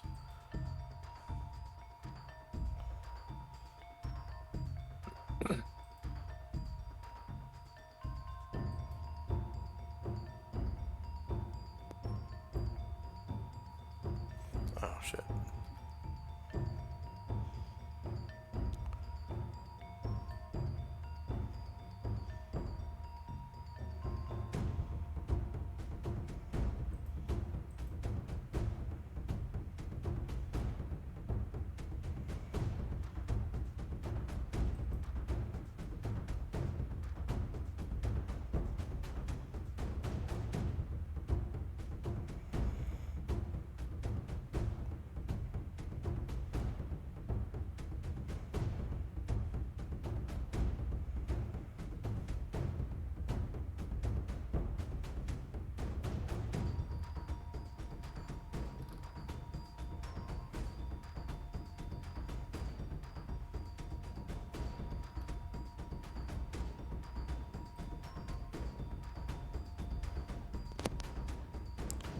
It's another 24.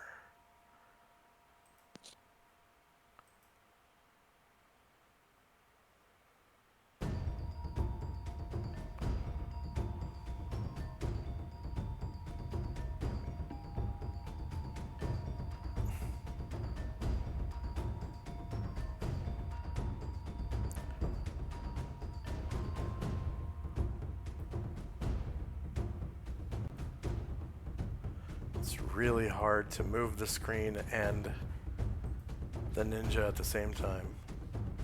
Okay, 12. 19.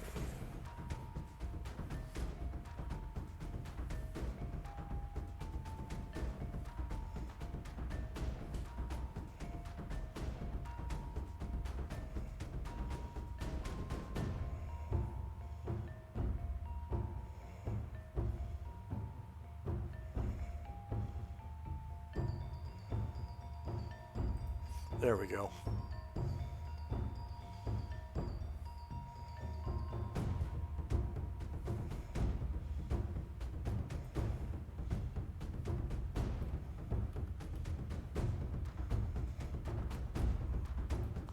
Failed strength and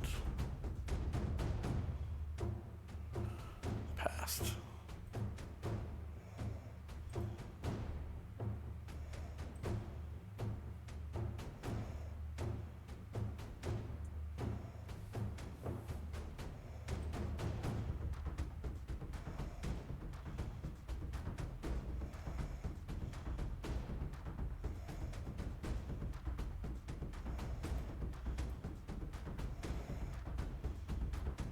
All right, Airdrin. Airdrin will also go from a jog to a run. Are you familiar with the procedure?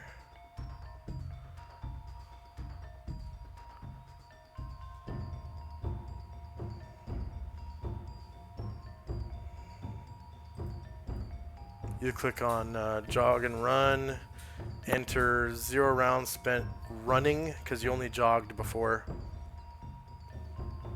Did he jog 1 round at least before running?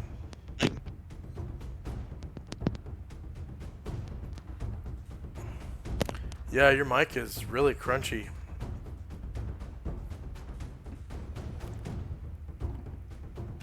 And then when it gets to 24, 36, 48, do I click 24 or 36? So you have to spend 1 round jogging. Then the next round you can try to run 36. Then the round after that, you've spent 1 round running, and you have to attempt to run at 48 or whatever.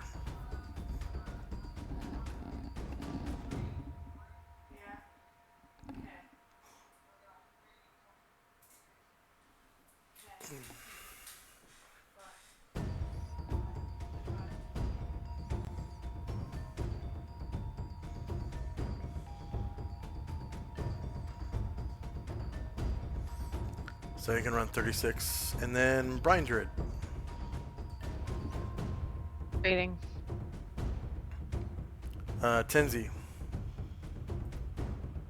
Jogging, he gets up to first here, stops for a second to see what's going on, moves into the room.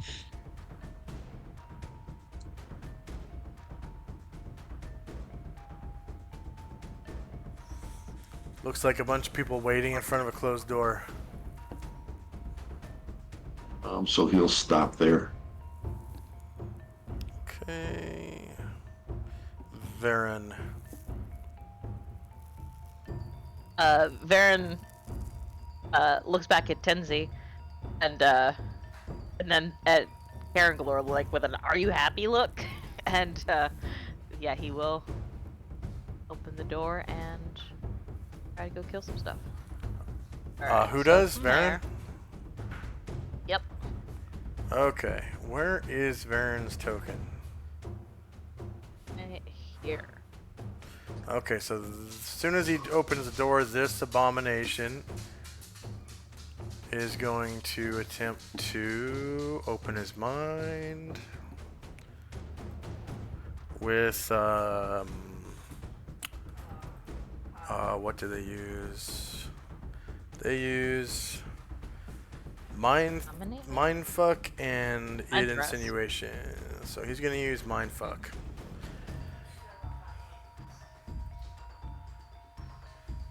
Uh, 90 feet or less. No defense mode. He currently has a closed mind. He's going to use 2 PSPs to do mind thrust. Hits MAC of 4 or worse. And Varen's MAC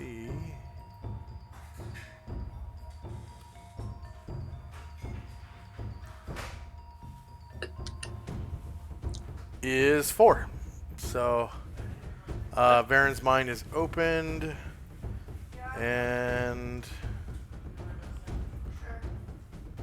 This abomination. Discipline, science, emotion. 3 per marvel.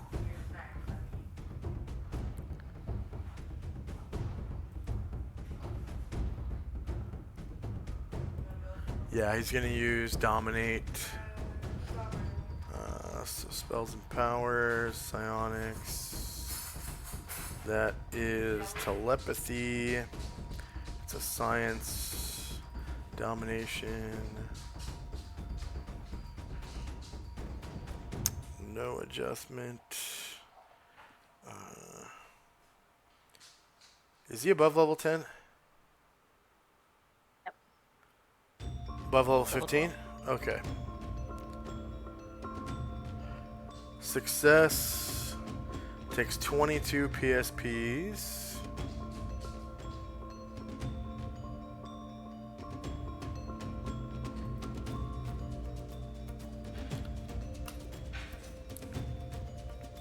And Varen comes under control of the. We'll see. We'll give him a pink dot and a pink dot on the controlling guy. And Varen will I turn think around. since he,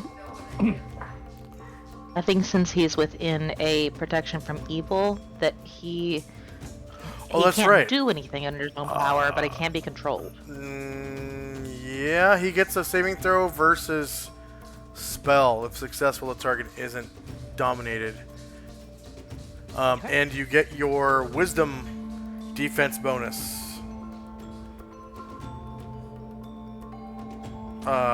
Wait. No, because it's not magic. But he does get a saving throw versus spell. Okay. And magic counts, so I think he has a +5 shield, which is built into the saving throw already.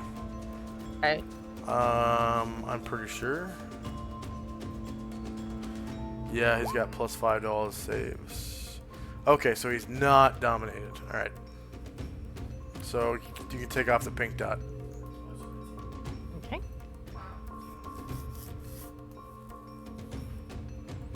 And he can act normally now, and that abomination's turn is over. Okay. So he will face this direction and fly and land here. Is that? It's 10 feet. Okay, so yeah, he should be able to gain that and just land right there. Yeah.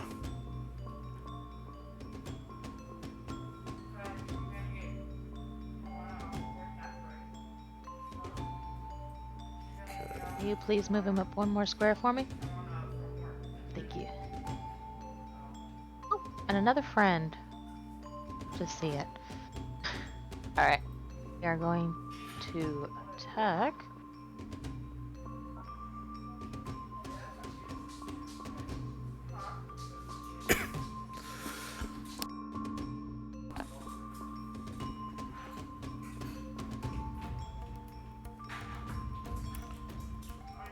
Shieldless, -7 versus AC4 hits for 14 damage. They're large. And Varen also has a shield, and you can roll natural fighting. Natural fighting. Shield coming up.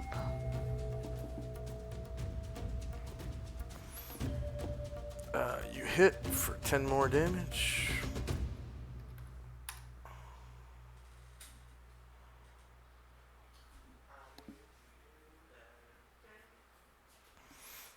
Okay, your claw attacks get +1 to damage.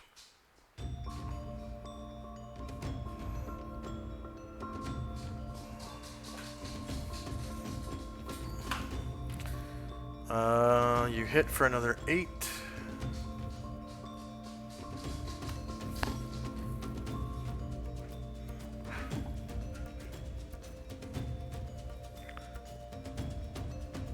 And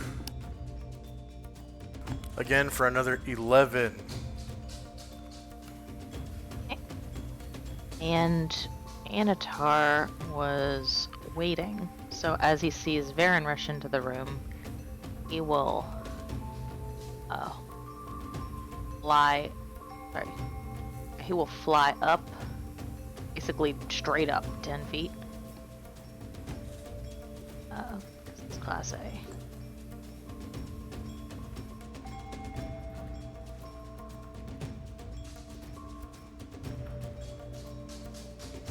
Over Karangor's head.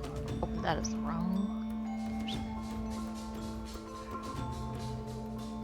Go over Karangor's head.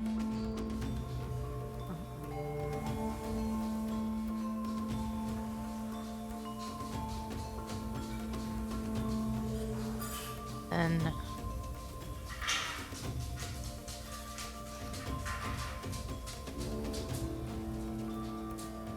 turn 90 degrees. And then he'll be flying above Varen.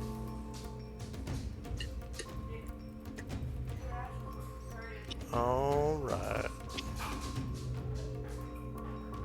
He doesn't while out right now, does he? No. So he will make his attack and hopefully finish this one off. Ground.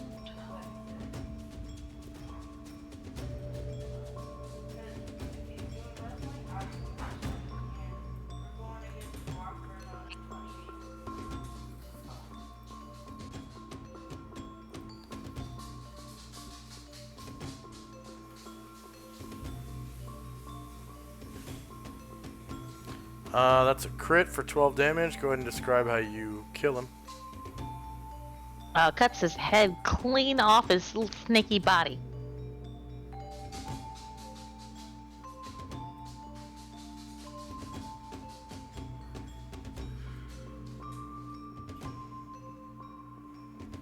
Uh, 20 damage.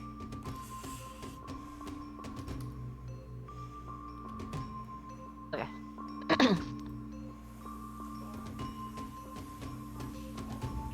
This is a clean decapitation. Alright.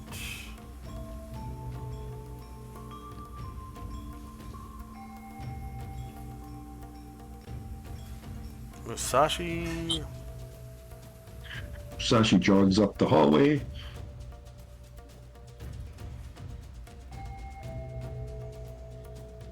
And stops there.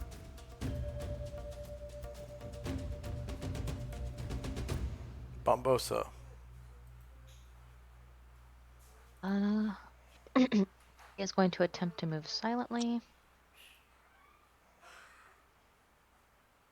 Get that far. Well, actually, here instead. And yeah, if something comes up to him, he'll attack it, but not yet. Karanglor.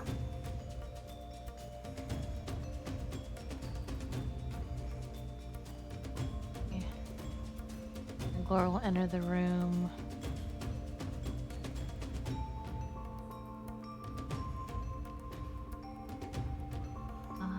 Let's see.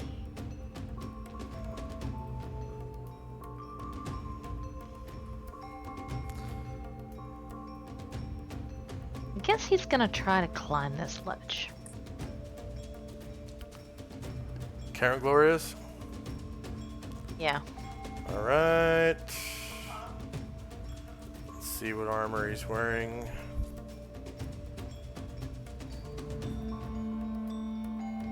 Chainmail.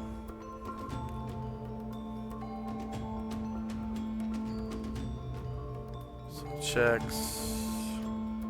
Thief skills. Climb walls.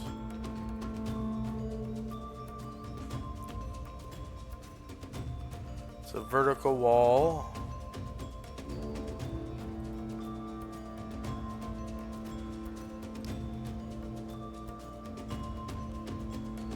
Scalar chainmail. Conditions are dry. I'll give him a +1 because of his magic armor. It's chainmail +1.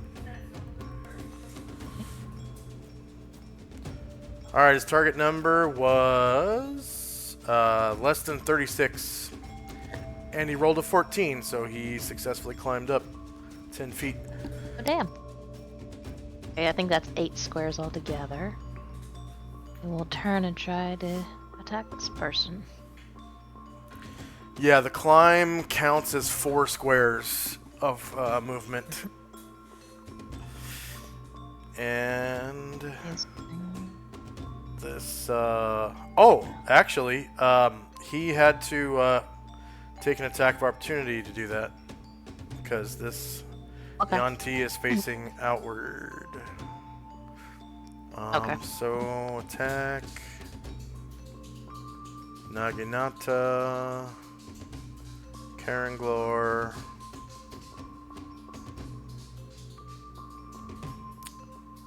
Shorter melee, higher ground.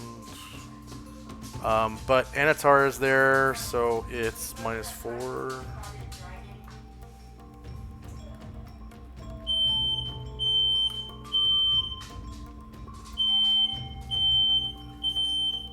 And no damage roll modifier. To his back. AC 7 versus AC 5 is a miss because of Anatar. And Karanglor can make his attack now. I rolled it already.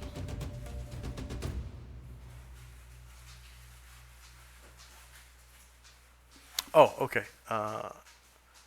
That would be shieldless flank. 2 versus AC 4 is a hit.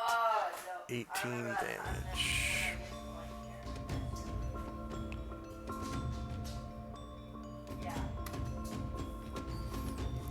And Druid was also waiting. Oh, okay. If I may, I'm going to fly him to land on this ledge. Yeah.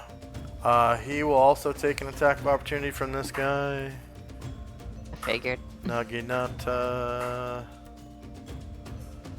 And I completely forgot Anatar and what's his face, but I'm not gonna do them. Shorter melee. The door is 15 feet high, so we'll say it's same elevation instead of higher ground. And -4. And no damage mod.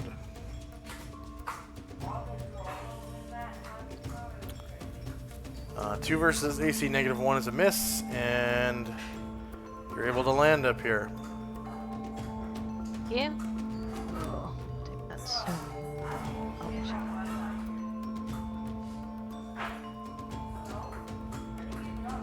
He is going to try to bite him. All right.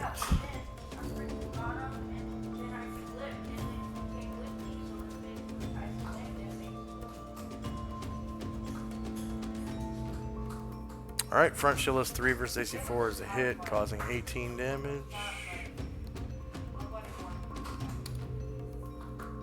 And Ryer.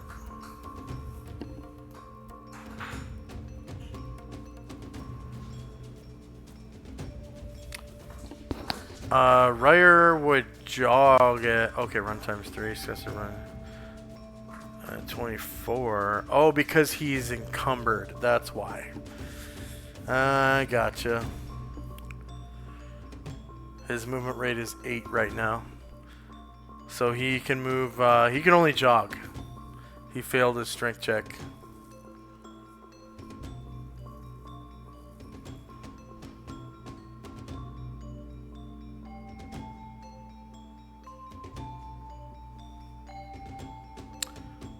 And the anti-abomination with the pole arm is going to turn slightly so that he threatens Karanglor and attack Karanglor.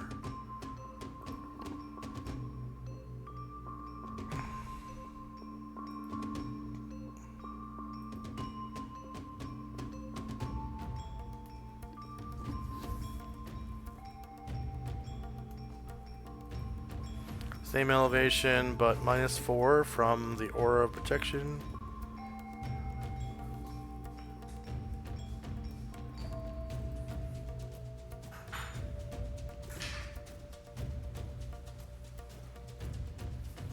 Karen Galore is shieldless, but 5 does not beat AC -1. Next up is Asher. All right. Asher looks inside the tower and says, "Okay, everybody. Looks like everybody's out. It does look like everybody's out, right?" Yeah. So she will say the word to collapse the tower. All right.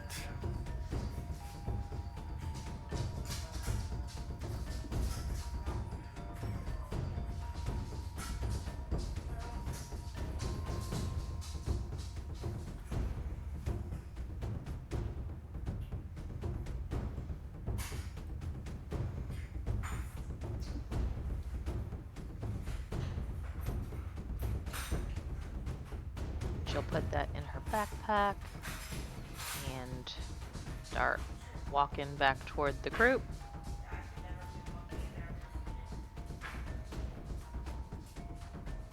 Not very fast at that. Going to delete someone's necklace.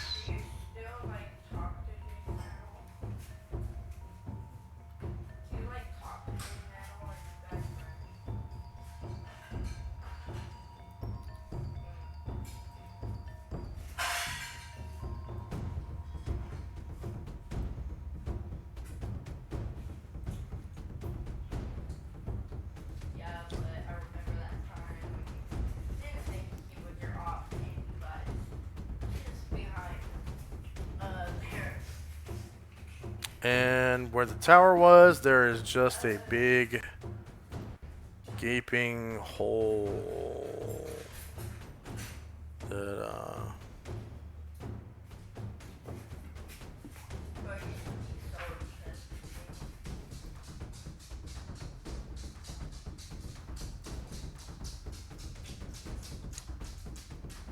oh.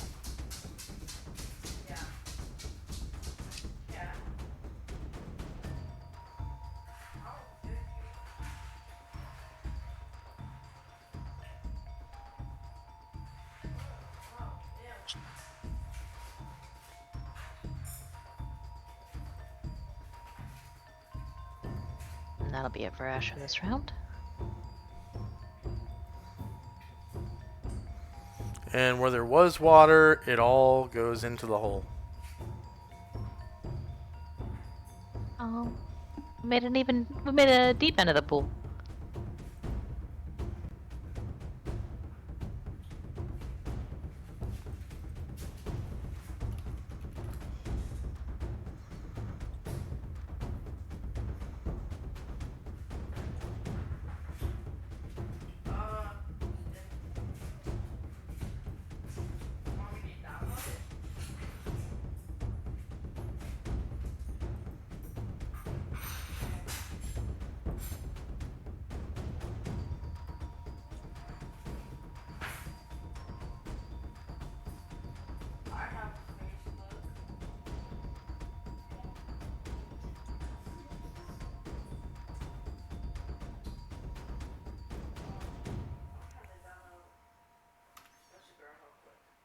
Alright, Zalmond. Jogging up the hallway. And Ashriel. Astral flying up the hallway.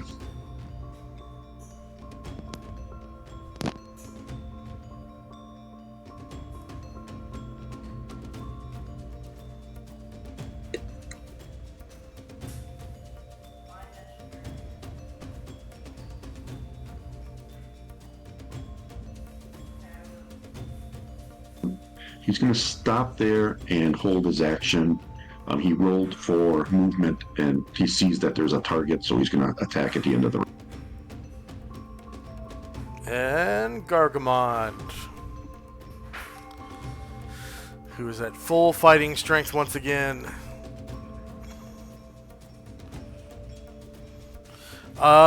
Fate of the Dice, thank you very much for the raid.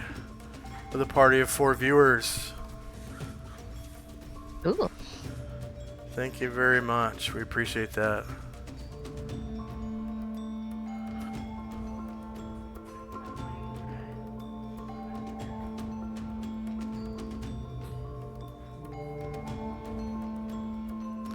And then Jim. Yeah. Jim is not much of a climber.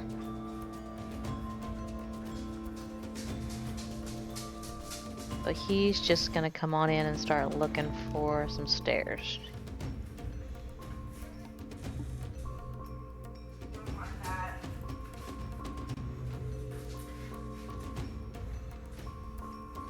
All right. The water elemental comes out of the water.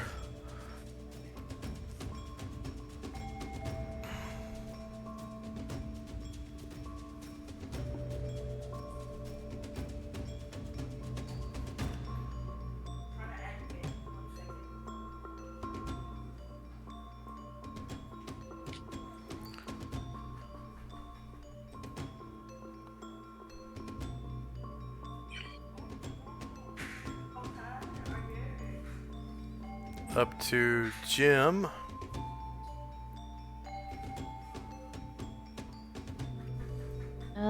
He may have stones. Yeah, I don't know.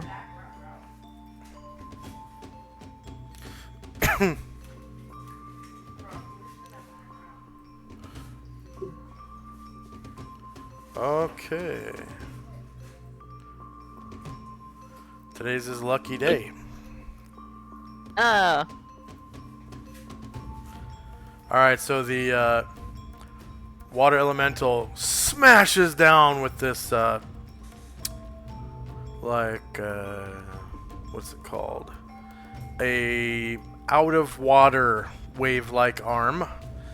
And the diamond-like stone skin spell on Jim blocks the damage completely.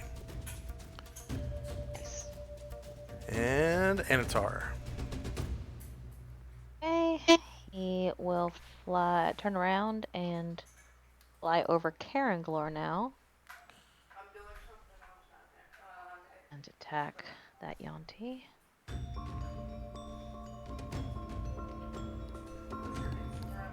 Higher ground. Rose Feast.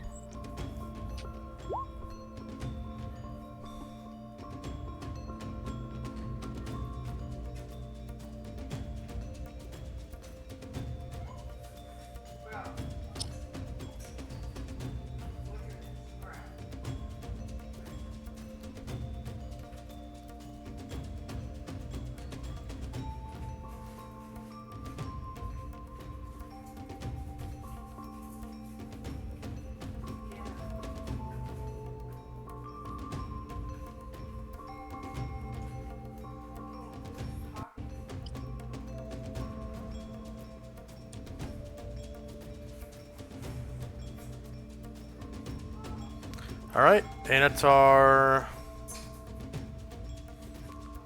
strikes against the Yonti Abomination. It's front shieldless AC and rolls a confirmed crit, causing 18 damage with his longsword +3, cutting into its flesh deeply. Varen. Aaron flew here, so I think the only movement he can take is a 5-foot step. So he will do that. Go with his... Sorry. Oh, the sword first.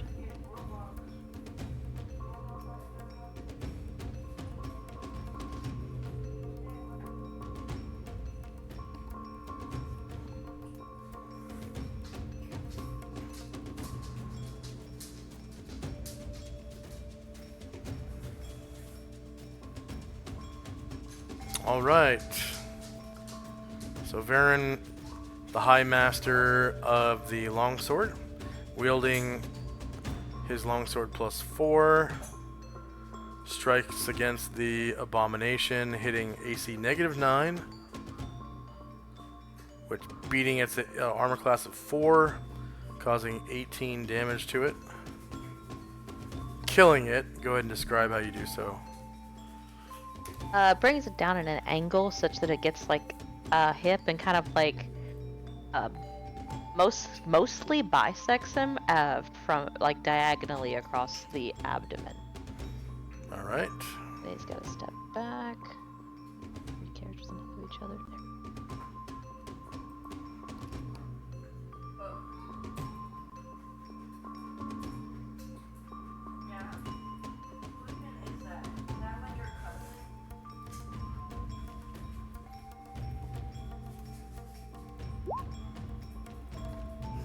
And then Karen Glor. Does not have a target in range. He does have 4 more movement, so he will take that. Okay, that'll be it. All right.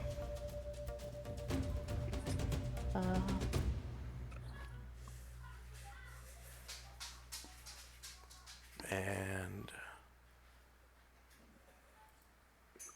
that's the end of round. Anyone who was waiting can now take their action. Yes, Astral's going to fly up onto this dais or whatever. He'll get land right, or stay up here, gaining altitude to be 10 feet above, and then he will take his 2 attacks on the Yan.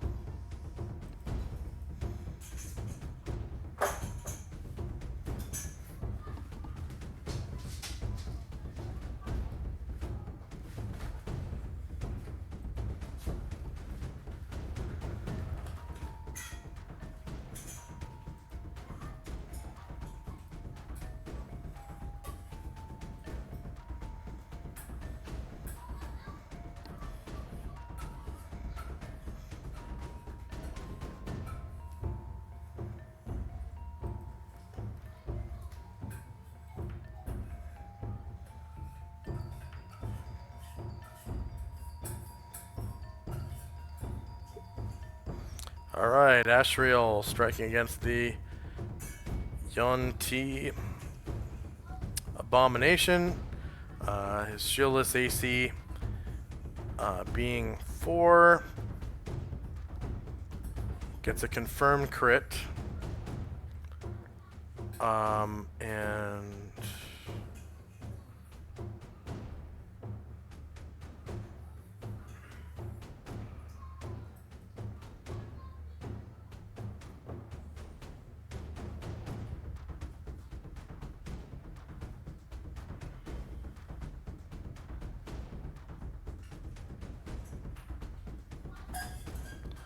one second.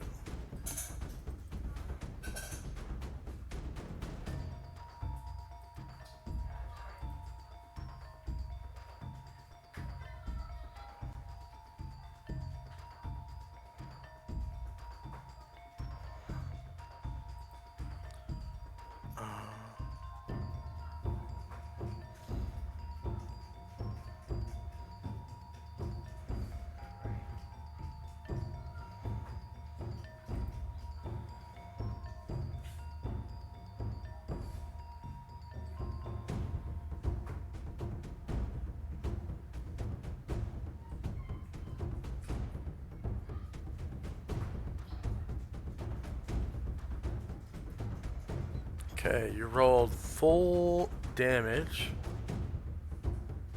and then an 8 with +3 from the magic of the sword and +3 from strength, giving you 34 damage on the strike. And anything else for Ashrael? Yeah, he has a second attack. All right. They are evil. They're not inflammable. They're not undead. He's just using a Nodachi. Oh, He's not large anymore. yeah. Oh, that's right.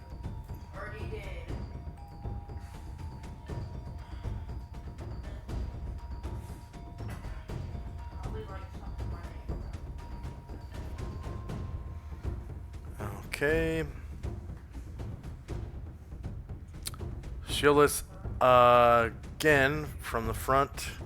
Rolling again a confirmed crit, causing another 31 damage. And killing the abomination. Go ahead and describe how you do so. The first strike, he hit him in the chest and it came out through the shoulder. He came back down through that same spot and went all the way through. Okay, was anyone else waiting? Looks like this person down here.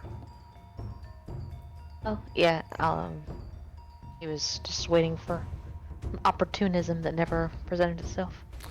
Okie dokie. So end of round, regeneration occurs. I think the only person that has regeneration is Ashriel, and he... Is he injured? Yeah, he is. I don't think so. Is he? Wow. Yeah, Oh, he's at is he 22 out of 56. How did that happen? Is it possible we accidentally took some health off of him instead of the Yanti? Because I thought I saw That's his what I bar think, go yeah. down a second ago. Huh. Okay. Yeah, just give him full health Okay. again. And then, let's see. I think we'll end it there because we won't have time to finish a round if we were to roll initiative. So, I'll give you experience points for the 3 abominations.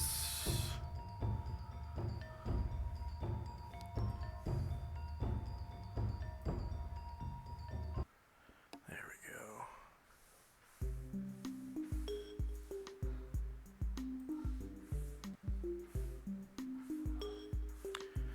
And I guess they've reinstated raids. When did this happen? I don't get it. So we're gonna raid somebody. We're probably gonna raid Lord Gosamba if he's online.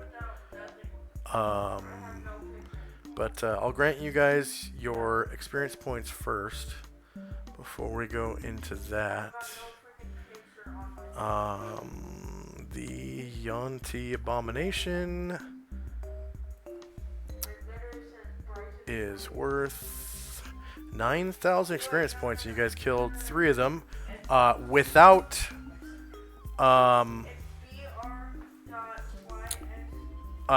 Alistair, so he will not get the experience points from this. So there are only 4 player characters at this time, and you killed 3. T Abomination,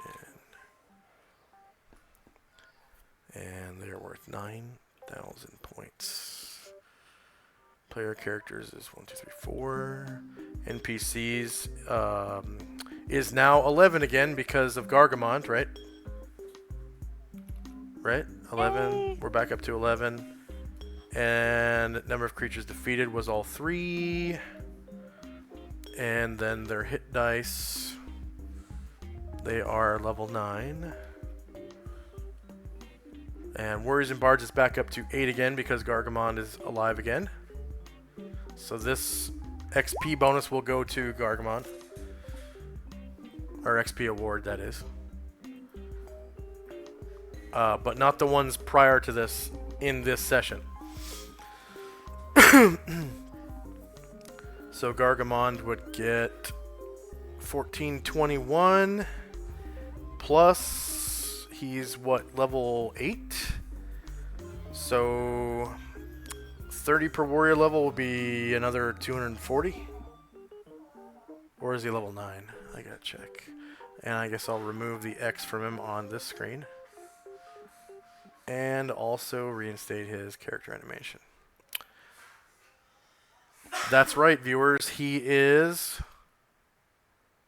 a Minotaur who rides a Tyrannosaurus Rex named Yong. And he's not even a player character. This is one of the character's henchmen.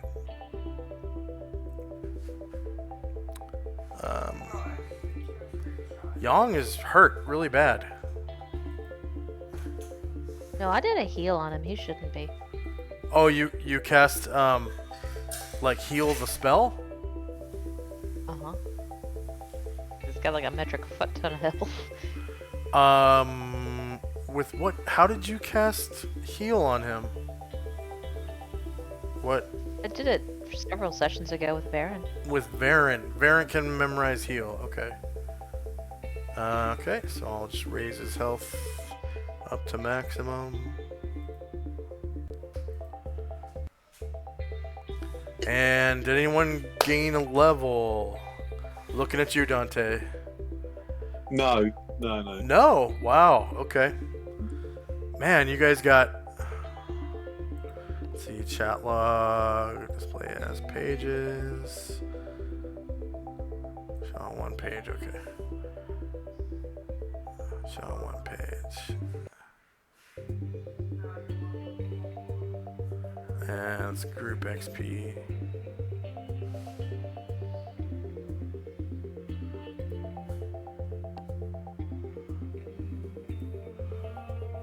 Oh great, my chat archive wants to be weird now. There it goes. Find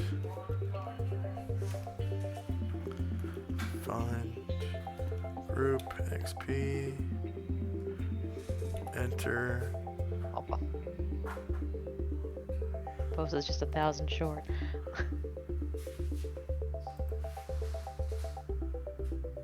So let's see. PC with 2 classes, 1421. And then for the 2 Hezrus, that's PC with 2 classes, another 1400. And then for the water elemental at the beginning of the session was another 500. So that's 2821 plus 2321 points per class. Yeah.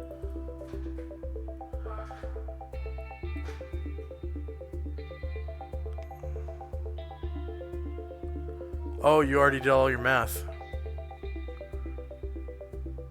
Yeah, yeah. Okay. Oh, okay. You have to get like 200. Oh, 90k. Yeah, so I'm about 9,000 away on. Priest 8 is only 11k? No, 110. Sorry, that should have an extra 0.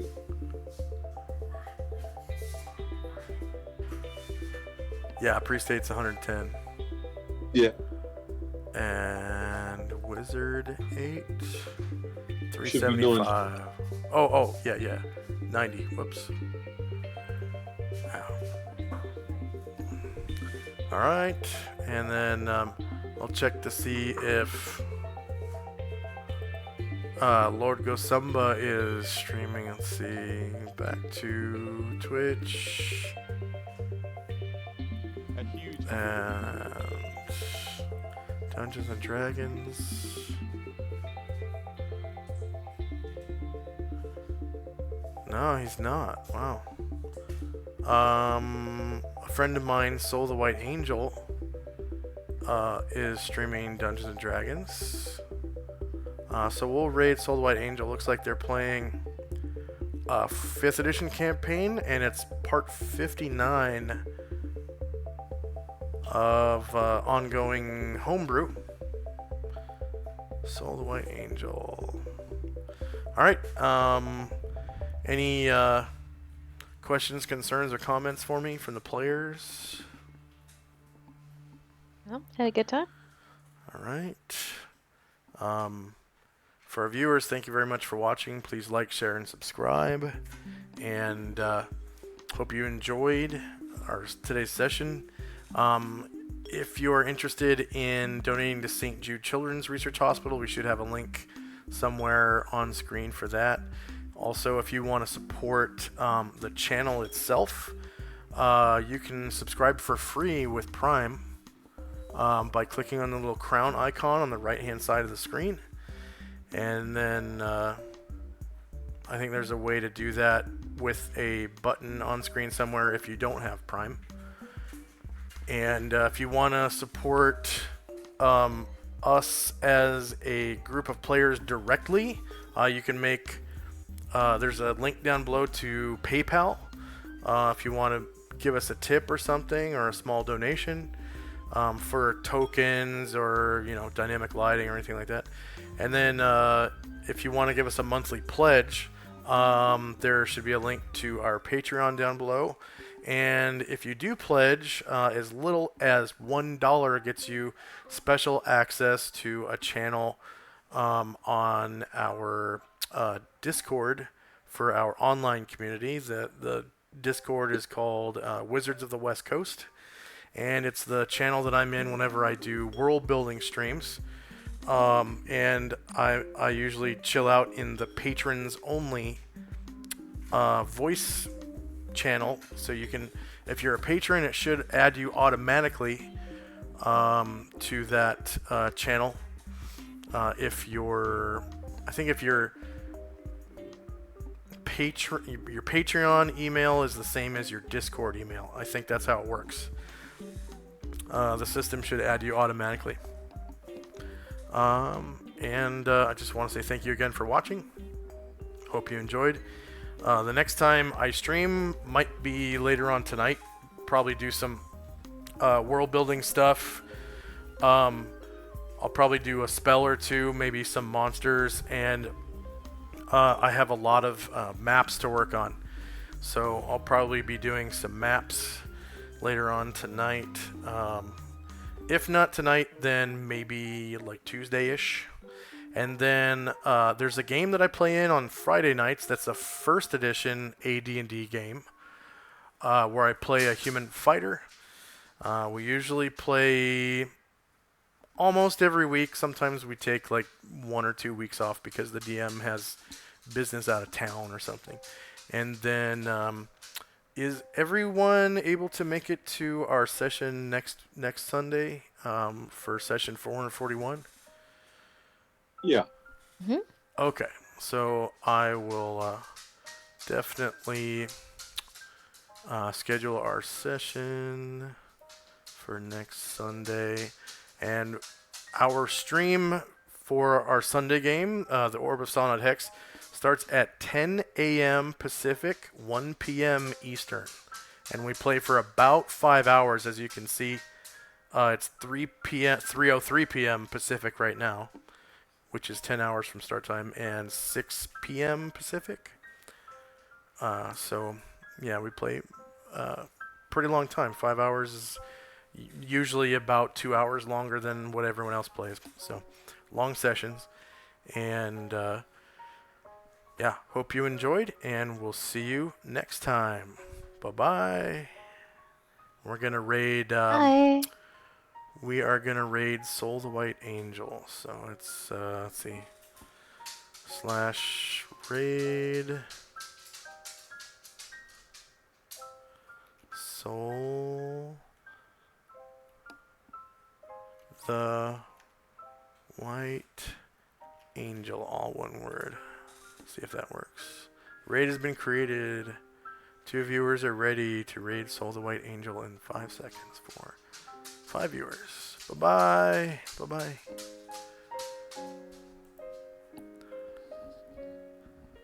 Alright, and I'll end the stream now.